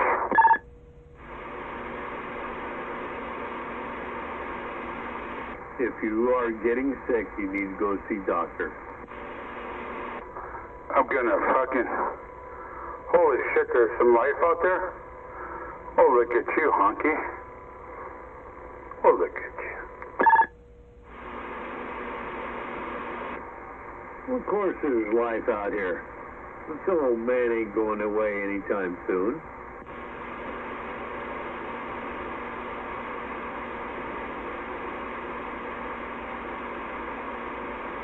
You're fucking hardcore. That's why I like a little enthusiasm. I want to see a little enthusiasm out there. No doubt about it. Mad Dog. Checking it out. You call me hardcore, I don't know about that. Just brought up the old way. Remember when we first started talking and stuff, and it was all good, and then all of a sudden, on the Mad Dog side, a switch was thrown or something happened. But anyway, it's all good. What's going on now, man? I mean, this is an odd time. 11:48, almost 12, an odd time. What's going on? They switch your hours again or what? My hours. I work. My hours. Oh, good Lord. I'm starting to trip a little bit. Well, you trip all you want. That was just a question. You don't have to answer it. Just being my nosy asshole. Yeah, I'll get back with you in a minute. I'm gonna get back to me at I'm gonna park at a more, CB-friendly location. Well, I'm pretty sure Drake's is closed up by now, so whatever. I'll be listening. Not talking about Drake's. I'll get back with you in a minute. I'll get back with you.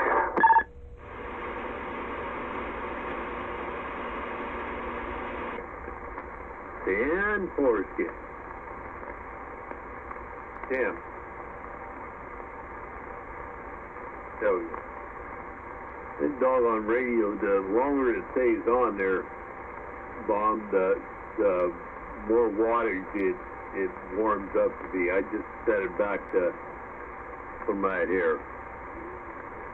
5 kilo 50. And yeah, I just set it back to, this is 5 watts on this Kenwood 850. Yeah, I'm running mine too, and yeah, shit, mine's exactly at 5, swinging about 6.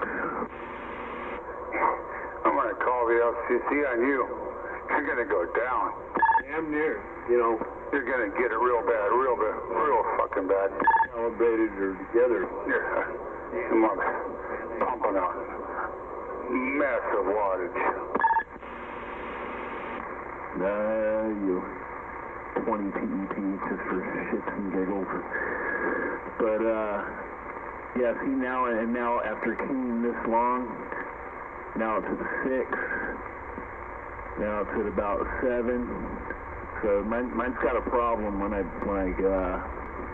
the longer I talk, the hotter it gets, the more dead key I get.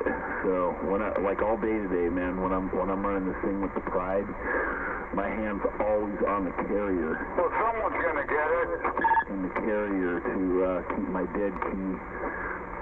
You fucking motherfucker. Fuck you, motherfucker. You on the Pride right now? Nope. Yeah, it's crazy because So I just switched the meter up to VEP. Hello? And even on, you know, how I run this thing, I'm still, I'm not sure. 30, 40 watts on PEP. So that kind of makes sense, right? 5 to 40? Yeah, yours was hot though, I remember that. I don't know if it's been modded to do that a little bit more, or if Gonna get it. it's weaker. You know, I mean, maybe mine should do that. But I'll turn the carrier down. So right there, that's like 2 watts. A little less actually, but yeah, not that it makes a difference right now or anything, but yeah, I mean, usually this is about where I have it, so I actually just kind of put it back to where it needs to be for when I'm running the Pride. But yeah, I don't know, yours is like, yours was like, got killer forward, man. I'm still supposed to be a little bit. The elite part of the line, even better than 460s. Imagine that. But it's supposed to be, but it's, you know, this thing, and the one, you know, it's a great radio for transmit, but one of the greatest things I like about it is this thing has got received so much better than the 2995. There's no comparison. The 940 in the house, I've never had that one out here on the bench, so I can't really compare it too much. The 940 is, that thing is a monster. It's a great radio. That'll do somebody good, but it won't fit in, my bench won't fit in my bench. The only thing I can say is the receive on this 850 is not comparable to the 7300. The 7300's got a beat, but the 7300 doesn't have, that is the full amateur radio set up that way. And so when you look at it on the watt meter, you're looking at two different things comparing that radio, the 7300, to this 850. You're looking at two different average and peak wattage. They're pretty close to the same. I mean, I've talked to the same people, so, I don't know what to say. I like them all. Yeah, they should be similar out. Yeah, my garbage. Yeah, I've always loved the ears on this 850. Even more so on sideband and, like 20, 40, and 80 meter. Oh my God, man. It's just easy on the ears, man. The 7300's good too, but I'm not used to it. It's a little more, I don't even know how to explain it. I'm just not used to it. This 850, I've been listening to this 850 for like 20 years. I just started talking on 11 meters. Yeah, this thing is just, it's like home to me, man. But, oh yeah, the 9-something, the 940 or something. Did you fix that? Yeah, it's done. It's done. I got it in the house, and it's man, that thing is a monster. It's big forward on it. If I put it through the 8-pill, I'm pushing the 8-pill to the max. If I turn the carrier up, if I keep it down, it's cool. But that thing is great. Big power supply problem. We fixed that and everything, but it's up and running, man. Thing is, good stuff. Oh man, cool. So it was I gotta ask, man. It was I think you guys knew, but it was just the power supply, more or less. It was actually three things, and one is still a problem. The on-off switch got a part with it. You push it in for on, and it's fine. You push it again, it won't come off. You gotta kind of move it to the left and this and that. I haven't been able to find the exact replacement for it, but it still works. The other thing was the power supply, which was one of the biggest things, if you read on that 940S, they had a problem because everybody wanted to run that radio wide open. And for some reason, this fellow couldn't handle it, wasn't built for it, whatever. Wake up, wake up. So, Wake up, the transistors on the back of that were replaced. And then the biggest thing was there was a, I don't know if you call it a power transition board or whatever, that had some problems. I don't fuck around. It out, so that was changed out, and man, everything is good. I mean, I could go back in the house and fire it up and let you hear it, but you would hear it not on this mic. You'd hear it on the Kenwood M50 mic. Fire that shit up. Yeah, we'll do it. Fire that shit right up. Something, probably doesn't have that wideband mod that we did on these 850s either. But that's cool, man. Glad you got that thing going, man. That's super awesome. Nice. Ash, again. Yeah, fire up, man. Do something else too. I forgot. I got down. That's not a joke. I know what it was. Kind of like the notes. Not a fucking joke, man. When I get down,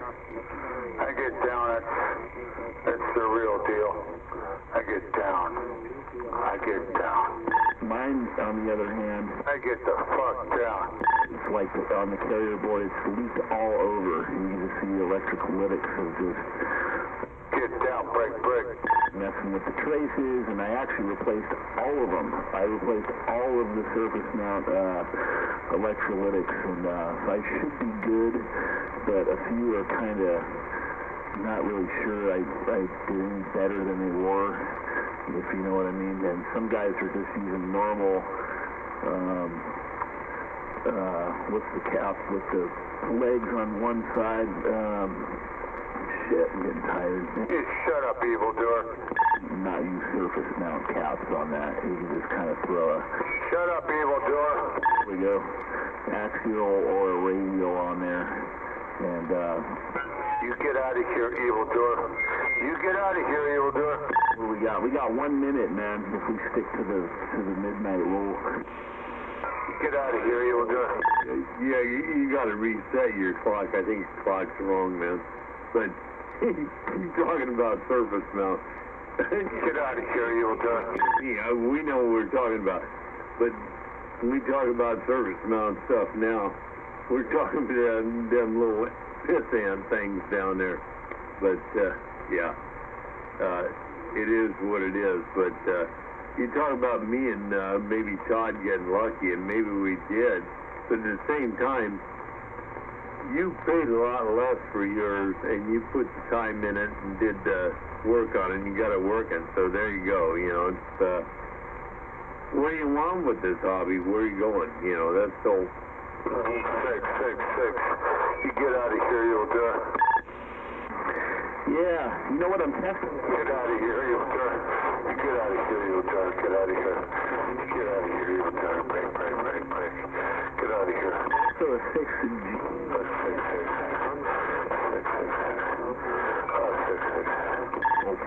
Model. 6. And Get out of here. Get out of here, evildoer. Get out of here. I'm a short, man. 6. Get out of here, evildoer. But the other setting showed, Fuck you, sit down, motherfucker. Get out of here. Get out of here, evildoer. kind of crazy, man. Get out of here, evildoer. Yeah, no, it's not crazy. What you got is a tube that's showing good for reference, but Get out of here, evildoer. Get out of here, evildoer. Get out of here, evildoer. Get out of here, evildoor. Get out of here, evildoer. The DAC. Knowing my luck, it's not going to be the culprit, but you know what, man? I mean, you know, again, it says 6W6GT to Sylvania tube. 6W6GT dash 6. Get out of here, evildoer. Get out of here. Get out of here, evildoer. Get out of here. Get out of here, evil jerk. Get out of here. One setting shows good, the other short. Get out of here, evil jerk. Get out of here. What you're saying is the Get out of here, evil jerk. 6 GT. So the base tube is a 6W6. So what you're looking is a 6W6. GT is whatever it is, but 6W6 in the beginning, right? That's the first tubes they labeled them as. Get out of here. Your tube. I think you got some, but that's who you're looking at. If it's showing a short, throw it away. Don't throw it away, but I mean, keep it on hand so you know what you got to replace it with. But get you a new one. Get you another one, man. That is a problem, and that's a 6-volt plate, or 6-volt heater, W6GT. So it's going to be Get out of here, evil jerk. Get out of here. modulator in Get out of here, evil jerk. trying to think. Get out of here, evil jerk. You know what? Scratch that, dude. Get out of here, evil jerk. You get out of here, evil jerk. You get out of here, evil jerk. Get out of here, evil jerk. D6, but Get out of here, evil jerk. D6. Yep. Get out of here, evil jerk. And now it doesn't show short, so I apologize for the Get out of here, evil jerk. Get out of here, evil jerk. short, and when I Get out of here, evil jerk. Get out of here, evil jerk. I think this tube should actually be good. Get out of here, evil jerk. So yeah, scratch that. But yeah, it is a modulating tube. This radio is kind of a hybrid, Cybernet board, and then they also threw a tube in there for the transmit section, which is pretty cool.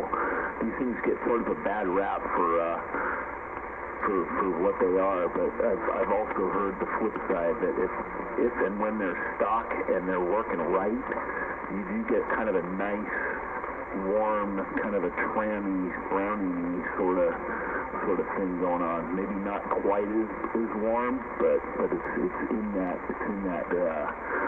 that realm there.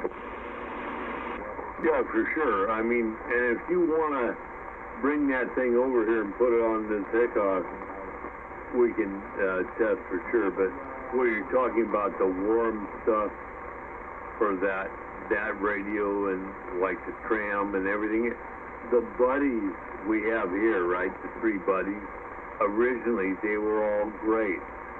People started modifying them, but they didn't understand what they were doing to modify the audio or the carry and or both together. How do you put them together? So this is where we are right now. But all is good. I think I got Time Bomb sending me something, but either way, this is where we are, and this is our hobby, and you're learning a lot of stuff, man. I'm going to have to start coming to you pretty soon, I'll tell you what. Yeah, it's fun, man. You guys have helped me a ton. Fun stuff, man. No doubt. Yeah, I just sent you a picture of the current scenario over here. My tube tester. Check out that tube tester, man. It's pretty cool. It's an old heat kit tube checker. I think I got it for $100. Not too bad. It does a bunch of them. Super good shape, man. But anyway, alright, man. I think I'm gonna sit here for probably another 5 or 10 and finish this beer ski, and then force myself to get some shut eye and go rest the neck, man. Roger on that, dude. No, I've seen that tester before. I think that's a neat one. I think if anything else, everything else, anything else, whatever, you might look at that, and with some of the stuff going on with it, it's a great tube tester, and maybe you could,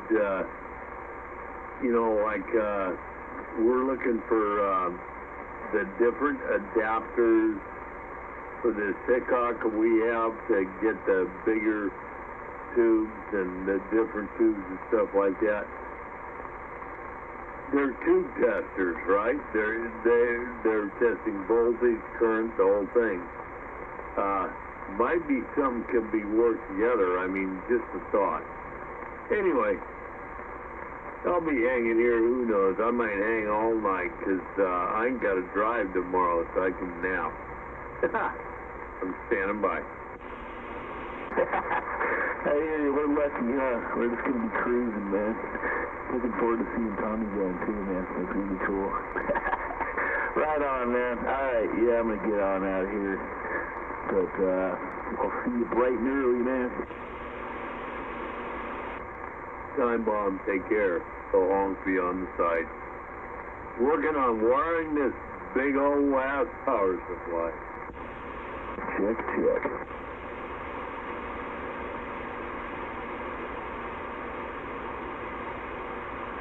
Yeah, it started out going to be a 500 amp power supply, but due to conditions beyond my control, at this point, it's only going to be 420 amps. Oh man, what are you going to run with 420 amps? Can't run shit with that. I'm out. Man, that is a shit ton. Holy moly.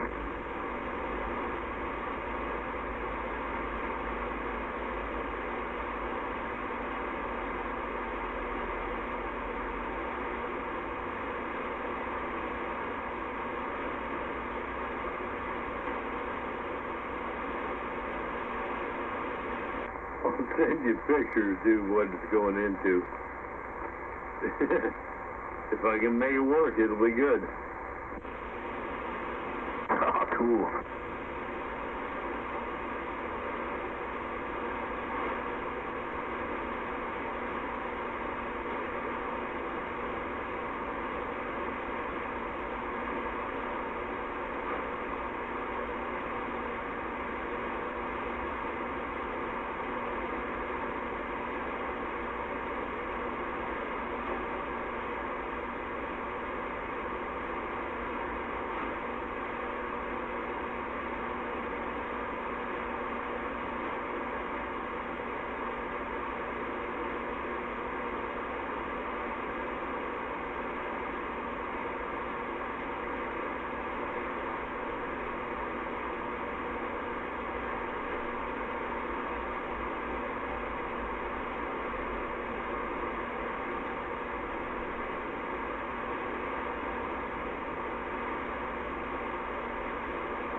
Couple pictures coming at you, Joe. Got 10 or 11 going into that box.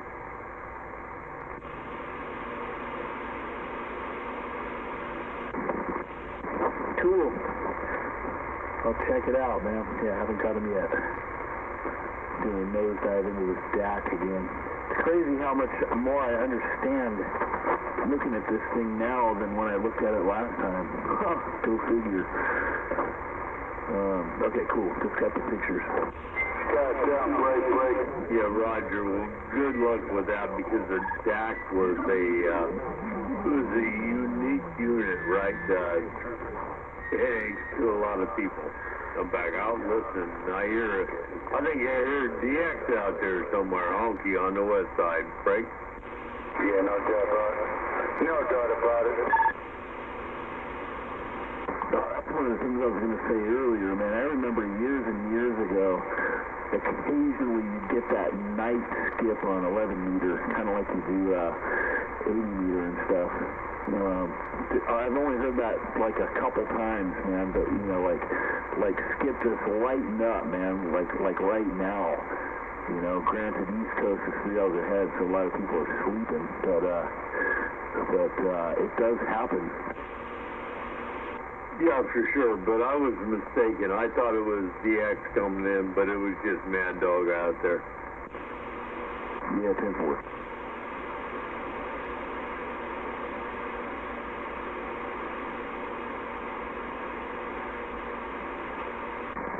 What's up, Mad Dog?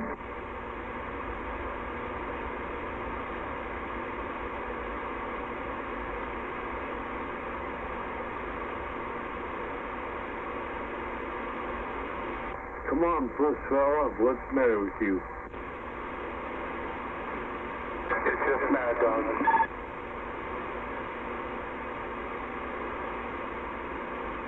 Dang, big old power supply, man.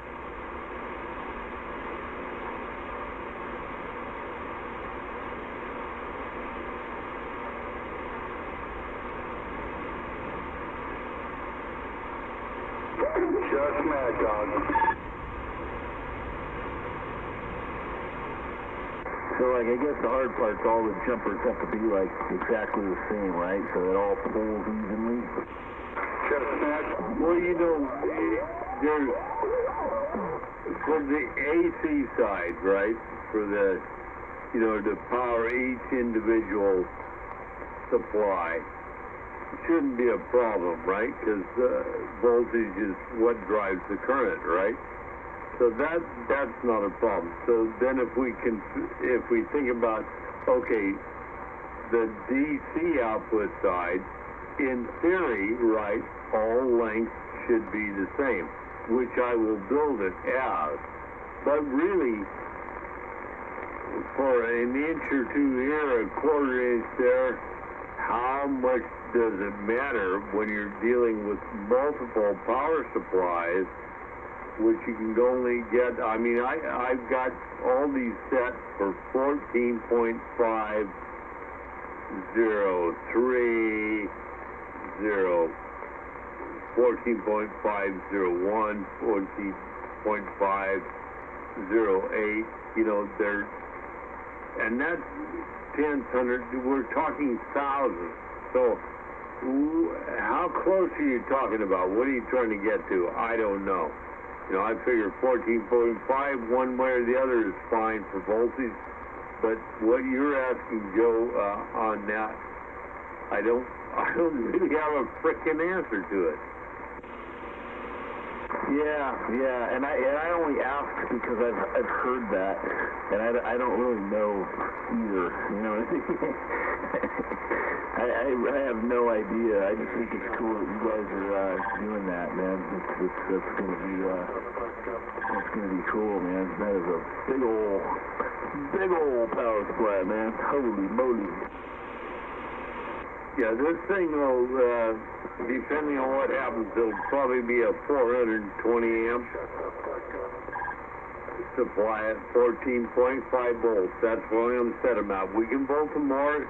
If you, after you buy them, you can bolt them more. It's up to you. But I'm going to set them at 14.5. And then I'm going to build another one. Probably around maybe a little less. We'll see. And then, right after that, if these two do well, I'm going to build a 500, and then we're going to increase from there. And all everybody has to know is this is fine and this is good, but for every 100 watts after 400, you're going to pay a whole lot more because I'm going to squeeze 400, darn near 500 watts. If I had another power supply, I could make it work into a chassis that would be an 8-pill chassis. So quad going in there, and if you have to go up in chassis, these hosers they don't sell their aluminum stamped chassis cheap, if you know what I mean. You're making me sick. Yeah, I do, man. Every time I see the price of those things, it's like, holy moly, man.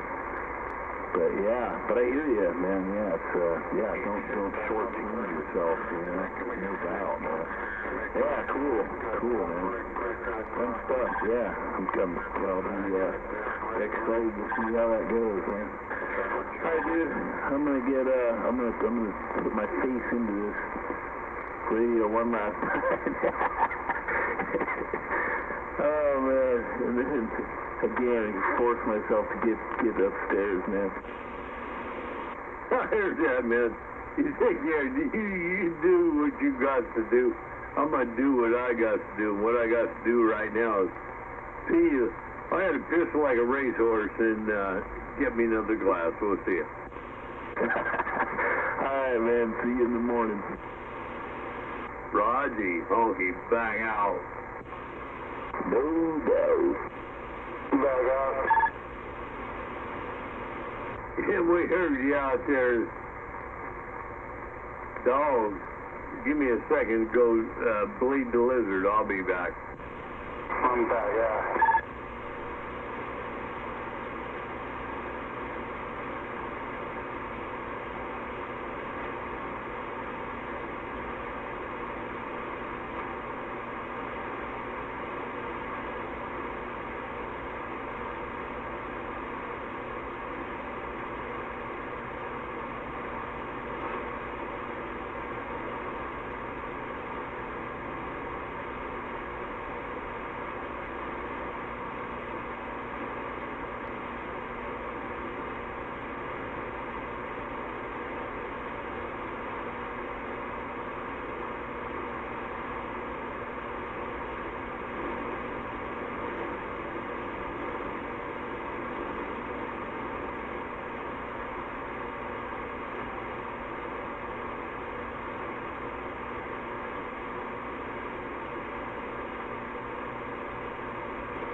God down.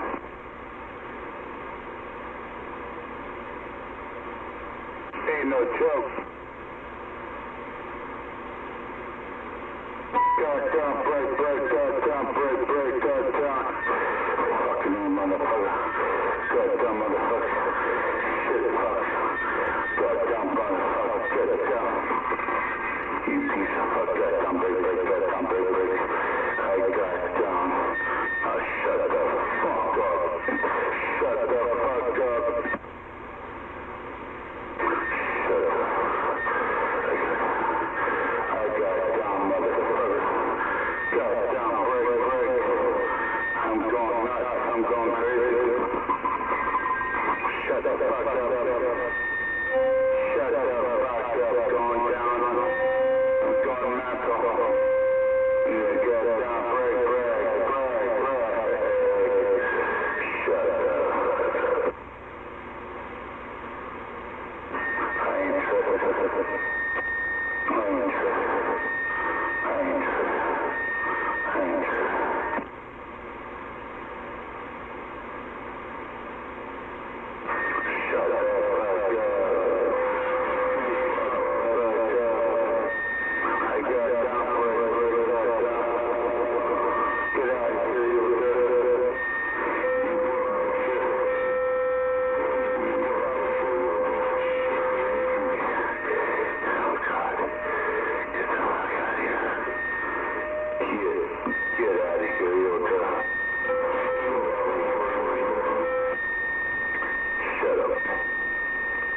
up. Shut up, motherfucker.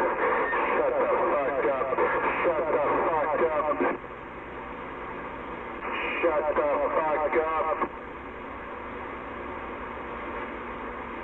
I ain't tripping anymore now. Fuck you, motherfucker. Fuck you, motherfucker. Get out of here, you fucking weirdos, you liberal retardation. Get out of here. Demonic activity 666. Get out of here. Get out of here. Get out of here.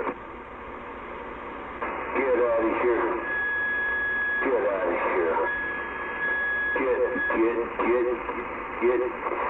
Get out of here, you dirt. Get out of here, you dirt. Get out of here, you dirt. Get out of here, you dirt. Get out of here. Get out of here. Get out of here. Get out of here, you dirt. Get out of here.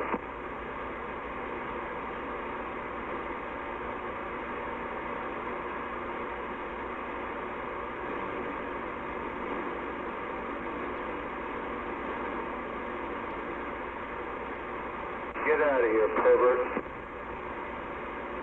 Get out.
Get out of here, you dirt.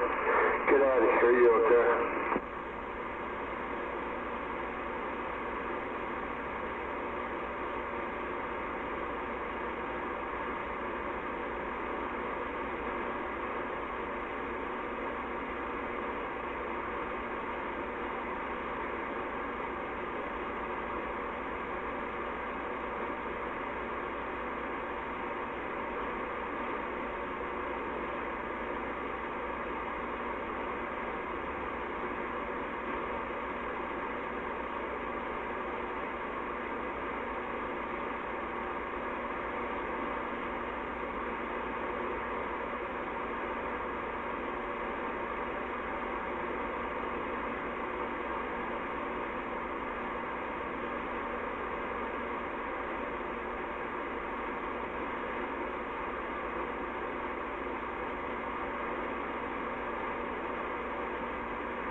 Yes.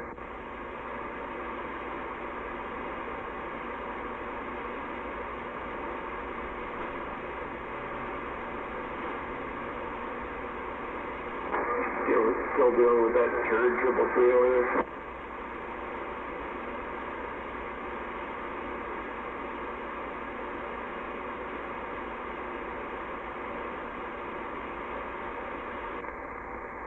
Oh man, that sounded like a crustacean. I don't know.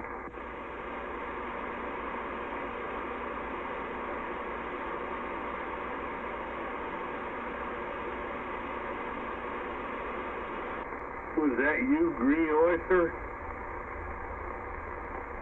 I'm not sure. Yeah, I'm pretty sure that was you, Honky. Yeah, I heard you out there. I thought everything got quiet after 333 started being his usual menace self. Yeah, I was chatting with him for a bit. He was doing his thing, and that's, I guess that's his thing. That's my thing. That's what we all do there. But it's all good.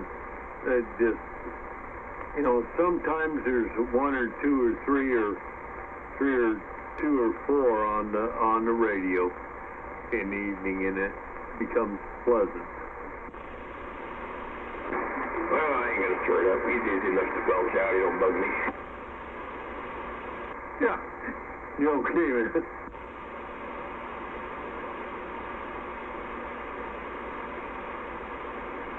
That reminds me, I was gonna order a fuse kit today, and I forgot.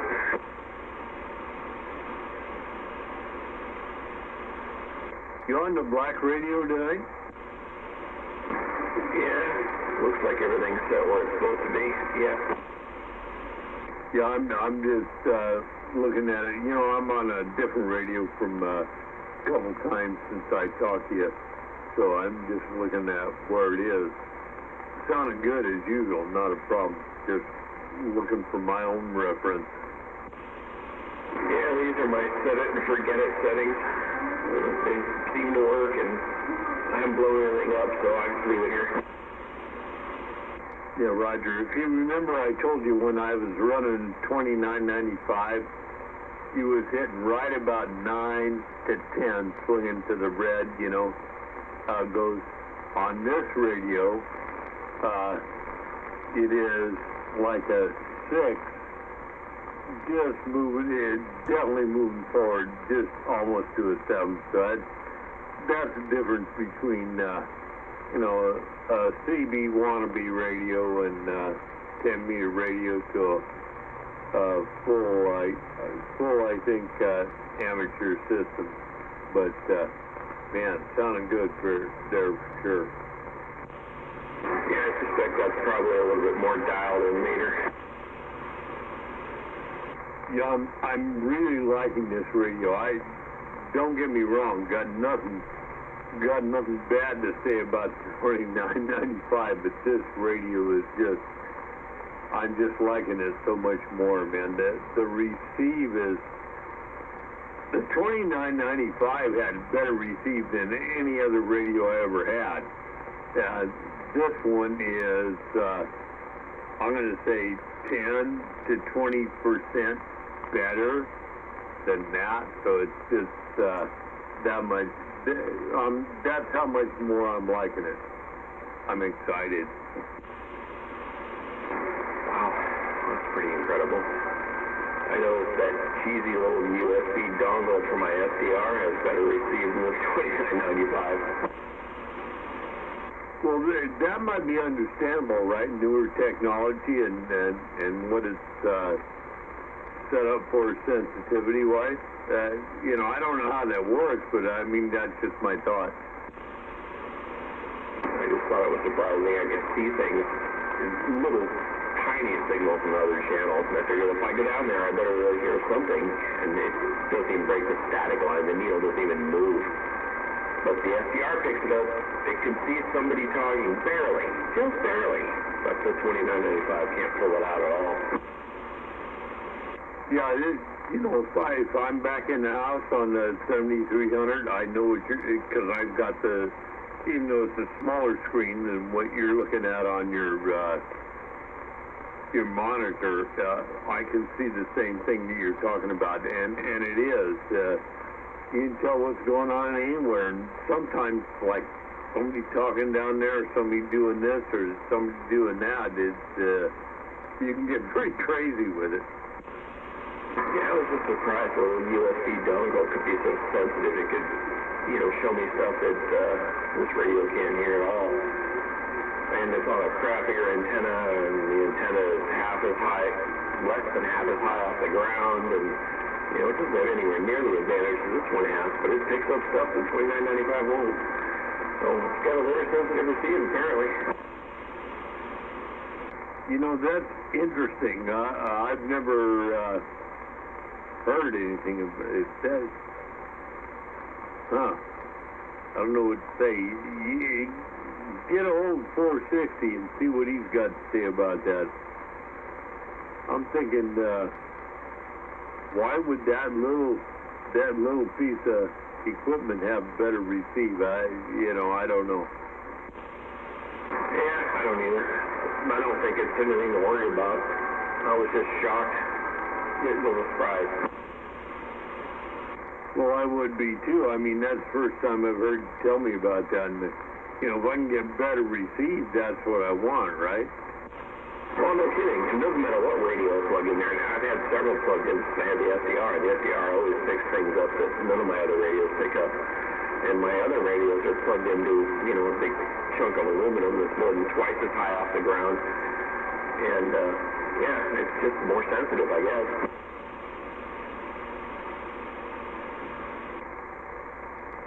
Yeah, I have not a clue, man. And you understand a lot more of this, the computer outside, technical of it than I'd even want to get into or think about, because I can't do it. But, it's, makes sense what you're talking about. Or for that little bit, yeah. But, I don't know, man. I wasn't looking for a solution. I was just throwing it out there and saying, it's weird. There's also over 100 feet of coax between this little SDR and the antenna, too, with a couple of joiners in between and all kinds of stuff. There's so many reasons why it shouldn't receive that well, but it's weird. But then I guess that's all it's supposed to do. I mean, it's designed to receive and do nothing else. I don't know what to do. I don't know. Doesn't matter. Both of them do exactly what I expect them to do. I'm not complaining. No, this is good. We're doing our thing, or you're doing your thing, having fun, not complaining. No big bitches to go about, bad connector here or there is no big deal. Nope, no problem. I was pretty sure I was going to blow up the SDR with front-end overload. I was trying to find something to prevent that, and I ordered something that was supposed to prevent it, but it didn't work at all. It cut off all inputs to the SDR, so that didn't work. But amazingly enough, I haven't blown it up yet, so I guess it's not going to. I had a person tell me one time, and we got into this discussion about when people are on the line with a lot of wattage and keying and taking out the radio's receive and all this and that.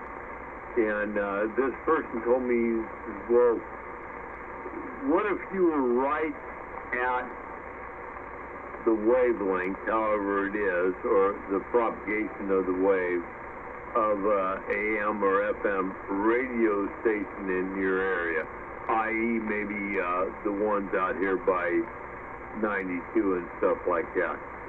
And you were right up to it on that frequency listening. And that frequency was broadcasting. Would it wipe out your receive? And the answer is no. They want you to receive this stuff.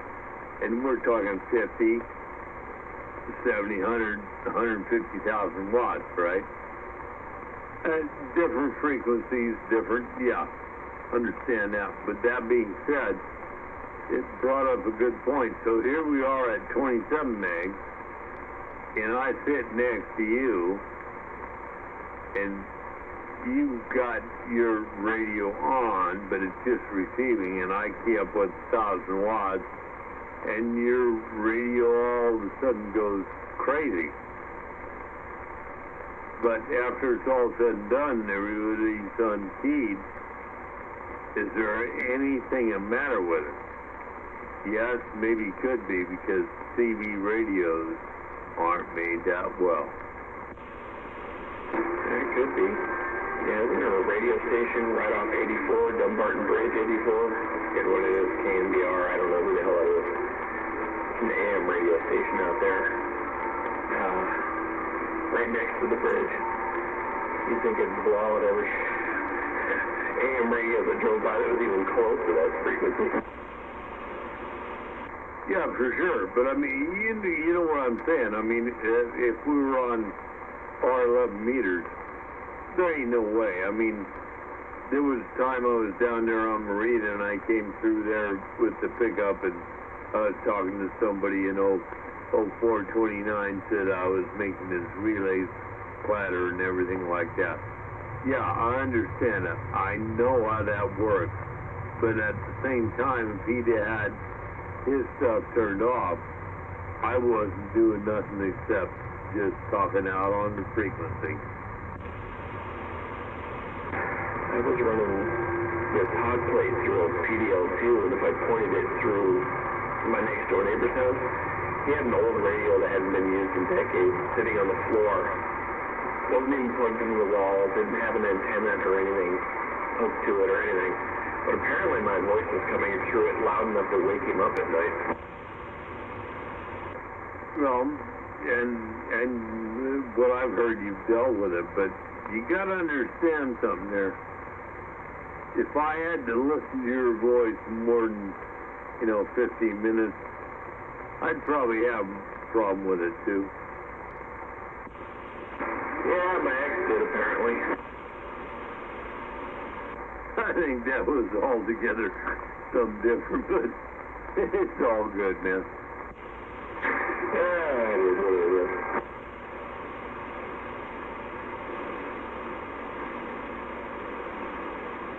Hey, by the way, if your ex or any of your friends got any females, just, don't want kids, but just let me know. I can date them, take them out to nice dinner and stuff, show them what the old honky's all about. Well, if I could spoon feed someone to you, I'd be happy to do it, but I don't really know any. Well, you know me, I don't leave the house much anymore these days, except for what I have to. I'm not going to comment on that, but I appreciate it, man.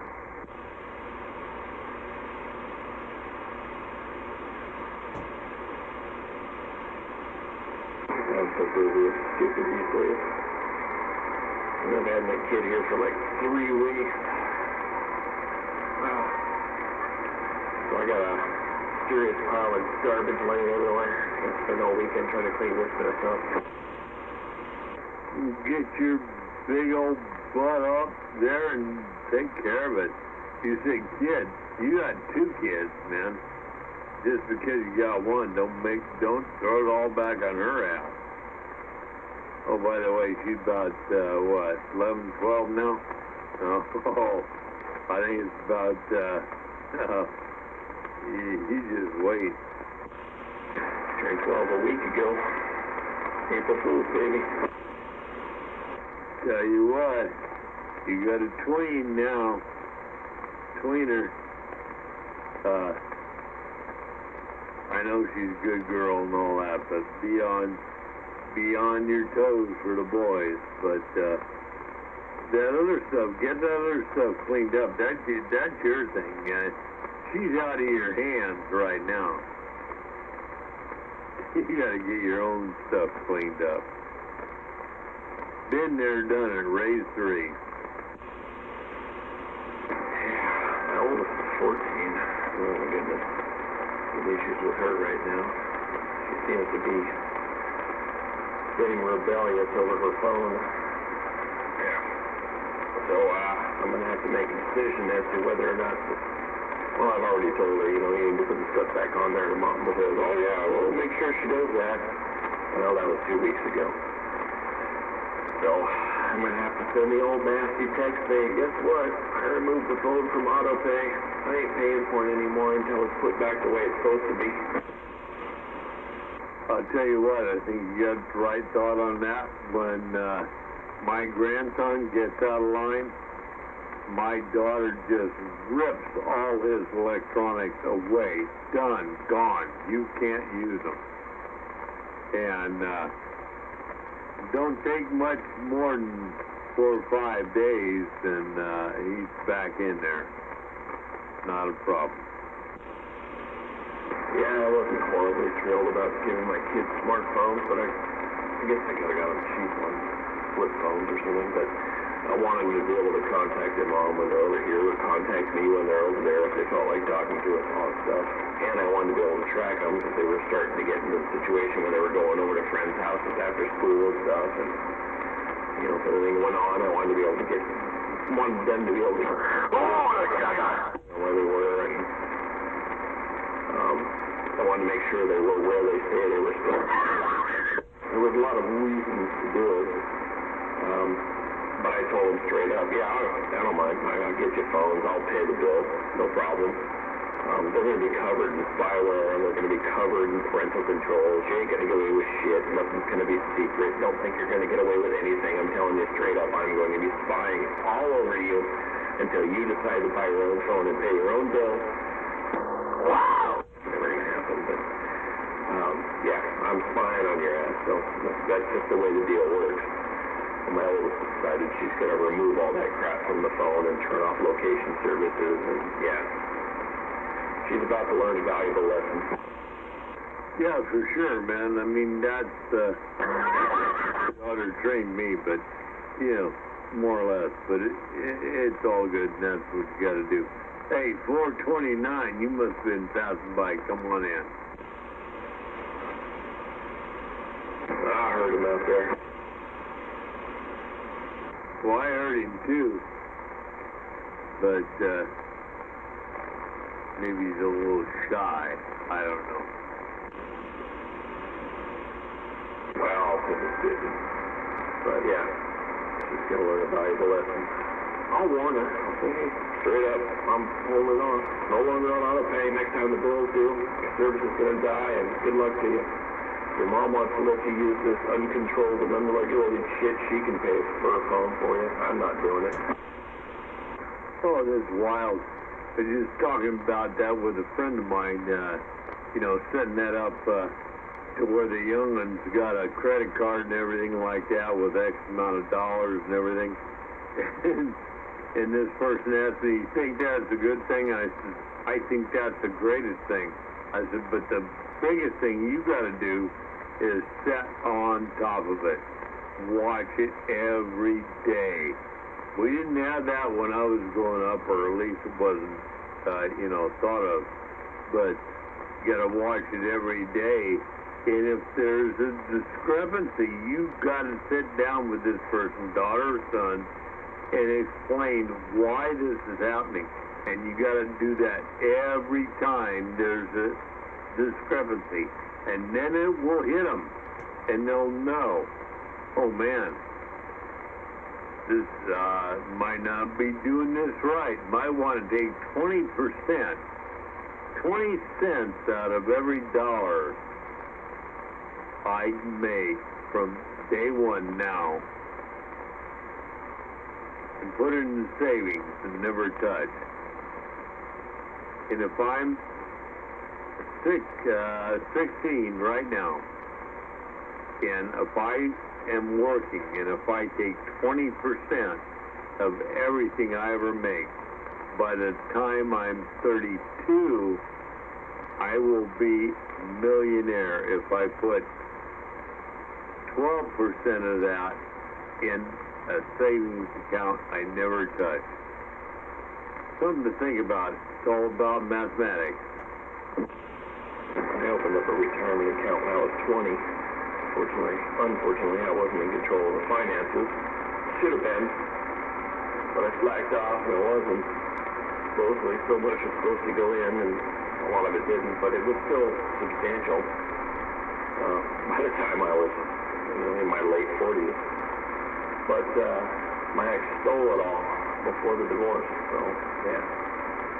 I wasn't planning on having Social Security around when it was time for me to retire, so I thought to go and started, shoveling bits away. Well, I thought I was shoveling bits away, but there was quite a bit in there, and there's nothing now. It's interesting you brought up debit cards. I got my kids prepaid debit cards recently. I put nearly nothing on them. I can transfer as much as I want to them instantly, and I can turn them off whenever I want. So it's able to say, oh, you want to go downtown with your friends after school? All right, pitch you a few bucks for that, whatever. Or, if they have some money on them and I want another form of electronic leash, I just shut the card off so they can't use it anymore. Yeah, being able to shut that stuff off is great. There's no need to look them anymore. Just take all the shit away they care about, their phone and their debit card. It's awesome. I heard that. Hey, the only thing I had to say there, dude, is just keep on track of it. You know as well as I do. You X amount in, X amount out. My thought is 20% in you never touch. Yeah, it ain't getting you nothing, ain't doing nothing. But above that, you're paying that off every month all the time. That 20% of what you didn't do is getting you a taste here and a taste there. It's very conservative, I know. But I ain't doing too bad as being conservative. I'm back out. Yeah, well, not only did my ex steal all the money out of my retirement account, she didn't pay the early withdrawal penalties and taxes on it, so they came after me for it. Are you shitting me? No, she stuck me 6 ways from Sunday. She maxed out my credit card, she stole my entire retirement account, and dumped it in a bank account in her name. And the government came after me because she didn't pay any of the early withdrawal penalties or taxes on any of it. Yeah, and that was after being with her for 30 years. Goddamn bitches. So,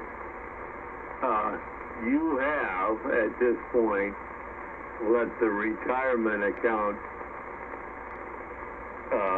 processors know that you have no longer any concern with that, and you and her are divorced. Number one, correct?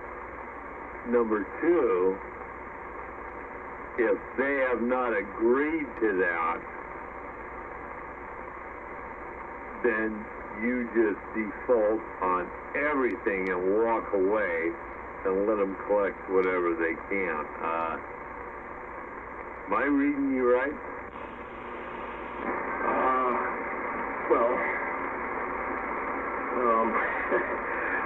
What I did was say I didn't take any of this out. I said I don't give a shit. I paid it all back. I paid them their taxes. I paid them their early withdrawal penalties. I paid off the credit card. This was, what, 4 years ago now? Yeah, I paid it all back. My credit rating is still excellent. I owe almost nothing on the credit card, just what I ran up fairly recently in lawyers' fees and a new washing machine I had to buy this week. But, yeah, I'm out of the red and well into the black. Well, that's a plus. I don't care about the credit rating or anything like that. My thought was, my statement was, yeah, you'd already put her to task to explain why she did everything and you shouldn't get shit. Anyway, doesn't matter. Over and done with.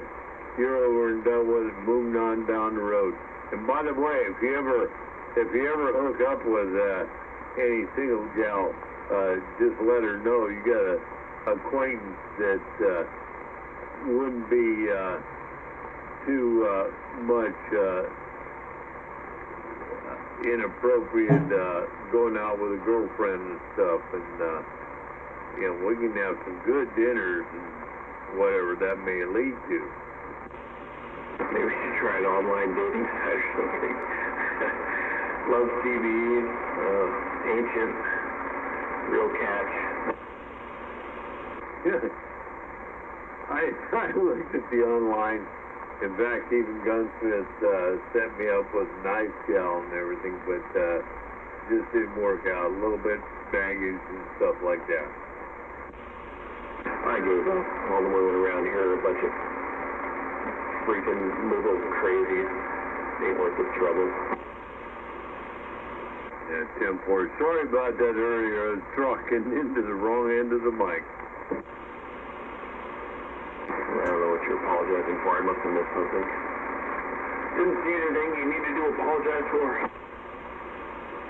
Okay, this is good. I thought I was, you know, I had my head turned this way talking into the mic, but before that I was turned around this way, so must be all good. Anyway, I'm back listening.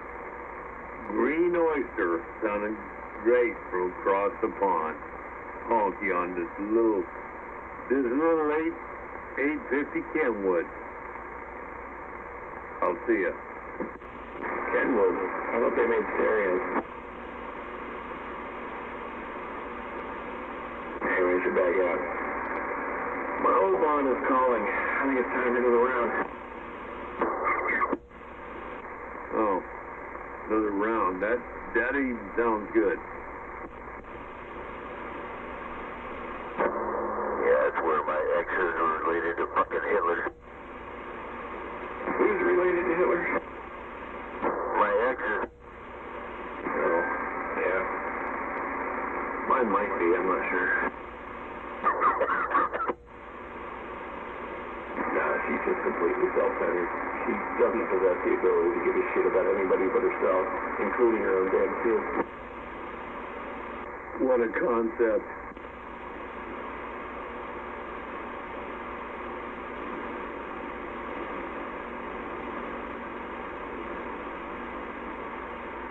What's going on out there, Cougar 429? Honky. I'm trying to get rid of my headache and eat something. 10-4. Yeah, I heard that. Hopefully ain't no big thing and get rid of it and it's all good now. Oh man, 24/7.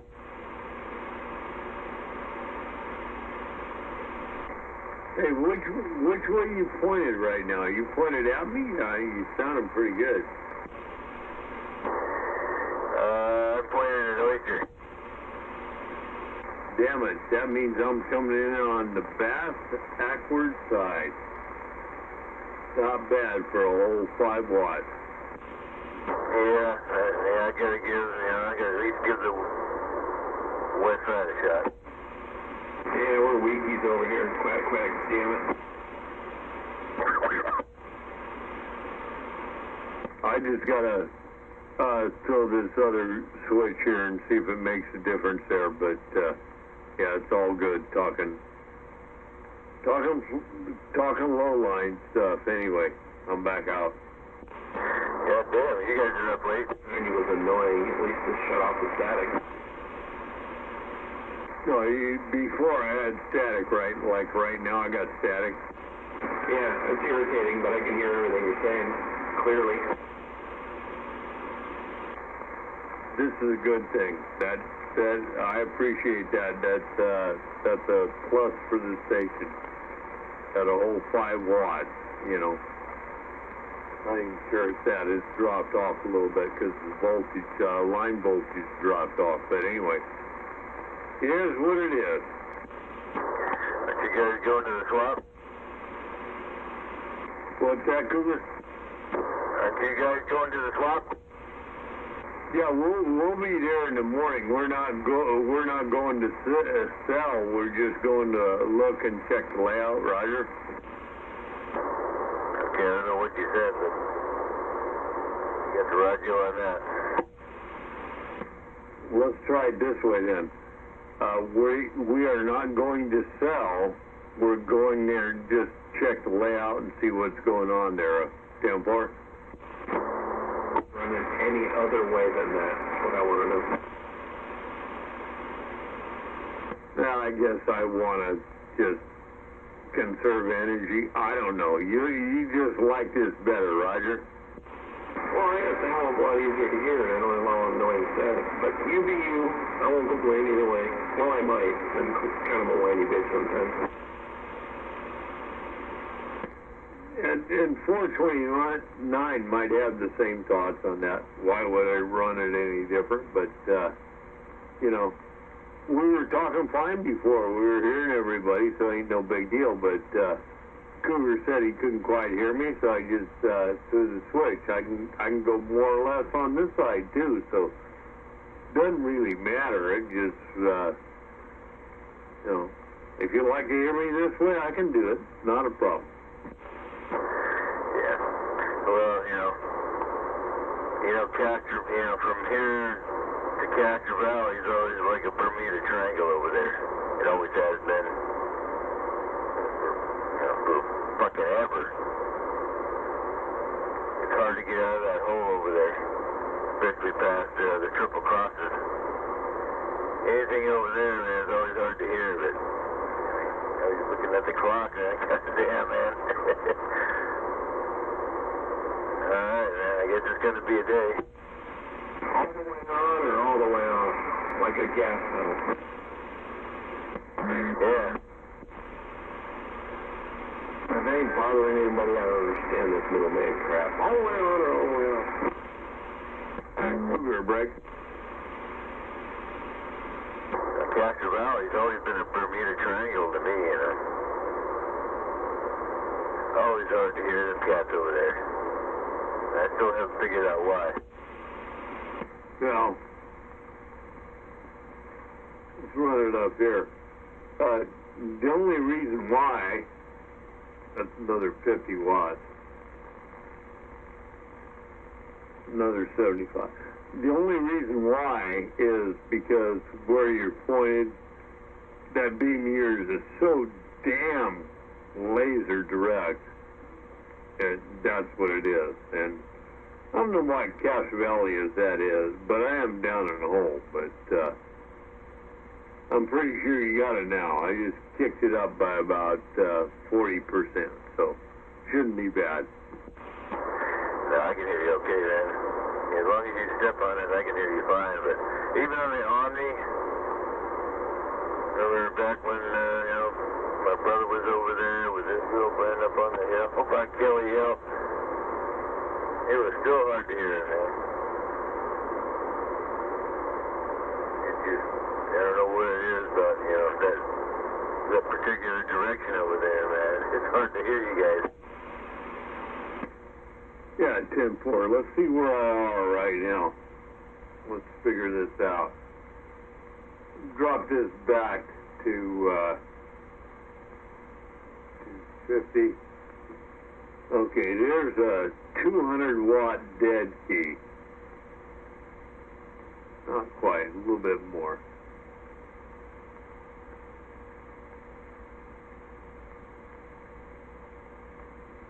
Jack?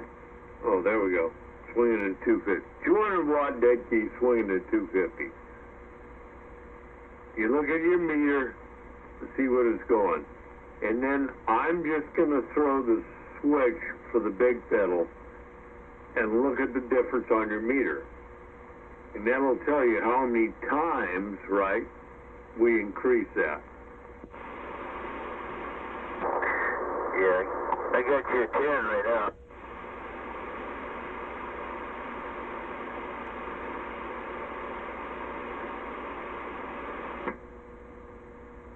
And there we go. Got me at 10. Hello, radio. Look at that. What do you think? Yeah, that went to about 25 or 30. Yeah, big ass difference. Swinging to about 2,200 average. Yeah, you don't even need the pedals. No, that was on the pedal. That was on the big amp. I just didn't run it up that loud, man. What did I say? What were we at? 150, 180, somewhere in there, dead key on the 8-pill. Hello, yeah. And so that's what we got there. If I run up to 300 on the dead key, this thing will do $8,000 on the key. I was just hitting you with right around that 28, 3,200, somewhere in there. Yeah, 8 bushel, okay. Yeah, that's just probably smooth cruising. Yeah, remember when I'm telling you those numbers, this is all average. This is not PEP. Times that by 4 and you'll be close to whatever the PEP is. That's bragging rights. I don't need bragging rights. I just need to step on the loud pedal there, Cougar. You know what I'm talking about. You've done it for many years. And talk. Roger. Oh yeah, man, I was reading the mail on the skip today, man. Yeah, man, the loud pedal's working good, man. Well, I heard you out there too, dude. I heard, forget who it was, saying, man, you just put the hammer down. I like to hear that. Hey, man, I'm glad the damn thing's working. Can't do nothing else. You learn how to use that meter, though, right? Getting that figured out and see where you are.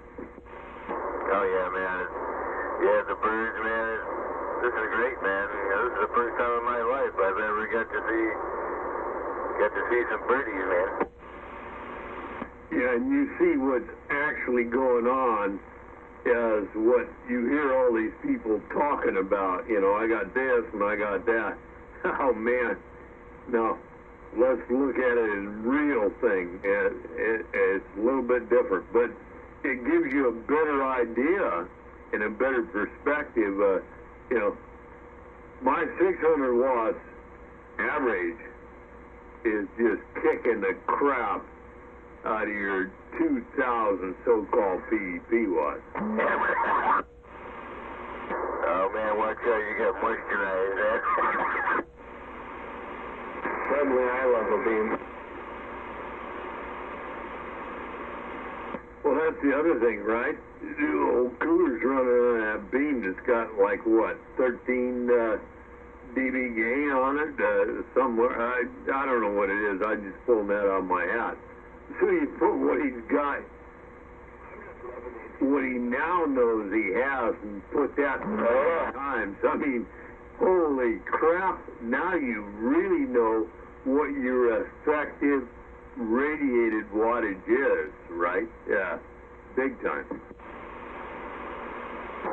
Yeah, it is. I love this antenna, man. I've been burning this antenna for about 35 years. Yeah, big. Goddamn, it's got to be at least. I've had this antenna a long time, man. It's one of these things, hey, man, it's something that you buy once in a lifetime, man, and it's with you for life, man. You just got to keep up on it, man. Yeah, I love the quad, man. Yeah, I stand on top of it, man. It's a nice antenna. I'll tell you what, I think you ought to take it down, disassemble it, put all 10 gauge wire around it. Oh, man. Bear with me. 10 gauge wire around it. Take your time getting it all set, put it back up. And then I'll show you a YC-179 tube, and you'll be downtown. Yeah, well, I don't need to do that yet. I mean, it's not really necessary to do that yet, but, yeah, you're right, huh? Yeah, you're right. That's what should be done with it. I'm just saying that because you would have a monster, you know, and like, you know, when I'm running over here, you don't have to have anything more than 150 amp service. I'm running 200 amp service, but I mean, that would still serve you well without going to, you know, to a 10 or a 15. So anyway, it's all good, man, but we hear us both. We hear us both out there, Roger. Yeah, but yeah, I wouldn't know where to find any more this kind of wire. It's original wire. Yeah, copper. Yeah, copper. Yeah, it has to be coated. Copper always oxidizes and all that. But if I could find, you know, even 8 gauge. Of course, that's going to change. That's going to change a lot of shit. We're an 8 gauge, but it's like add more Henrys to your antenna or your coil. But it's really strange. It's a weird alloy.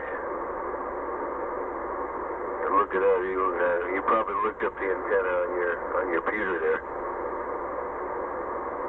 What these wires are made of. It's a weird, crazy alloy. It does not oxidize, man. It's still, like I said, man, it's still the original wire on these antennas, on these elements. Still original wire. And there's no way you can get that kind of longevity out of copper, man. It ain't gonna happen. No, I know what you're saying, but the oxidation on whether it be aluminum, copper, no big deal. You know, this is why the radio transmitters are all over the South Bay or East Bay or whatever. Yeah, they don't take them down every year and clean them up and stuff like that. It ain't no big deal. 460 and I looked into this maybe 4 or 5 years back, and we came up with the thought that, you know, since nobody really is concerned about this, there is talk about it, you know, cleaning your antennas, putting clear coat, this and that and the other thing. All in all, over what we have seen, nothing changes. It doesn't help any. It might make it last longer or whatever, but doesn't help transmission, doesn't help receive. So as long as all the connections are good to the sections, shouldn't be a problem. Yeah, I've never changed it, man. I just always kept it stock. I never wanted to change, you know, the wire, you know. I just wanted to keep it stock, you know, and it still is.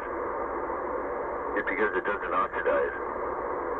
You can look that up in high gain antennas, high gain quads, you know, all the big guns. It's a weird, crazy alloy, man. Look it up. Like I told you, that's the only page that I'm missing on my on the paperwork to this antenna. Is a page that contains that goddamn big. It's a big long word too, man. It's a big long fucking alloy, whatever it is, man. I'm missing it. It's a big long word. I remember that. It's whatever that alloy is. I don't know what the hell happened to that page. It blew away or something, I don't know, man, but I remember having it and now it's gone. it's a crazy alloy. And it's a fantastic wire. Yeah, if I could increase that to 8 gauge, yeah, man, that'd be great. And then I'm sure it can stand up to a little bit more upgrade later, you know. Yeah, Roger, on that. I think the code you're looking for is going to be like a CUP or something like that. Kubrick, something this or whatever, but that's what it's all about. And there's a lot of other things out there that'll work the same, but like I say, just like I say to 510. Oh man, did I say that? Yeah, just like I said, you guys have done a lot of work over the years, experimented, and it's working for you. And now in your case, Cougar, you've got a device that will help you learn and develop even more, I think. I hope. Because then you can teach me. I like wires that don't ever oxidize, man. I mean, that's the greatest thing you can do, for a wire quad. You put wires up there and never have to worry about them, fucking 10 lifetimes, man. It's like, a lot like nichrome. But unfortunately, you can't use nichrome for an antenna. It's got a huge, amount of resistance to it. So, unfortunately, you can't use nichrome. Because it never oxidizes either, but it's got a real high resistance to it.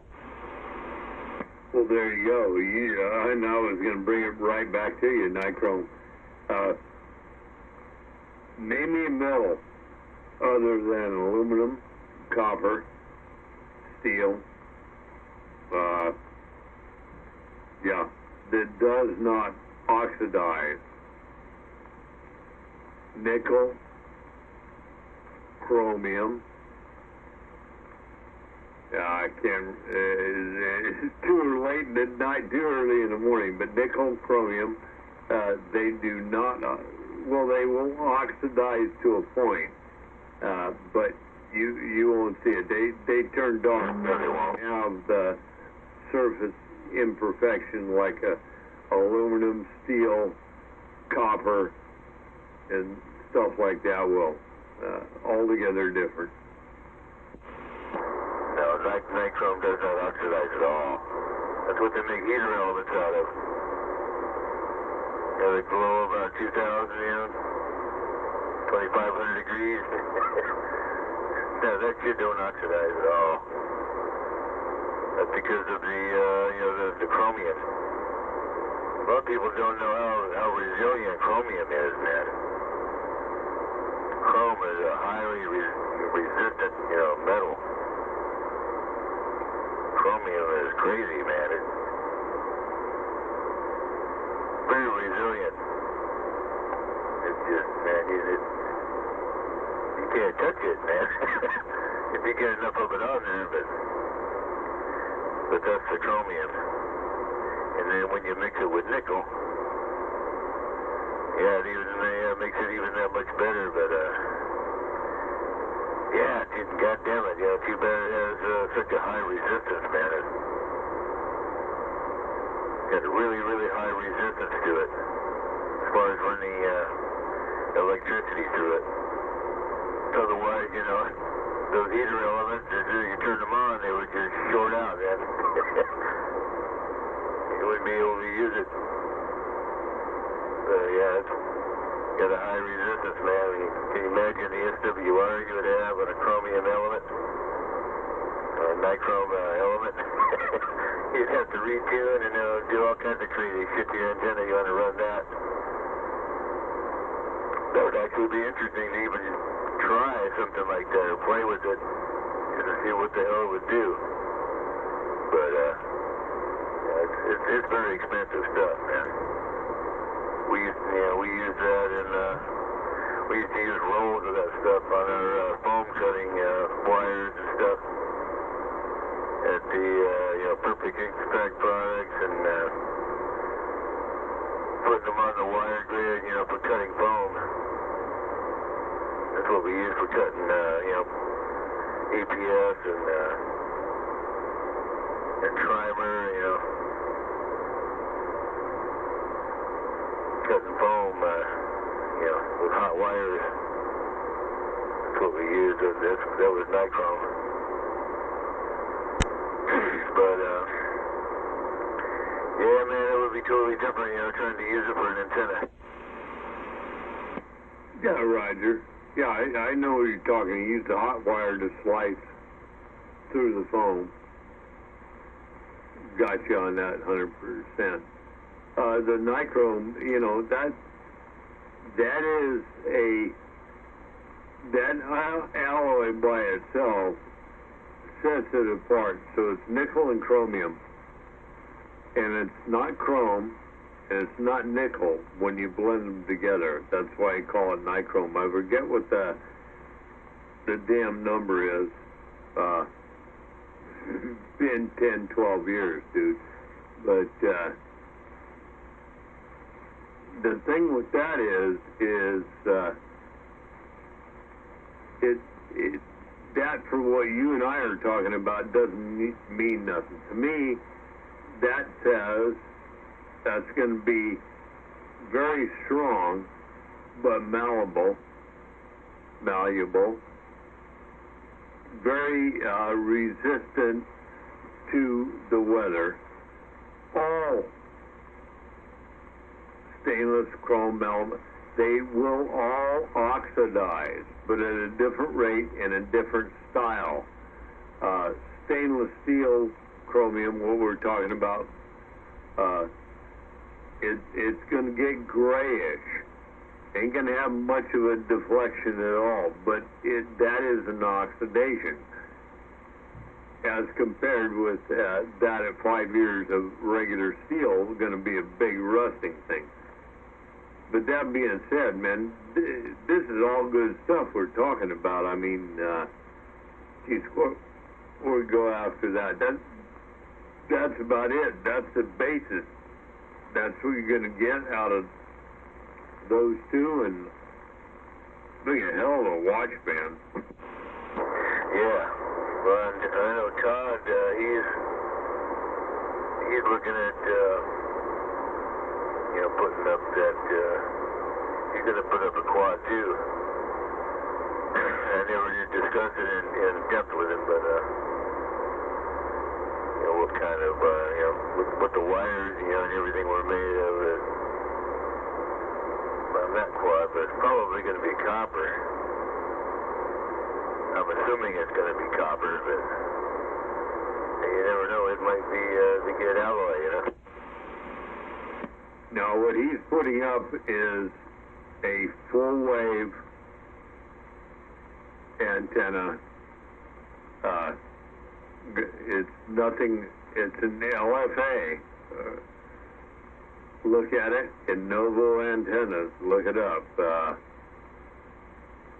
For the 3-element he's putting up, will have more gain and more rejection than a 7-element flat.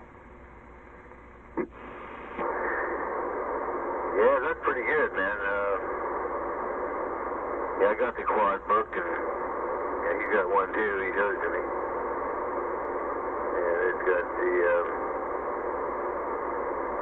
it's got the difference, It's got the ratio, between the Yankees and the quad, but, the quad's probably maybe 25% or 20% over Yagi, just because of the design, especially if it's in a diamond configuration. It's kind of weird, but it's like I said, it's like putting two pulled apart dipoles. That's all it is. That's all a wire quad is. You take a dipole and pull it apart, and that's what a quad is. Well, you understand that the antenna he will be putting up is not a wired quad. Well, that's what quads are, wired. Nah, like I say, look up at Novo. It's not that. It's nothing like you are used to talking about. I'm going to be putting up the 4-element horizontal, and I expect to gain. I mean, you know how I talk. We both know how each other talk. I expect to gain a whole lot.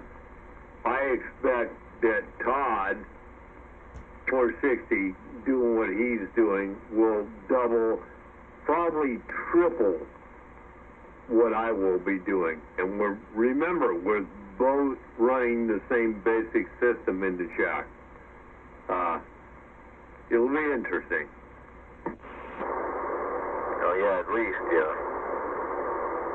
Three, 4-element quad, yeah, it should be at least three times or more than what the shock is putting out.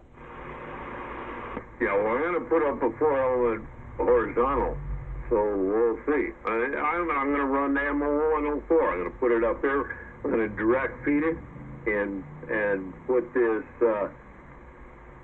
Eagle into it and see what happens. I mean, if nothing else, from what the shock wave is, so we're going to go from a 3.8 or something like that gain factor to an 11.2 gain factor. Ought to be big time for me, but 460, on the other hand, is going to go from the 3.8 shock wave to like a 13 something, which is tremendous gain. Yeah, and plus he said he didn't, which I don't know why, he didn't want to go vertical. He didn't want to go bipolar like this one. It's really easy to do. It's only a 4-inch difference between the two driven elements. 4 inches, man. Yeah, you saw it. That's all there is, the difference between the vertical and horizontal element. But yeah, he's just going to go straight flat. Just one element, I guess, and see how that works. No, that's not the whole picture anyway. It's also going to be able to be tuned for the reason he's doing this antenna, and this is why he's doing it. We'll figure it out. Because he's going to be doing it for other bands also. Not going to be just tuned for one band. So that's the whole thing. He wants to have the optimum if he's here, if he's there, whatever band he's on. He wants to have the optimum for that. And, you know, most of the people that know him and I notice that I probably follow him in a lot of things.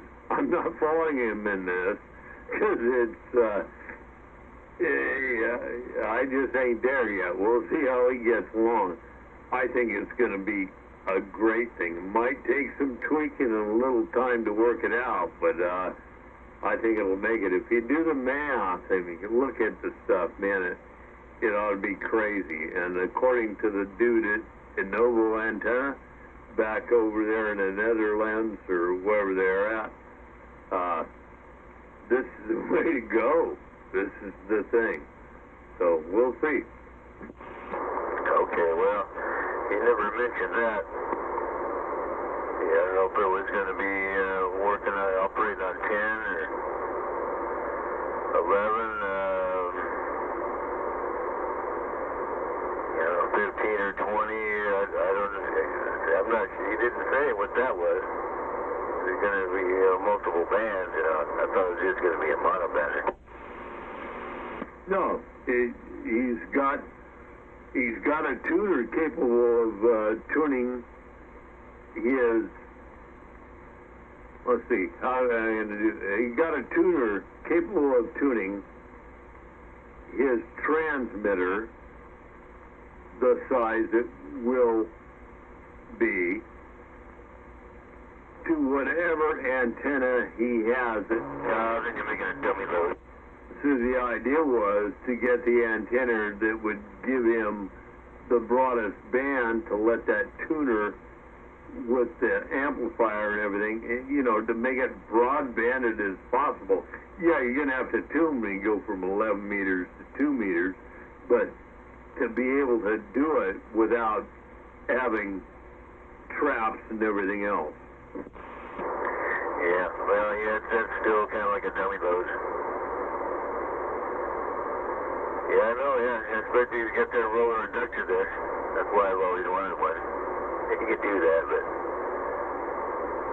yeah, just initially the antenna is probably going to be tuned for 11, I'm assuming. And you know, when you stick a match, yeah, you can tune it up to whatever band you want. Yeah, that goes without saying. That's what your roller inductor is in there for. But it'll be. You know, actually seriously detune, you know, for other bands, you know, from, you know, other than the band that it's actually tuned for, that the antenna is actually resonant on. Yeah, well, don't know whereabouts, because I don't even know if Innovo even gives that, but 26 to 28, somewhere in the center of that will be what the antenna would be tuned for. You know, couple hundred this way, couple hundred that way, no big deal, right? But at one point, we'll find out.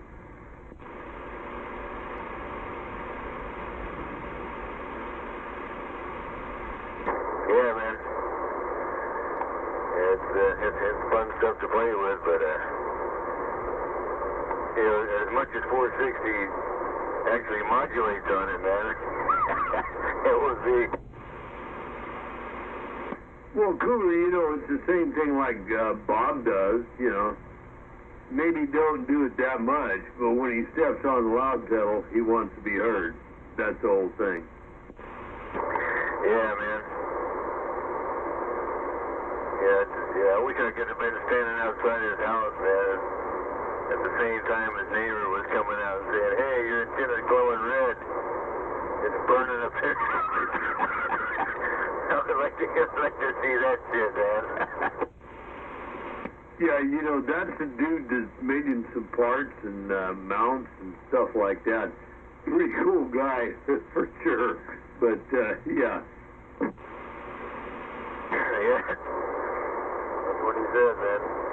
Neighbor came outside and said, "Hey, man, your antenna's glowing red like a heating element up there."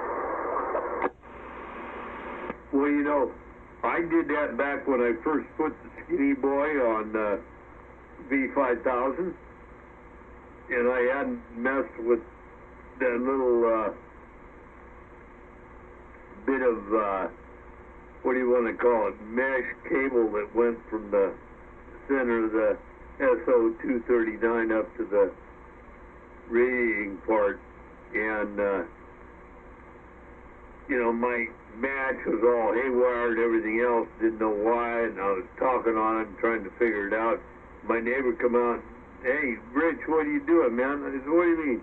"Well, there's a little red glow on a little part, and it was that wire going up there, and that's what I had to change and replace." But same type of thing, only Bob's was multiplied mega much. Yeah. Yeah, when my antenna burnt, it wasn't because the wire was glowing. I didn't heat up the wire at all. It was because of the arc. The insulators couldn't handle the voltage. So there was on one side of the quad. I mean, these insulators weren't designed for that kind of voltage anyway. When they were built, they weren't designed for that shit. No way. So So that's why, you got to go ceramic. So when I make an upgrade, all that shit, I got to take all that off. And it's all got to be ceramic insulators, between the two elements. So it can't arc across there. But anyway, I changed it anyway, and it didn't do that anymore. Plus, putting the ferrites up there. Stop that from happening too. When you start getting into high voltage, man, you find all kinds of weird shit with your feed lines and everything. High voltage, you'll find your weak spots. So that was one of them. And plus, burning holes every quarter wavelength on down the masting. Hey, well, there's some more weak spots. And that was just, something like your Skinny Boy. In fact, that's probably when I was identical, what you're running was the equivalent to your Skinny Boy. Finding all the damn weak spots in the squad, feed line, and everything. But after I put the wraps up there, I never had any more problem with that. And then I changed the insulator, going from between the two turbine elements. Yeah, man. Yeah, when you start upgrading, you will find your weak spots, man.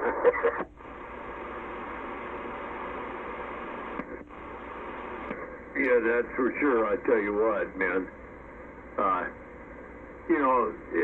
It is what it is, and the difference is right now I'm talking to you on this Kenwood, and I'm putting right about 110 watts on you out of the 8-pill. I got the radio dial way back. I got the Skinny Boy warming up. If you're going to be around for a while, let me dial this radio back. There's a 100-watt dead key coming at you, about 6 watts off of the radio itself, and I'm going to dial that back some more, Cougar. Skinny Boy don't like it. It's a low drive unit, so I'm going to dial it back to. Where'd he go? Check. 1, 2, 3. I'm going to dial it back to 3 watts. 3 watts on the radio, which is just about, check, just about a 45-watt dead key on 8-pill swinging forward. And the reason I dialed it back is because I'm going to switch over here to the Skinny Boy right as we're set now. When the Skinny Boy gets warmed up, and let you see the difference. Skinny Boy is, this 8-pill is great, but I put the same 3.5, 4 watts off of this radio, this Kenwood, into the Skinny Boy. You're going to see a big difference. That's why I don't think, Skinny Boy, but I'd have to sell it for the same price I bought it for. This thing is it's my go-to, man. It is what it is. And we're going to back out, let you comment a little bit. I've jaw-jacked it up. Let that boy warm up. Yeah, that's okay. Yeah, just don't get any moisture on you. Yeah, that was 15. What you were running there is 15, and moisture had 20 on you. Well, that makes sense. He's across the bay. That makes sense. I'm just, like I said, I backed it down.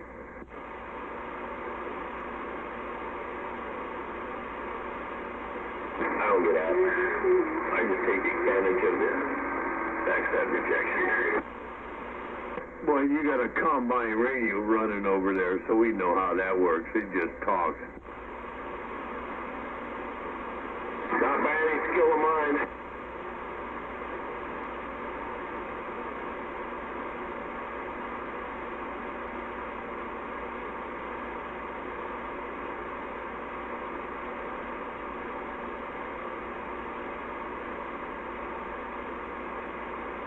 I'm going to let this thing warm up a little bit more and go ahead and take a leak. We'll come back out and throw the switches over, and we're going to run this Kenwood at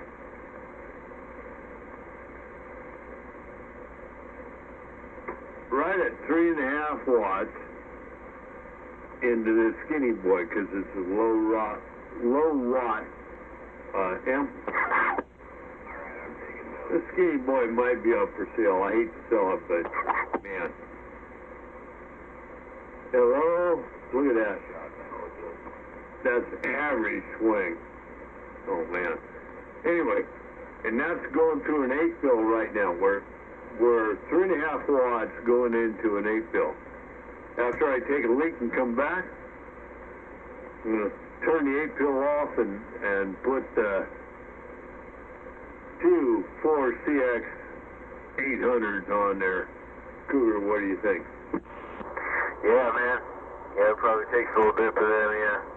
At least you guys do what you're supposed to do with those tubes, man. You let them warm up and get nice, right where they're supposed to be. You know, they say you can stand on the steel tubes from like a minute. I don't do it. I give them 15, 20 minutes. Anyway, take a leak. I'll be back.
Yeah, actually, I never thought a 16-pill was actually worth a shit either.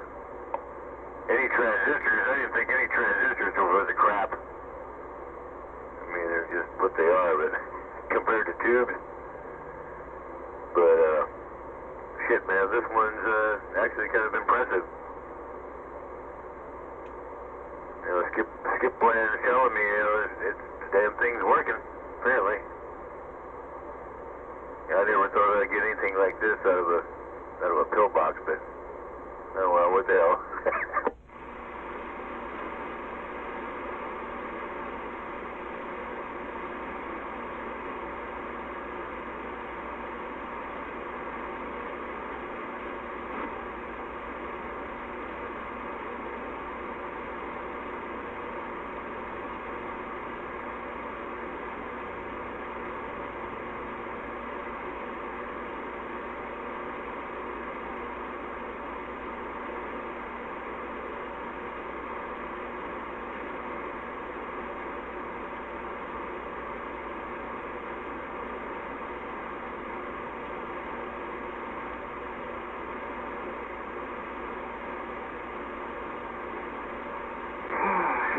of letting my ignorance be known. Watts are watts, aren't they?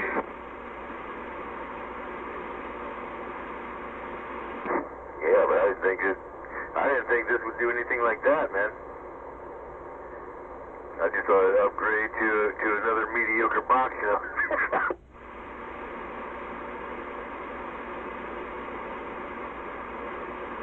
Yeah, I know there's some variables in there with the tubes versus transistor things that I don't completely understand, but it seems to me the final would be final decision would be watt versus watt.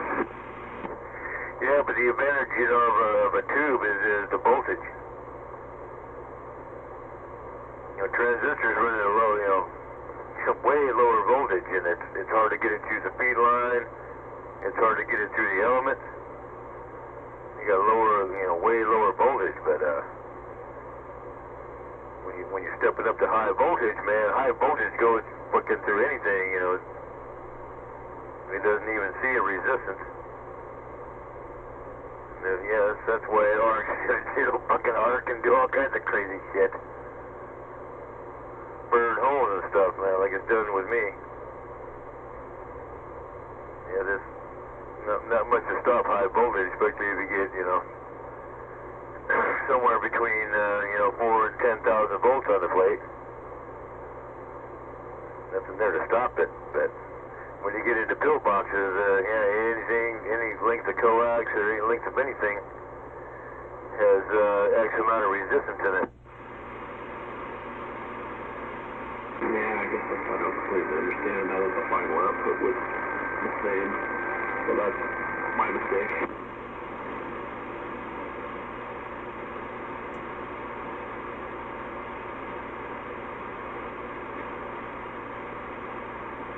That's why tubes are always going to be better, man, because of high voltage. Yeah, but I thought it required the high voltage throughout the wattage, and the wattage was what ran down the coax. So that's my mistake, if I missed something. Yeah, resistance, man. Resistance. You know, like I just said. You know, if you take your piece of coax and you run 25 volts or 25 volts. Try to push 25 volts worth of RF through your feed line. You can have a lot more resistance than if you're running 7,000 volts on your feed line. Well, that's understandable. Higher voltage will definitely cut through the resistance. I just didn't know that the voltage carried on past the final output stage. I thought it was just wattage, but that shows the limitations of what I know. You know, you get way more voltage and a lot lower current, man. In fact, it's no matter what tube you're running, it's not really recommended you run it over an amp. Yeah, this, you know, usually if you run over an amp or so, then you're really taxing your plates and all that on in your tube. That's why they're all at high voltage. Lots of high voltage and your current's way down to a minimum. Shit, these fucking pillboxes, these motherfuckers start running hot. This one runs hot. It doesn't run hot, it runs warm. I've never gotten it hot yet, but tell you what, man, you start standing on this thing. She warms up, the coax warms up. All the way up, man. It starts warming up because of the current. I don't have that problem, but then, like I said, the little 2290, it don't cause that much of a problem. And the box is a thermostatically controlled fan and all that kind of stuff. And I gotta really be bucket mounting and get the fan to turn on.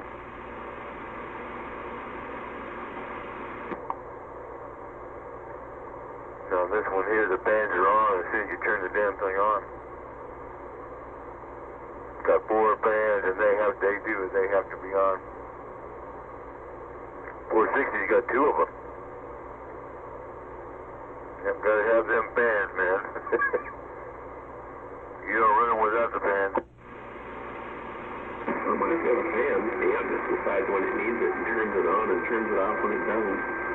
But then it's a much smaller box. But I've beaten the hell out of this thing for decades. It's never given me any grief. It's not the biggest thing in the world, but it's been very reliable. Yep. Yeah, if you got a good one, you'll know it. So when I got this fucking thing in the mail, yeah, it was fucked up when I got it in the mail because of the stupid ass. The mail service man threw this fucking thing around like a football and knocked loose the damn tank capacitor in it. Completely broke it off from the board. And you know what that had to be from, stacking and packing in the mail truck. However many times it got transferred. Completely just busted it off, man. Broke it loose. I mean, these motherfuckers, man, they need their fucking ass kicked. These goddamn bastards that do the shipping, and I don't care whether it's U.S. Postal Service is the worst. I had about 25 packages that were damaged that I fucking shipped in the mail. Down here to my mom. And vice versa, back and forth. They fucked up damn near every fucking package. Every single fucking one they fucked up, man.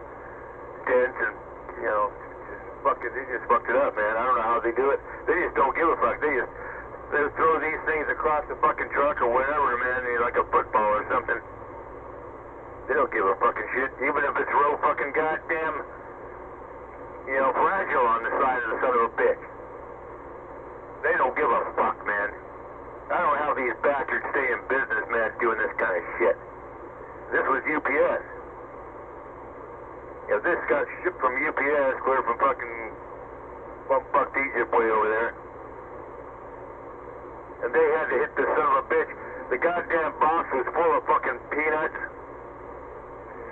I mean, it was... the guy packed it really good. The box is full of fucking peanuts around this thing, and they still managed to bust the goddamn fucking tank cap off inside of it. Fuck these goddamn bastards, these shipping bastards. They all need their fucking ass kicked. If you're right next to the front door, I hear the trucks pull up, when I hear the brakes and those things hitting it's not hard to know exactly what it is, and I have cameras all over the front of my house, so I just switch over to the camera view and I can see what's going on half a block in either direction. Hello, radio. Check, 1, 2. Walk about halfway to the front porch, and I swear to God, probably 3 out of 10 of these guys, they get halfway to the porch and they just throw the box the rest of the way and take a picture of it and turn around and walk away. I come out the front door and fucking screamed at more than one of those guys. Oh man, I'm watching them all the time, even on FedEx. I watch them, man, on these FedEx trucks and shit around here. Fucking Amazon. I don't see them giving a whole lot of shit about their boxes and packages and shit. Like a year ago. Yeah, it became an issue. I think it was FedEx. I'm not sure which one it was, but I think it was FedEx. Throwing a fucking box over somebody's fence and fucking landed on their dog and killed their fucking dog. Must have been a pretty good sized package, man. For a little teeny fucking dog. But yeah, you hear about that one? They threw the fucking box over the fence and landed on their fucking dog. No, I missed that one. I think Captain Depends is back. Be nice with that, Captain Depends. Oh, yeah. I tell you what, we just got down. definitely changed the tone of your audio. Yeah, well, we're going through tubes now instead of transistor, right? Our tubes are supposed to be cleaner. Yeah, well, it's been a while since I run it. What do we got going into it? Only got about 2.5, 3 going into it. But, we'll leave it at that. Hello, check. A little bit forward, not too much. Yeah, probably needs to be tuned. Yeah, it did change your audio. Yeah, well, you should, right? It's, before I was transistor, now I'm, tube, so big difference. Yeah, yeah, you got more audio now than you did before. Yeah, it's louder, right? It's not as mellow. Yeah, that's a skinny one. Yeah, that's a skinny boy. And this is on the low side. It's, what are we? Hello, check. Right at 100 watts, swinging to, hello, about 115 or so like that. So, if you put it on, I got it tuned for the low side, but, with a little more, into it. Check. See if I do that, it backs up. Hello. Hello. Hello.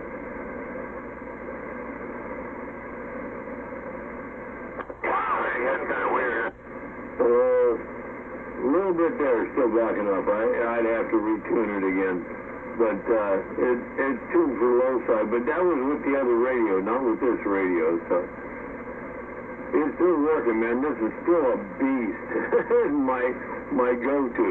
And it doesn't sound quite right. It's a pretty dramatic change in audio. Well, it should be, for sure. I mean, the system without this has changed. Let me dial it back there for you. Check. Check. A little bit more. Hello, radio. How's that sound? That sound any better? Check, check. 1, 2. I didn't notice the difference. It's, a little over-modulated, and it sounds like it picked up some echo or something. Yeah, it's crazy, because we went from 200 watts down to 100 watts, swinging about 200 watts. Dial it back here some more. Check, check, 1, 2. But it's all pairing this amp with the radio. I've had it paired with the other one. Oh, check, check. There's, on the low side, there's 250 on the high swing. May not sound good, but that's what it does. But just a matter of, playing around with the audio and everything to get it in shape for this one. But I'm going to mess with it too much, so I'm going to go back on the other one. Yeah, I got you at 20 here. Say what, Cougar? I got you at 20. And what you were on before was about 10 or 12 or something. Yeah, see, there's the difference. And this is on the low side. I'm talking average watts, right? If I kick it up here to PEP, 250, I gotta go all the way down top. Oh, damn.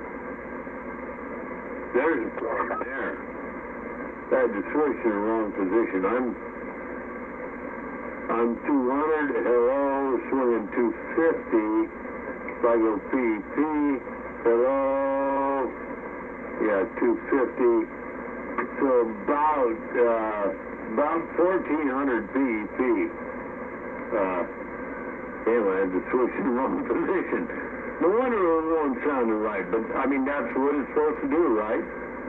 4 CX800s, 1600. That's what they're supposed to do. So this thing's cooking, man.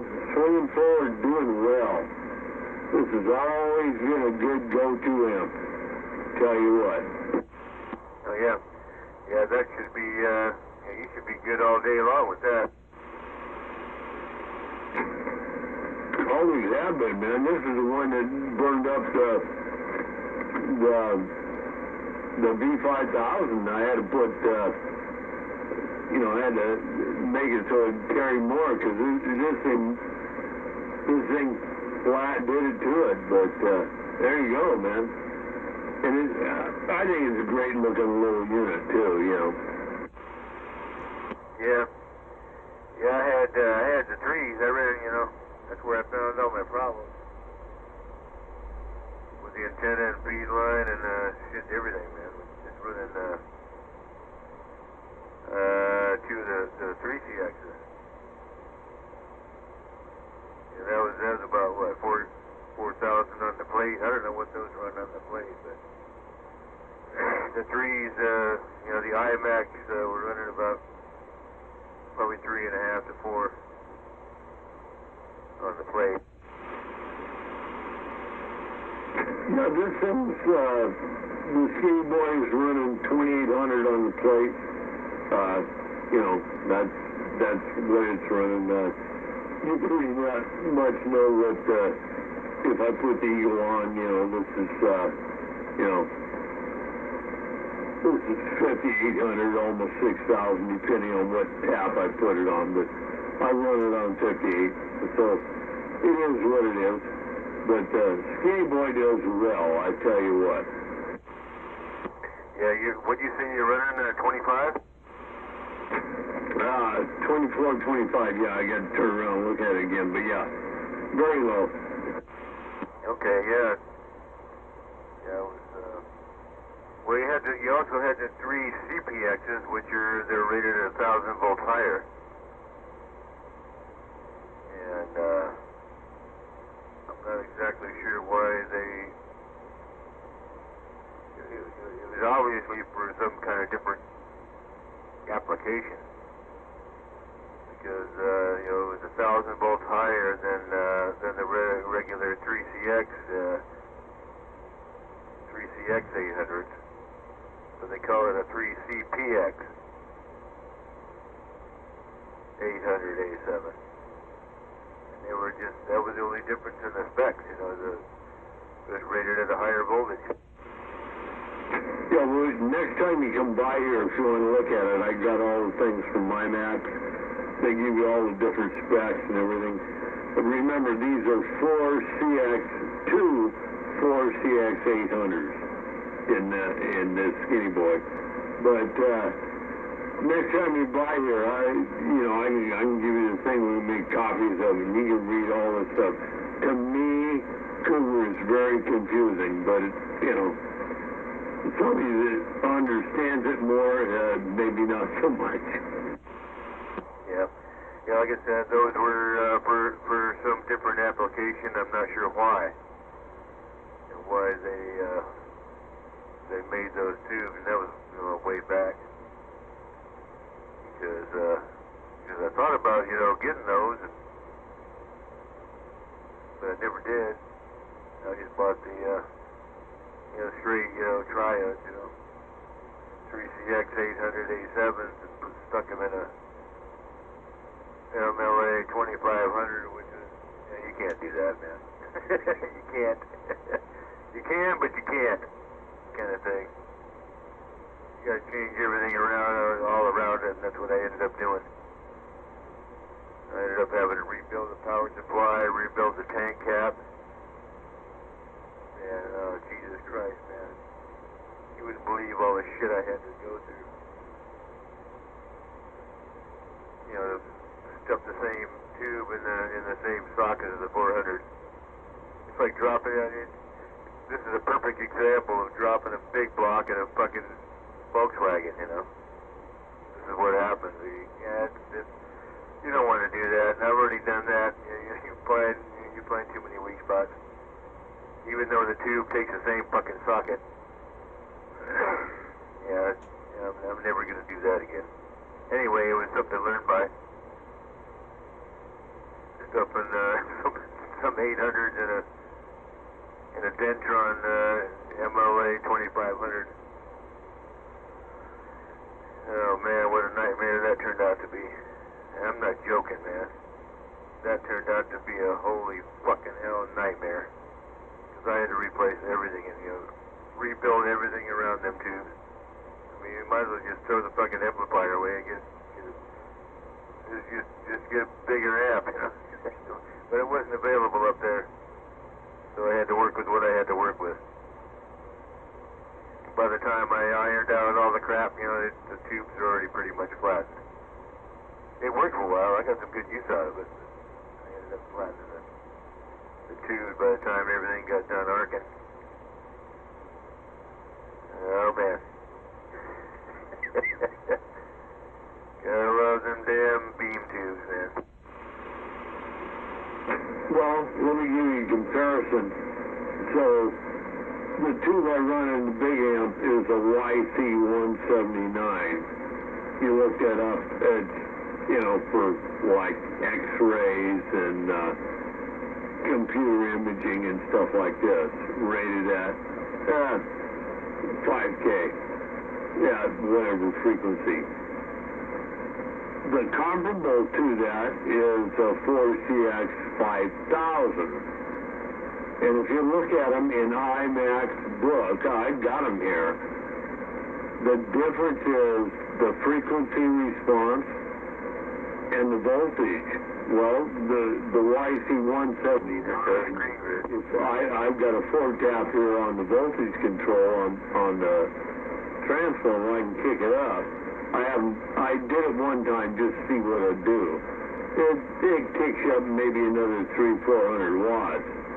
But anyway, that being said, there's not that big of a difference. So my thought is, why did they make two different tubes? And after investigating it and talking, well, one was made for radio service, the other was made for medical service, which they're constantly at the limit all the time. That's why the YC179 compared to the 3 or 4CX 5000 is preferred because it takes more abuse, I guess, it would be, and that's all this thing has been done since I've had it in here is being abused, Roger? Yeah. Yep. Yeah, that's right, man. And plus, that's why I see all these 3CXs coming up, these triodes. And I don't want to go with a triode anymore. I'm just, I've had experience with triodes, and, I'd rather go with a better one, with the,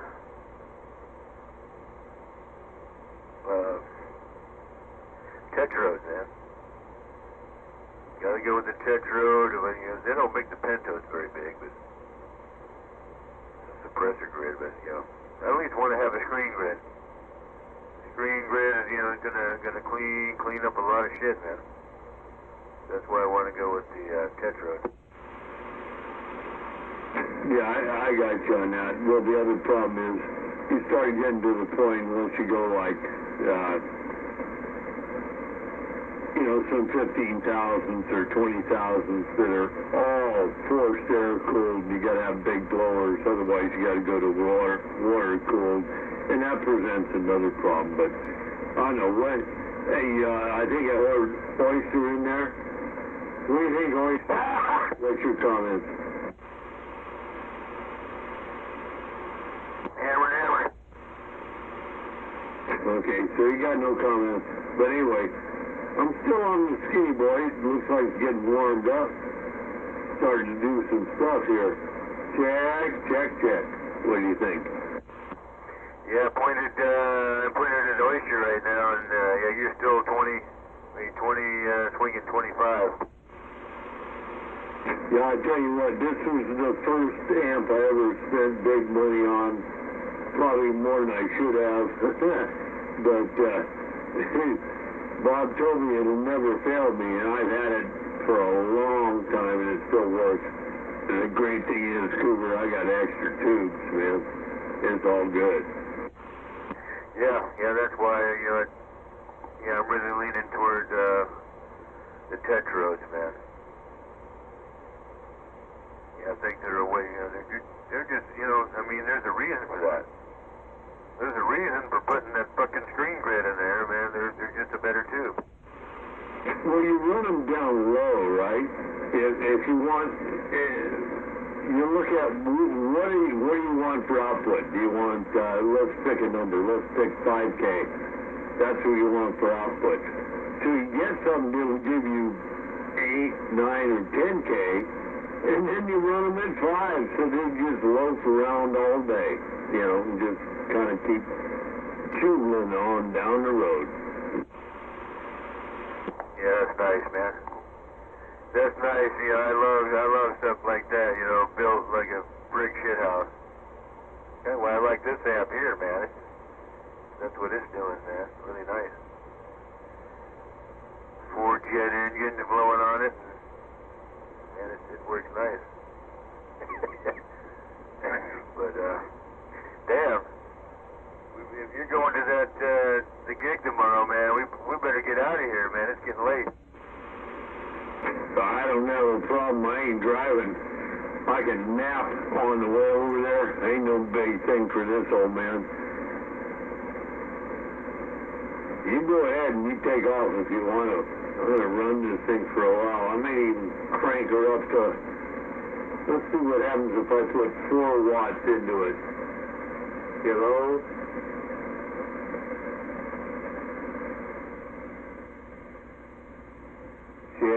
Check. Where's that? Oh, man. Are you kidding me? Almost 1,200 on the low side. Honky got down. Yeah, I can see that carrier come up. Yeah, that pumped you up over damn near 30 on this 60 scale over here. So yeah, if you're coming, actually I think you're coming off kind of the side. You put 90 degrees. I think it's where, yeah. 90 degrees and where the antenna's pointed over there. Yeah, you're touching, coming up to the 30. Yeah, 10-4. I'm gonna drop it back here. Get it back here just to make it safe and sane. I know what it'll do. That's just something. I ain't even on the high side. Yeah, I tune it for the low side. So let's see where we are right now. I'm just gonna switch. The switches get off of this one. I'm going to get back on the 8-pill with the same drive I've got going right now. You see what happens. Righto.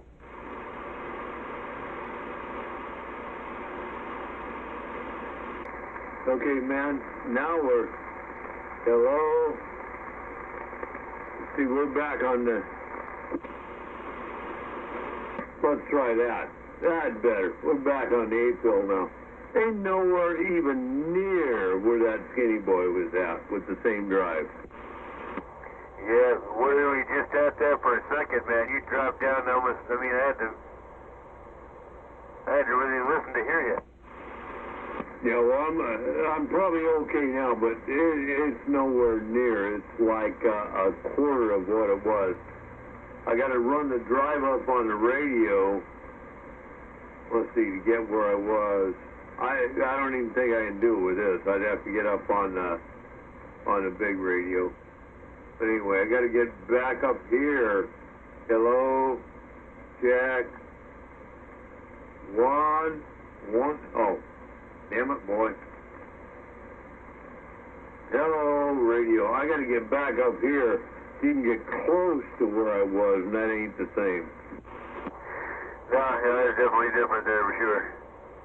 And yeah, you never even had the other one on, right? No, I ain't on the big one. This this is, the Skinny Boy was before I'm on the 8 pill now. So, that's the difference. It's cool listening to these different, because each one has a different sound, even though you're running the same radio. Yeah, well, that's what it is, and this radio is tuned for this one right now. Let's see where I'm at here. Damn it, boy. Yeah.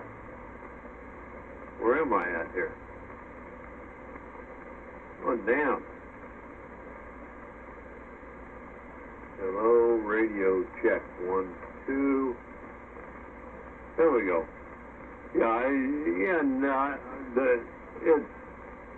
I'm running more into the 8 pill right now, Cougar. In fact, there's 5 watts into the 8 pill. Hello, check. Where I was at 4 watts into the Skinny Boy and nowhere near the final outcome. I got, before with the Skinny Boy, I was 1,400 average, and right now I'm at, right about 800 average. So, no way near. That Skinny Boy is just a kick-ass low drive amp. Yeah, man, well, it's always best to go that way anyhow. And that's why I like running this one with a 4. The 4 pill. And 510 recommended, driving it harder. I mean, god damn, man, you kidding me? It already gets warm enough, man, just with the drive it has now. With just the radio. Radio drive into the 4, and then, into the 16. I wouldn't want to push it any damn harder, man. It's warming up just fine, man. It's the way it is. Boy, I'll tell you what, my thought is you look at how many transistors you have in there, look at their maximum rating, and then back that off 20%. And that's where you want to be your maximum. 20% lower than what, they're capable of. Most 2879, not C's or anything, or whatever. Figure 80 watts, right? 60, 80 watts, whatever you want to call it.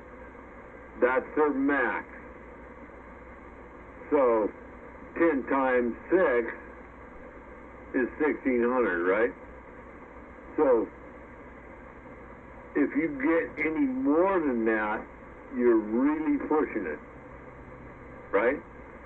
And so why not back it down, let it cool, because from 1,000 to 1,500, local people ain't gonna see too much. The people out in the the other side of the world might hear a little bit, and you could double that and go to 2,000. Well, then why not get a bigger amplifier? Get a bigger amplifier that your 2 grand starts on the low side. You just got to put something into it that'll swing it to 4. That's the whole thing. Let it coast. Yeah, exactly, man. Yeah, that's a smart thing to do, man. Lots of headroom, man. That's the best way to run anything. Hey, if you need more, hey, upgrade. Just get another amp. Run everything with headroom. And even the one that 460 had there on the table, he got from the raffle or whatever that was. That was a 1 driving 4 into the 16, man. That's more than what I'm running. That's pushing it even harder. it's a perfect setup. This is a perfect setup, but you know, I wouldn't change anything. You gotta see what this damn thing does on sideband, man. It almost does three times as much on sideband. It's incredible. And the birds are telling me. I don't know what it is, man, but I think these galaxies don't turn on them big finals until you go to sideband. I'm seeing five up, you know, upwards, you know, five, swinging over 5, man, on sideband on this goddamn thing. It's incredible what this thing is doing on sideband. Well, just remember, half of that is 2,500, and half of that 2,500 is what, 12 something. So, figuring on your amplifier at 100 watts per pill, that's right about in sync, correct? Yeah. Yeah, whatever it is, man, but there's no way I want to drive this any harder, not on sideband. And that's what I told 510, man. It's already, don't want to go anymore, man, because sideband is where all the power comes out, man. That's where the birds show up, that's where the heat shows up, man, but it's working great. I got it tuned up. I got the best this Galaxy's going to do on sideband. I tuned it all up a little bit. Where it sounded the cleanest. Of course, you can only do so much with that. For what it is. But yeah, man, I'm really impressed, you know. I mean, I'm knocking them out on the other side of the world, man. I mean, I'm pushing 20 pluses over there. No, I've been sandbagging, man. I've been hearing you. Ain't no big deal. And remember what 510 says. He wants to run that stuff and everything. That's fine. If he wants to pay for it, not your radio. You know, even my big stuff, when I turn the big stuff on, you know, like today when we was talking to, what was his name back there? You and I was both talking at the same time, or on and off. You know, I'm running 1,800 bird, so 4 times that gives you what the PEP is. And then there was that one dude that come in there and somebody took me out, and I just rolled up on a little bit, and that's the difference. You don't run it balls out all the time, and that's why this $3,000, maybe more now, I don't know what it costs now too, has lasted me for 5 years, man. You don't run them balls out all the time, but you know, that's what you want to do, fine, but you know, my money is a little bit more, especially in this hobby, and I know where you are. We want to have our best equipment and get it set up right, but hell, I don't want to be burning crap up every 2 weeks either. Yeah, well, that's why, you know, listening, earlier in the week when you guys were up on 22. I was reading the mail up there for a while, and the guy was asking 460, well, do the pills wear out? You know, do they just cumulatively wear out? And I was waiting for that answer, and he gave the right answer. No, they shouldn't, unless you put them balls to the wall. I know you got different readings. You know, you were showing me the different readings on the damn thing with periods of use, but I mean, I ran stereo transistors. I ran balls to the wall. I ran some Pioneers, man. Like it's damn 25 years, man. And they never went away, man. They just still keep pumping. The only reason they went away is because the switching circuits have failed. on one side. I'm still working on that, but I crank these things to the limit, back to the point where the relay shut off. You can only turn the shit up, so loud, then the sensor in there just just cuts the relay. When it comes back on again, it just shuts off. And I love that. I love protection circuits like that. In fact, all this shit, man, should have like a protection circuit on something like that. That way it'll let you know, hey, if you're don't run it balls to the wall. But I had this Pioneer is old. But this is audio transistors, it's not RF. Audio transistors, I've had a lot of them, man, that lasted for decades. So, that's totally different than a tube. The tube has, it's a different animal, I think the more you run a tube, it's cumulative. No, I'll agree, and we'll find out how long this tube and this thing lasts, but I'm going to give you an analogy, because I know you know a little bit about engines and stuff. So, you put brand new, fresh spark plugs in your engine, and you watch it on the scope, and they're firing, let's say, 80.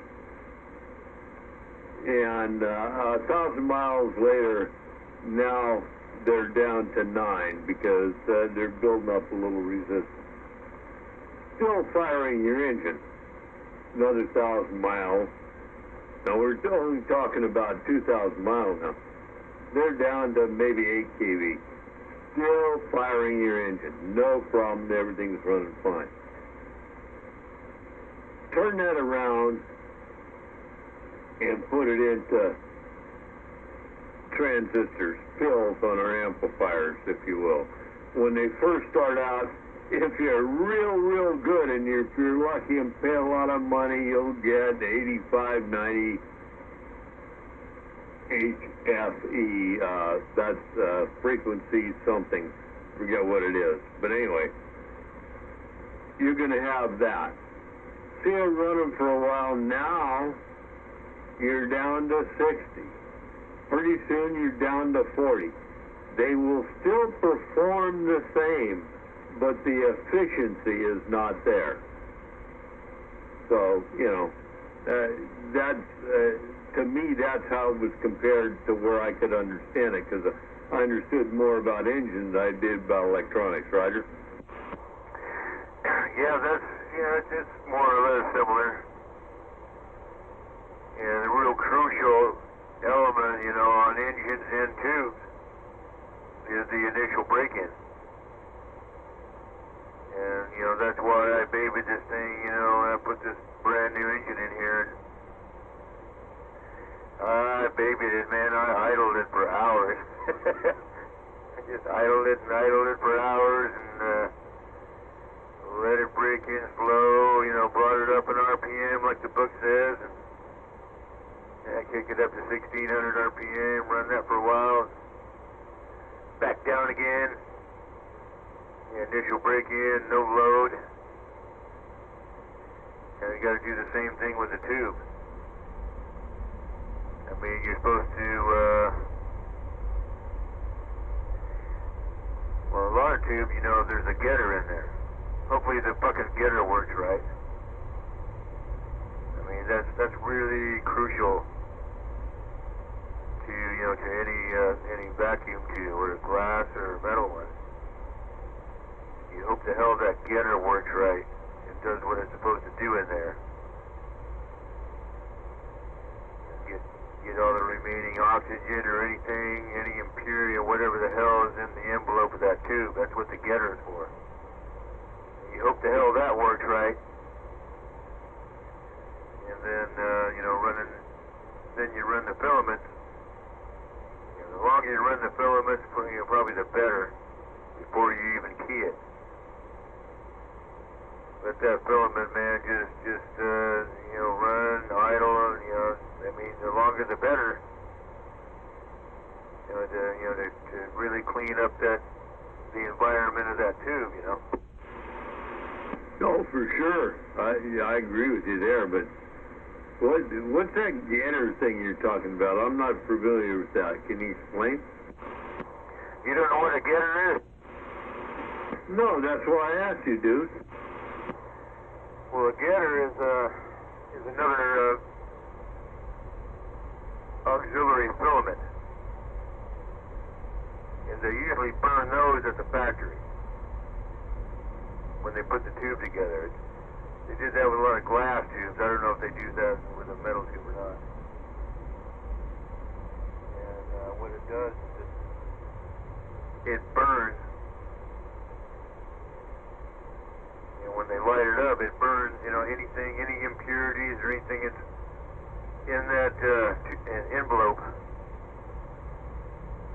Supposed to clean out, you know, all that shit, you know, anything, any kind of impurities that's in there that might get in there. Yeah, that's the whole purpose of the getter. Okay, man, I got you now. That's kind of like a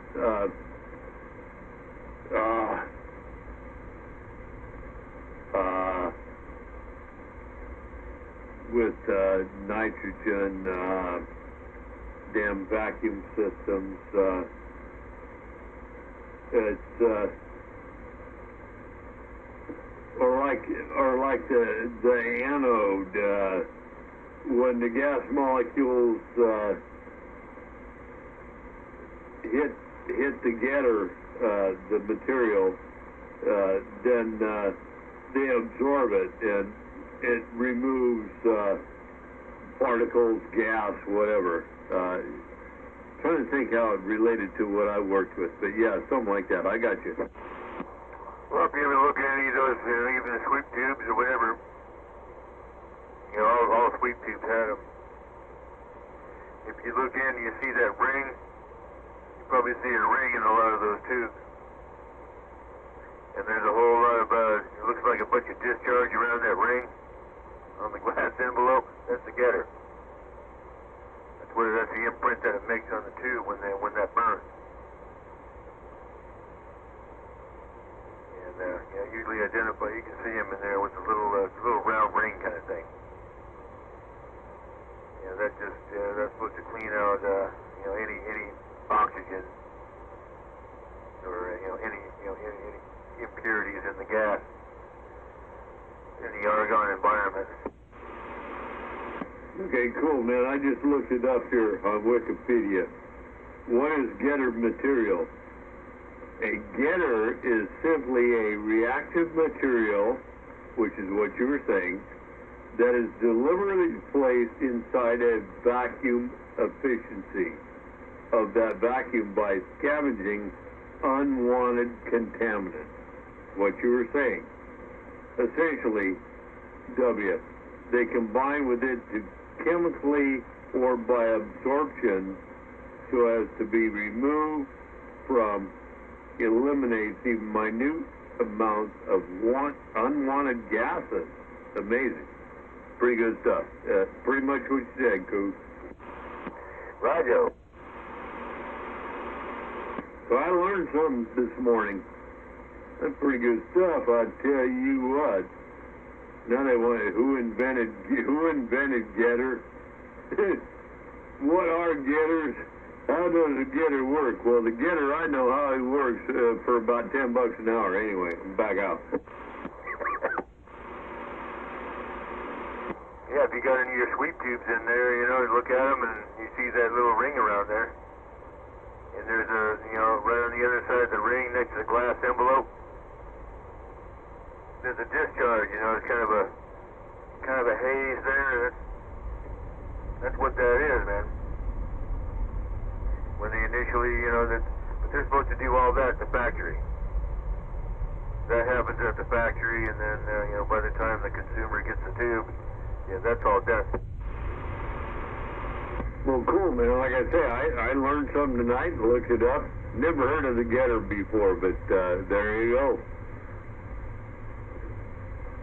young man put something on the old man. But I tell you what, it's that's one of these situations where I'll remember that term and the word and maybe a little bit how it relates to it. So it's all good. Yeah, that's why everybody calls me a dumb fuck. Okay, if you want me to, I will, but I really don't appreciate it. Oh, man. Yeah, that goes with the twos, man. I don't want to insinuate anything, but yeah, I thought everybody knew that. That's how you clean out, you know. Like that's really the only way that you can really clean out the environment of the inside of the tube. Even though they put, I think they're filled with argon. See, there's one thing you can look up there.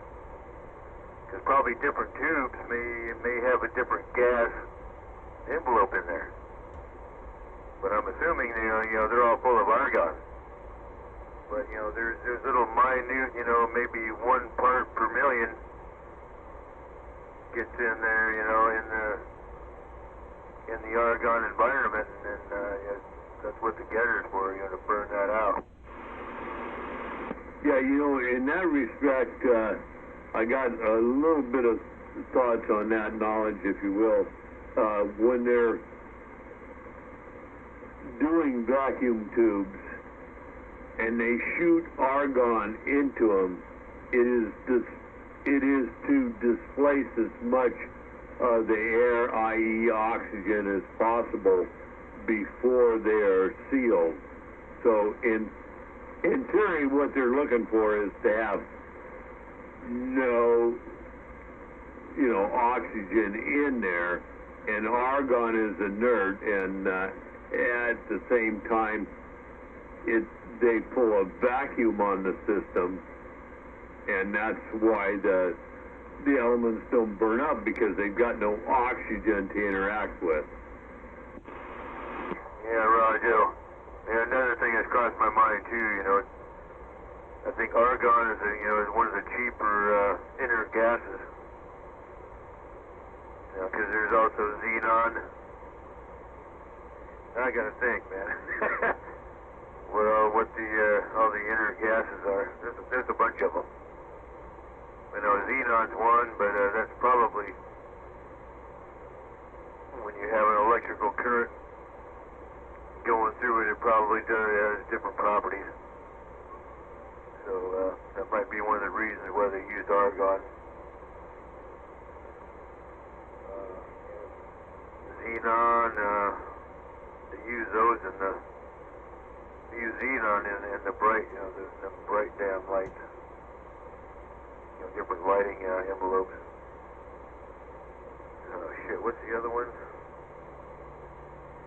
Neon is one. You don't want to use neon because it actually, I think it conducts. Neon is inert, but I think it conducts electricity. That's why it glows red. In your neon signs. Yeah, there's some other ones too. There's some other inert gases. Yeah, as it relates to me and what I know, CO2 is inert, very cheap, inexpensive. No, it's not. And then you have, you mentioned argon, but there's nitrogen, which it's like 13 cents or something per, I don't know how many cubic foot, and we're talking LN as the gases. Then you have argon. For welding purposes, CO2 is very inexpensive, very cheap. You weld shit all day long. Argon is most expensive.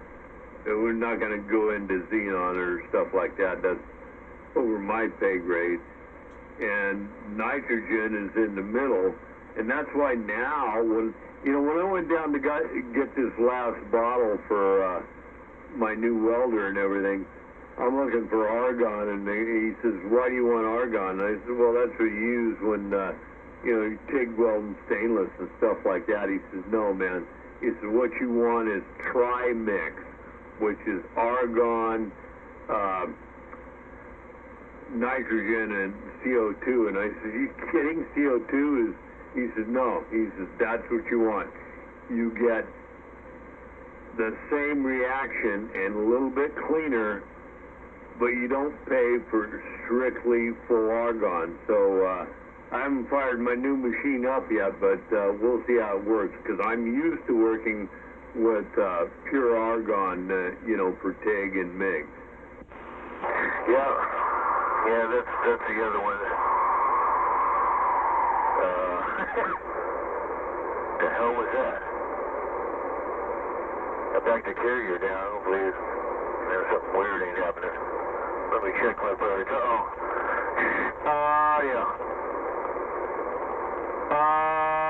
Yeah, okay. I backed my carrier down. Hopefully everything is working cool. But anyway, nitrogen, man. Nitrogen is pretty inert, man. Carbon dioxide, I had to think about that one. I had to do a double take on carbon dioxide, but yeah, you're right. For, TIG, and then you got your heliart. Yeah, we did all kind of welding over here, and actually right over here at American Sandar. Do a lot of TIG over there. And then, using different gases for, different frequencies. I never actually really got into that. I never got to play with that stuff, Welding, aluminum, and stainless, I watched the guy do it. I prepped all the metal, for this guy. Because he was the official welder in there. The official TIG, great big, goddamn 500, 600 pound machine with liquid cooled tungsten filament. Yeah, I watched this guy weld it. Man, he was good at it, but I prepped all the metal for him. Went through all with the MEK and acetone and all that shit, prepping the metal for him.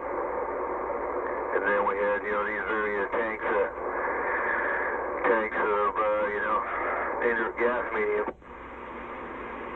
Yeah, Roger, and the big thing for the methyl ketone and the acetone was, especially on stainless, more so aluminum and stuff like that, you want it as clean as can be. Your 2% fluorinated tungsten electrode, for stainless, you're going to have a point on it, but for aluminum, it's going to be rounded on the end, more like a ball. Not a ball, that's the wrong term, but rounded on the end, because the arc you want thrown, and then you cover it, man. You cover it with that inert gas, and it's all good, man. I love TIG welding stainless, not so much aluminum. I can do it. I don't like MIG welding stainless, even though it's pretty much the same, but we'll see what happens with this new machine I got. I got to fire it up here. Got to get some electrodes for the TIG torch. Can't find any at this time. 2% thoriated.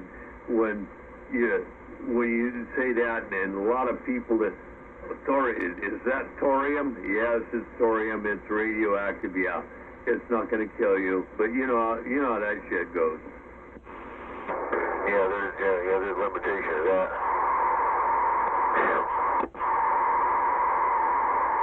I'm hearing a weird noise right there.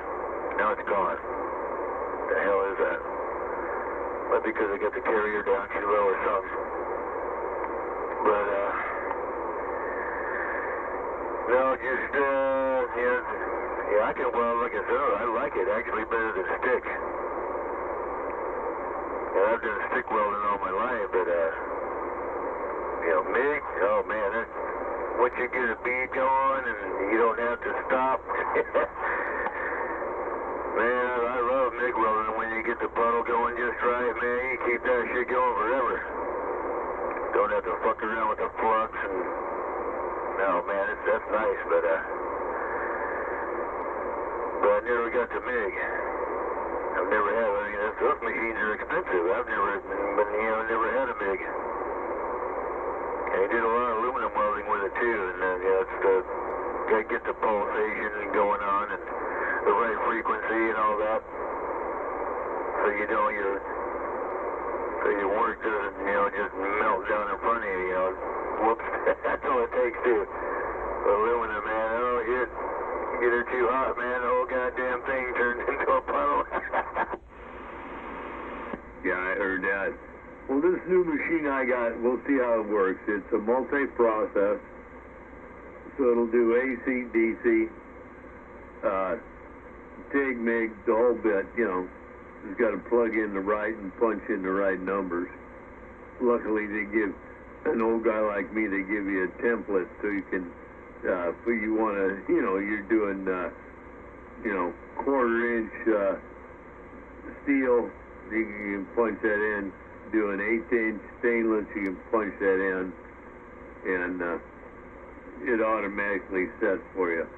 It was on sale. The reason I bought a Cougar is normally a $1,400 machine, so it was $1,000 machine. So by the time I got out of there, it was $1,400 anyway.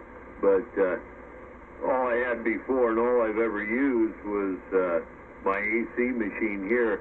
At work, of course, I had AC machine. I had whatever you wanted, but so I, you know, I know how to, you know, take an AC machine, and if you've got a small project, you can wrap the leads around it and weld in the center in it, and it creates almost like if you're running DC, because like a magnetic effect, but. You know, I don't know how to gauge that, but I know the theory behind it. But anyway, it's all good, man. So one of these days I'll get this thing fired up and do some good work with it and see what happens. Yeah, man. Yeah, there's, you know, I'm a good welder. I've been a good welder, man, all my life. But they're just, man, there's things, man,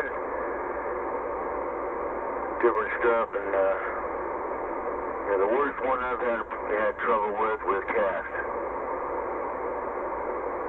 You know, it's fucking goddamn, you know, nickel bronze.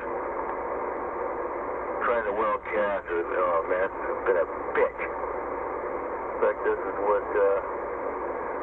what I had to fix the damn, the hot tub heater over here. When it busted, I cracked it. You know, welded it up pretty good, but it still had what a bitch that shit is. And, you know, I don't like welding cast. I've had to do it, you know, several times, but I sure as hell don't like it, man. You gotta, man, everything's just gotta be just right, you know, to weld that damn cast. I heard that in the old days, to fix cracked engine blocks and stuff, we would find, or we would think we would try to find the furthest point of the crack and drill a hole and tap it for like a 1032, 1/4-20, whatever, set screw, and we drill and tap that in there, and then we just follow it on down the line, all the way down through the crack, even if it was blown out, and then we start welding the cast to the steel set screw, a little bit at a time, a little bit here, a little bit there, as we heated with the torch, not a whole bunch, not making it red. And I mean, it took to repair a 1-inch crack in a 4-cylinder forklift, small forklift block, might take you all day. But at that time, it was better than the owner having to buy a new engine. And then after that, we got into a welding product called CertainTeed. And if you heated the cast correctly and had everything beat out, this CertainTeed alloy just flowed in. It was negative electrode, so DC negative. It just flowed in there like you was putting glue in, man, and this stuff worked like downtown. I've never seen anything like that, well, at least since I've retired, since 2007. When did I retire? Yeah, 2007. But before that, it'd been a while since 3-4 years since I'd seen that, because they all went to other. Eutectic was another brand, but CertainTeed was the one that made this one that really worked with cast, because you didn't have to heat it up like if you were heating up a brazing cast, if you know what that is. Yeah, I've tried them all, man. And that's it. A lot of shit I had to experiment with. The reverse polarity as well. Even with, straight, welded iron, steel. 60-10, 60-11, 60-13, 70-18 is the commons. It just, sometimes, man, you can reverse polarity and it'll do well better. You're going to get a positive electrode, sometimes it'll work better than. But some of this shit, don't weld with the shit, on DC, you got to go easy with it. But that probably has a lot to do with the electrodes. Because some of those electrodes, like AC, like it says AC right on them. And you try to weld with them with DC, and it don't work very good. Man, welding could be a nightmare, man. Sometimes it's good, sometimes it's a pain in the ass. I heard that, man. When before I got the pickup I have now, I had that old 70 Dodge, and I put a Dana 60 in the front of it out of a Chevy. And of course, nothing matched.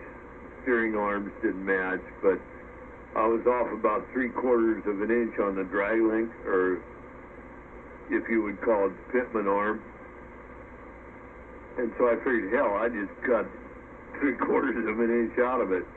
And I cut it out, beat it down, put it in the vise, clamped it up, welded it back together, took my time doing it, and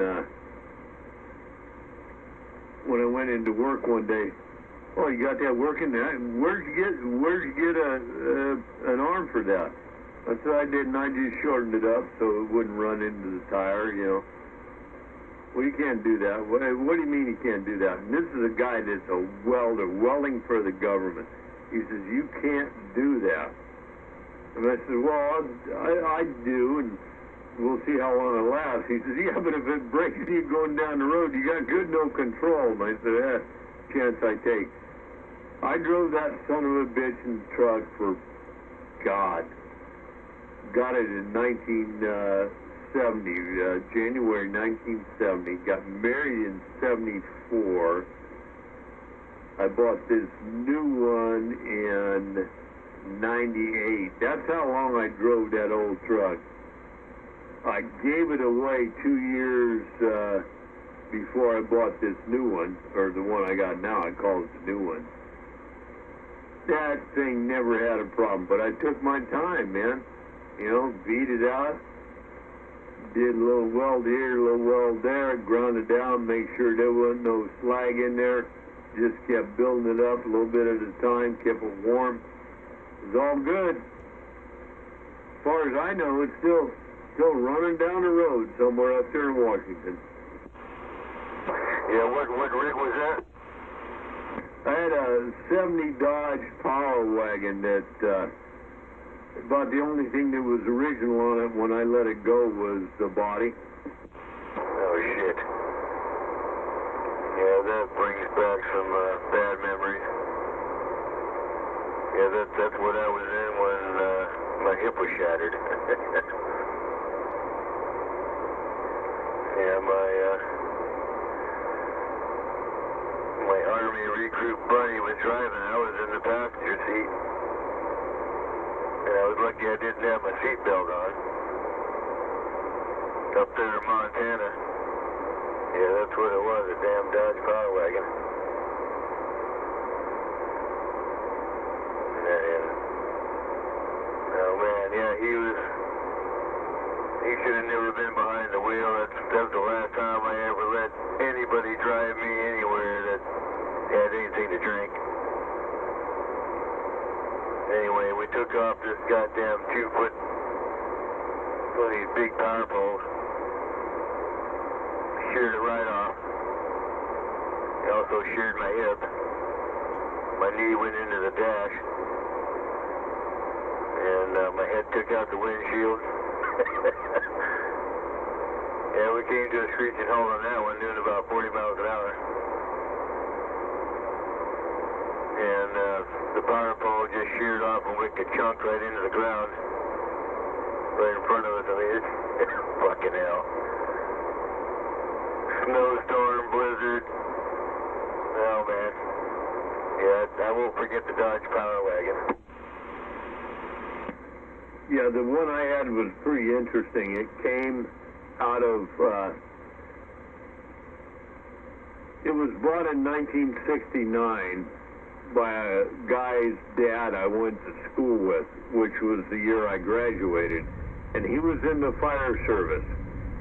But the vehicle came out of Nevada into California, but into the fire service, the Alameda County Fire Department, for sure.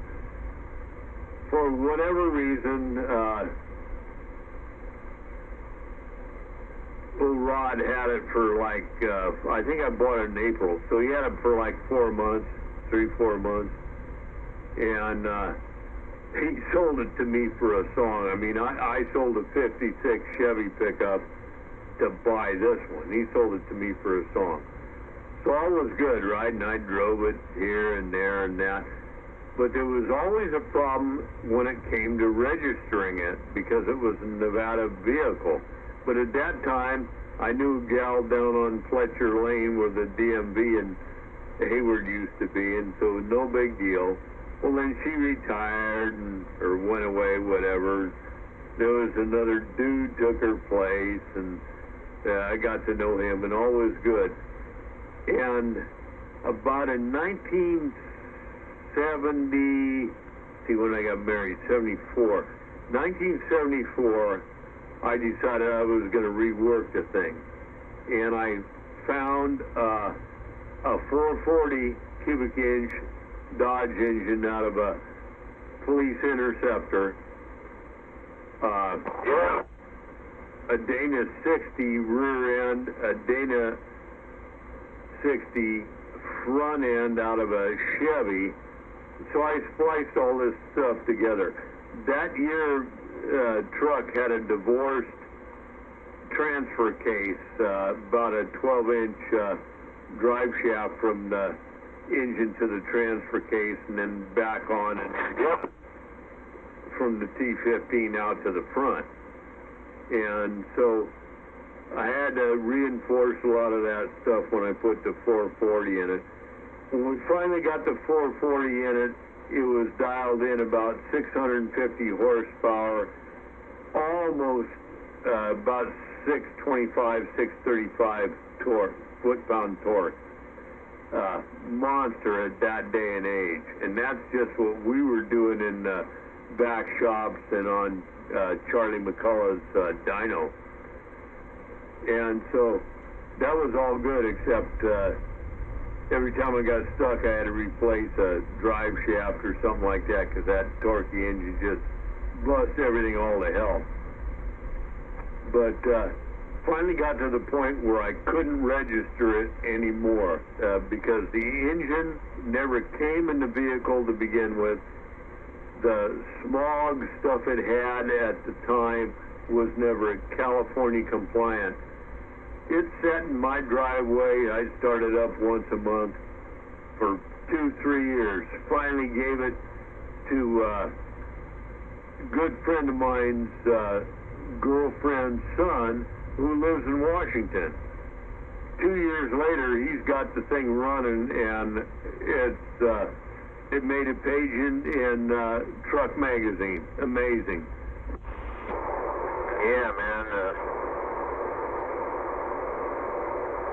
Yeah, that was, as far as Dodgers go, man, that's the only flaw I've ever seen. And, see a lot of problems, with that shit, even the, like I said, the divorce one. The goddamn drive line, they didn't make them big enough. And I don't know why. Even in the old Dodge vans, man, they did not make those fucking drive lines worth a shit. Compared to the other makes. Yeah, I don't like them fucking drive lines at all. Dodge back in those days did not do a good job on drive lines. That's for sure, but like I told you, after I twisted the inner shaft between the transmission and the transfer case, that short little piece, I made that. I did all that. I spun it on the lathe, did all that with a 50 caliber gun barrel. It weren't going anywhere, and then shortly after that, the front drive shaft went away. And of course, that was cheap and small anyway. I didn't do that with a 50 caliber, but did that with a piece of Schedule 120 pipe, seamless pipe. Ended up doing the same with the rear, and never had a problem after that. Had it go a little bit heavier, better built U-joints, but did that at the same time. But never had a problem after that. But I mean, you take a vehicle that was meant to do one thing and make it do. I mean, that son of a gun, I had a locker in the rear end, had a spool in the front end. If I like the front hubs, and I jumped on that thing, I could go from second gear. I had a granny first, right? I can go from second gear, get the tires spinning, speed it into third gear, and just smoke all 4 tires for whatever. It was a monster. Wouldn't pass a gas station, though, that's for sure. The old Quadra did nothing but suck fuel. Yeah. I used to call this thing quadrupuke. These damn Chevy carburetors ain't much better. Yeah, I went through, this is the 3rd one that I got on here. So far it's been the best one. I hope they keep getting better with the trend, but it's even an old one too. But, yeah, that's funny, man. 50 caliber gun barrel, man. Well, where I worked at the time, there was a few available, so, the warehouse helped me procure them, so it worked out. But, yeah, I know what you're talking about. I ended up, when that thing sold or went away to my buddy's girlfriend's son, it had a Rochester carburetor on it from a spread bore from a 350 old, and it actually ran pretty good. It had the performance or the horsepower, but it ran pretty good. That thermal quad was, as long as you put fuel into me, it's going to run, and the 440 loved it. But I mean, it had 26-gallon tank behind the seat. I put 2 11-gallon Volkswagen bus gas tanks, one on the left side, one on the right side. It was a step side short bed, and I fit them right under in that step side. So you had 22 plus 23. So I had pretty good amount of fuel in there, and we wedged them in there, and you couldn't hardly see them except for the filler nest. But I tell you what, that thing, drive from here, go to Sparks, Nevada, fill up, go into Wells, fill up, go into Riggins, heading up to Montana, fill up, get into West Yellowstone, fill up again, and repeat the same thing coming back, Yeah, roger, man. Yeah, I never liked those. I think I had one of those in my 64. Still wish I had that damn truck, man. That was the greatest sewing machine I ever known, man. What a nice truck. It looked like hell. In fact, it had a safety deposit flash on the side, on the back of it. What everybody used to call it. Somebody hit it at one time or another and opened it up, and it looked like a safety deposit box back there. But, 256. Oh, man, I miss that old truck. That was a good damn truck, man. I had to leave it up in Montana. I couldn't bring it with me. I couldn't move it. I left it with an old couple up there, the dogs. It might still be sitting there, I don't know.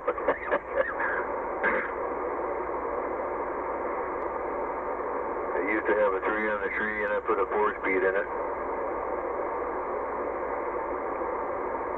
Yeah, that was a cool old truck, man. With some big old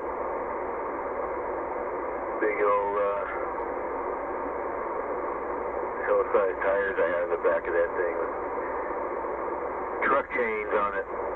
Custom-made truck chains on that thing. I know I'm getting off the subject here, but talking about old rigs. Just Stupper and Granny, man, and just go through 3 or 4 feet of snow, man. Me and the old buddy, man, just sit there with some beers, Stupper and Granny, and just let it idle. Going across the field with big old tire chains on the back of that thing. 2-wheel drive. Just sit there and just enjoy the ride, man. It steered itself. Yeah, man, that was a cool old truck, man. I miss it. 68 Chevy. 68 Chevy, fleet side box. Here it is. 256 in it, the 4-speed. Damn, I missed that truck, man. That was a cool truck. No, I tell you what, my dad's pickup, the one he really liked, kept forever, 64 International, heavy half-ton, 9-foot bed, semi-floating rear end, 4-speed, 304 V8, and we would go places, and he would put, it was just rear end drive, right? He'd chain up the front end, mud and snows on the rear, but he always had 16-inch, went from the 15s to 16-inch, tall tires. And when we go duck hunting or deer hunting and stuff, there would be people down off the side here and there, and Dad would be just running down in the ruts in the road. And I didn't realize this until I got stuck one time in that 70 Dodge I was telling you about. I had big old tires on there and everything. But I forgot one thing. Dad was running the mud and snows in the rear, the chains in the front so he could control it and steer, in the ice or the mud, whatever, because that's usually when we went, right? And the tires were digging down in the ruts that everybody else had gone through, where myself and all the other meatheads, the young'uns that didn't know at that time, they were trying to straddle all that. The wide tires weren't getting down, they weren't getting no traction. They were sliding off the side of the road, man. And so the old man, I learned a lot from him. It took me a while, but I figured it out. Oh, yeah, man. Yeah, there's a trick. Oh, man, yeah, watch that straddling that shit and trying to decide whether to stay in the ruts or make your own. sometimes, you know, it was a disadvantage depending on your road. Going either way, but I didn't want to get down there. I never did want to drive where everybody else was driving. Because I wanted to make my own. Kind of right in the middle or off to the side or whatever. Yeah, that usually worked pretty good, but no, man, I hate getting up in the rut, man. Get sucked off. Oh, man. Like that almost happened the last trip, last winter I made up there, man. It's the same goddamn thing. Except there was nothing there, man. I mean, I was making my own, but you still, man, there was a rut on the side of the road that you can't see. Got off over into that son of a bitch. Oh, man, it took me a while, man. I had to rock that thing quite a while to get that fucker out, but I did. Finally got it out of there, but you couldn't see it. You know, just underneath all that burnt snow. Nobody had ever ran over it before. But, yeah, luckily I got, you know, 45 years of driving in the snow experience. So I got it out of there. Man, I had to do some twisting and turning, man, but I finally got it out of there. Yeah, I heard that, man. I'm sure.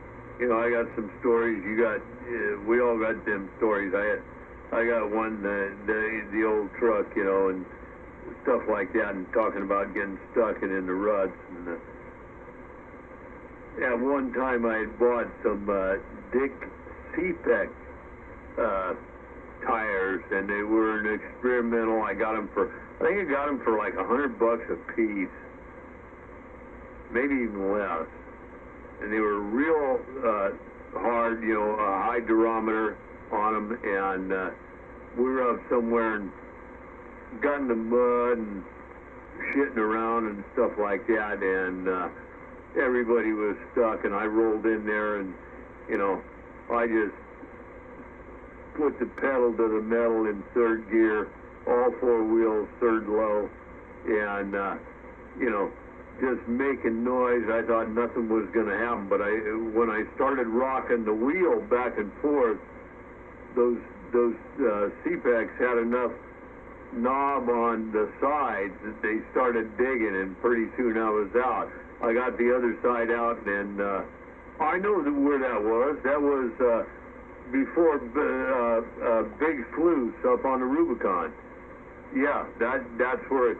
That's the first time I was there, and I took off I had to replace all four fenders we got out of there, because when we got into Little Sluice, the truck wouldn't make it, and at that time, if you don't make it, they just push you on through, so it just kind of squashes everything down. Yeah, that's what it was. I think I was about 22 years old when that happened. Yeah, Roger, man. Yeah, some of my greatest driving experiences have been in the ice and snow, man. Yeah, there's a lot of it all didn't turn out very well, but and yeah, man. It's still fun though. It pays to know what the hell you're doing. Know how to work the shit. But yeah, there's a lot of times I wish this thing had posi, you know. It still did. This truck still does really good even without posi. But my buddy had a GMC, one of those old 66 GMCs with a posi in the back. That was a nice truck. But tell you what, man, you don't want a posi all the time, man. When you're going around corners and holy shit, man. You don't want a posi. Well, it's only if it's a locker. The inside, you know, if you've got a locker, the inside will spin off. But yeah, you know, my pickup, I've got limited slip in the back. The front, I converted because it was full time, and I converted to locking hubs because I want to be able to select. And then I've got a spool in the front end, so when I'm locked up in the front, both tires turn the same, whether you turn in a corner or not. But I'm not locking them up until I get on dirt or something that's going to be slipping.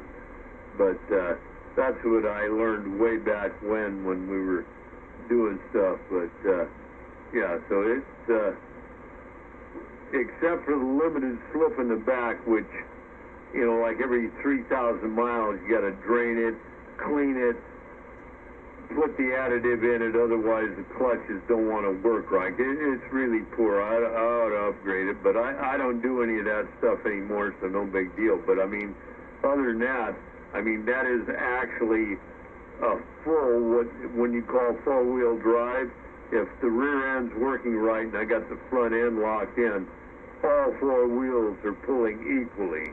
So none of this left front, right rear, and vice versa. Oh, yeah, no, I don't like that shit at all. Like there was, you know, couldn't leave when you actually got up in the ditch with my 64 up there one time. It was whoop, of course I was drunk as hell going home. I just spent the night there, got it up the next day, but yeah, here comes this guy in a van. Four-wheel drive van. Shit. One tire, man. One tire was spinning and that was it, man. All the rest of it, nothing else was working. The way that, you know, goddamn transmission and transfer and all that shit was working. Yeah, one tire spins, man, that's it, man. It ain't going anywhere with that fucking thing. Didn't get anywhere with that, so. Hey, that's when I found out, no, that wasn't one of those. One tire spinning, it's a four-wheel drive, right? One tire spins, man, that's it. It's just, nothing else is moving. But, yeah, man, yeah, there's times I wish I had a Posi, and most of the time, yeah, you're glad you don't have one. But, yeah, I'm not sure what you're talking about with a spool, you know, I've never heard of that before. Well, that basically, Cougar, you know what the spider gears are in the third member, correct? Yeah. Okay, so the spool takes the place of the spider gears. So in other words, the right axle and the left axle are locked together. The spiders are no longer in the equation. They don't let the inner wheel rotate slower than the outer wheel. Okay.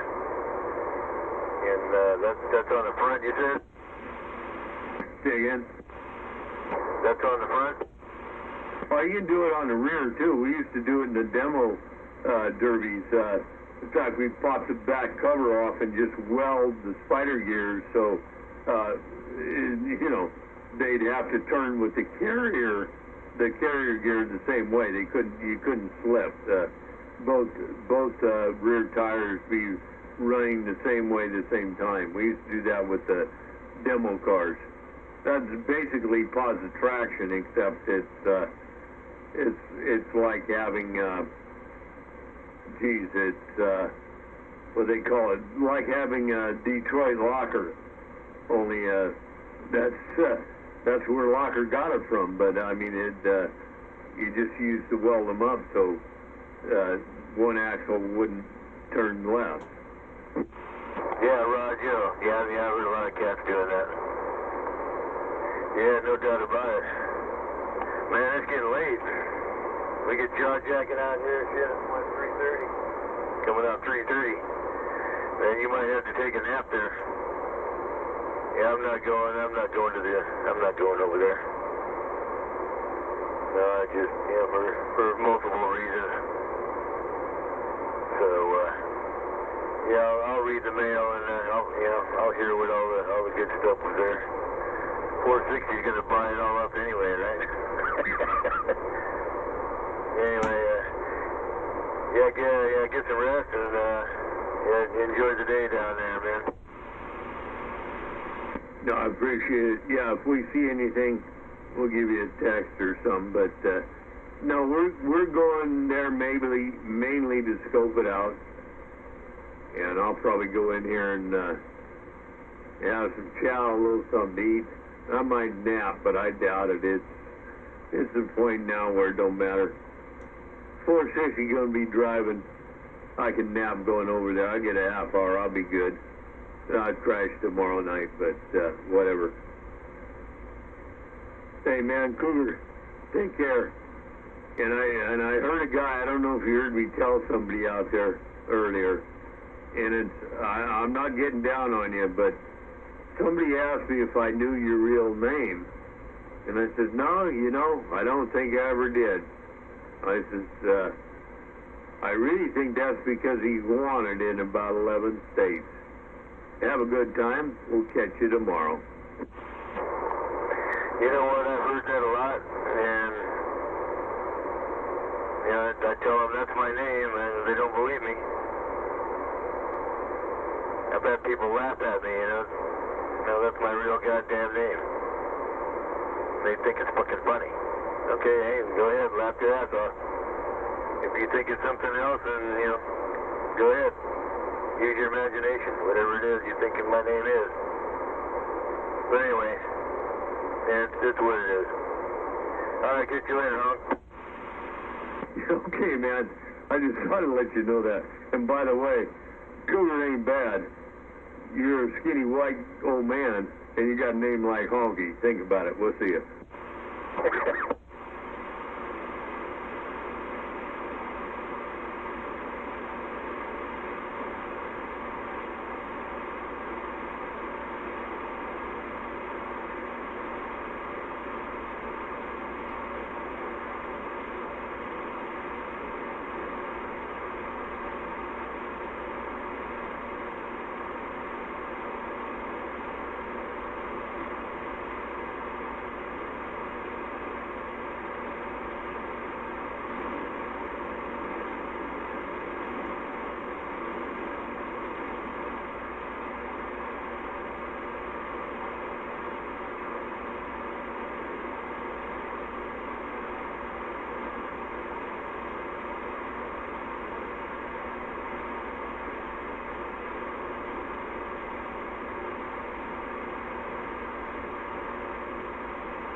Like old Roper out there, his brother's name was insane.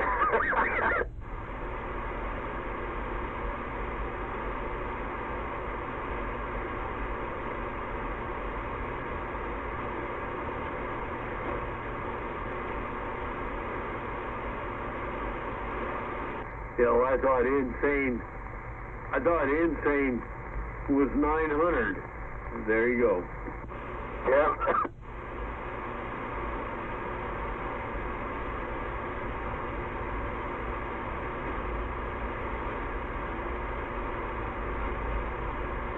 Anyway, I'm going to head inside, switch it over to the inside radio, and have a little something to eat there. Cougar, take care. We'll see you. All right, man. Wait.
Test. Anybody else already this morning?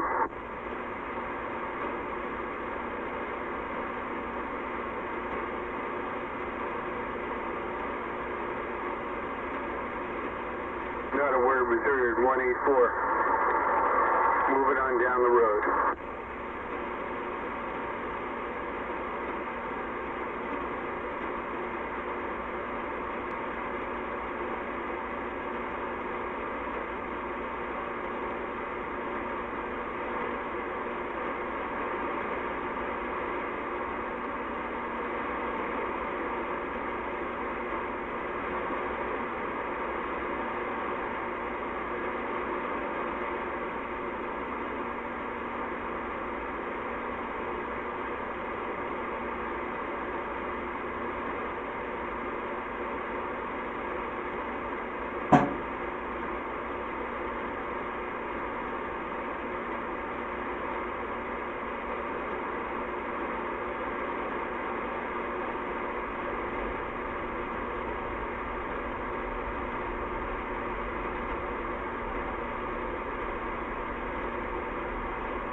And once again, no contact, 184 to moving mobile.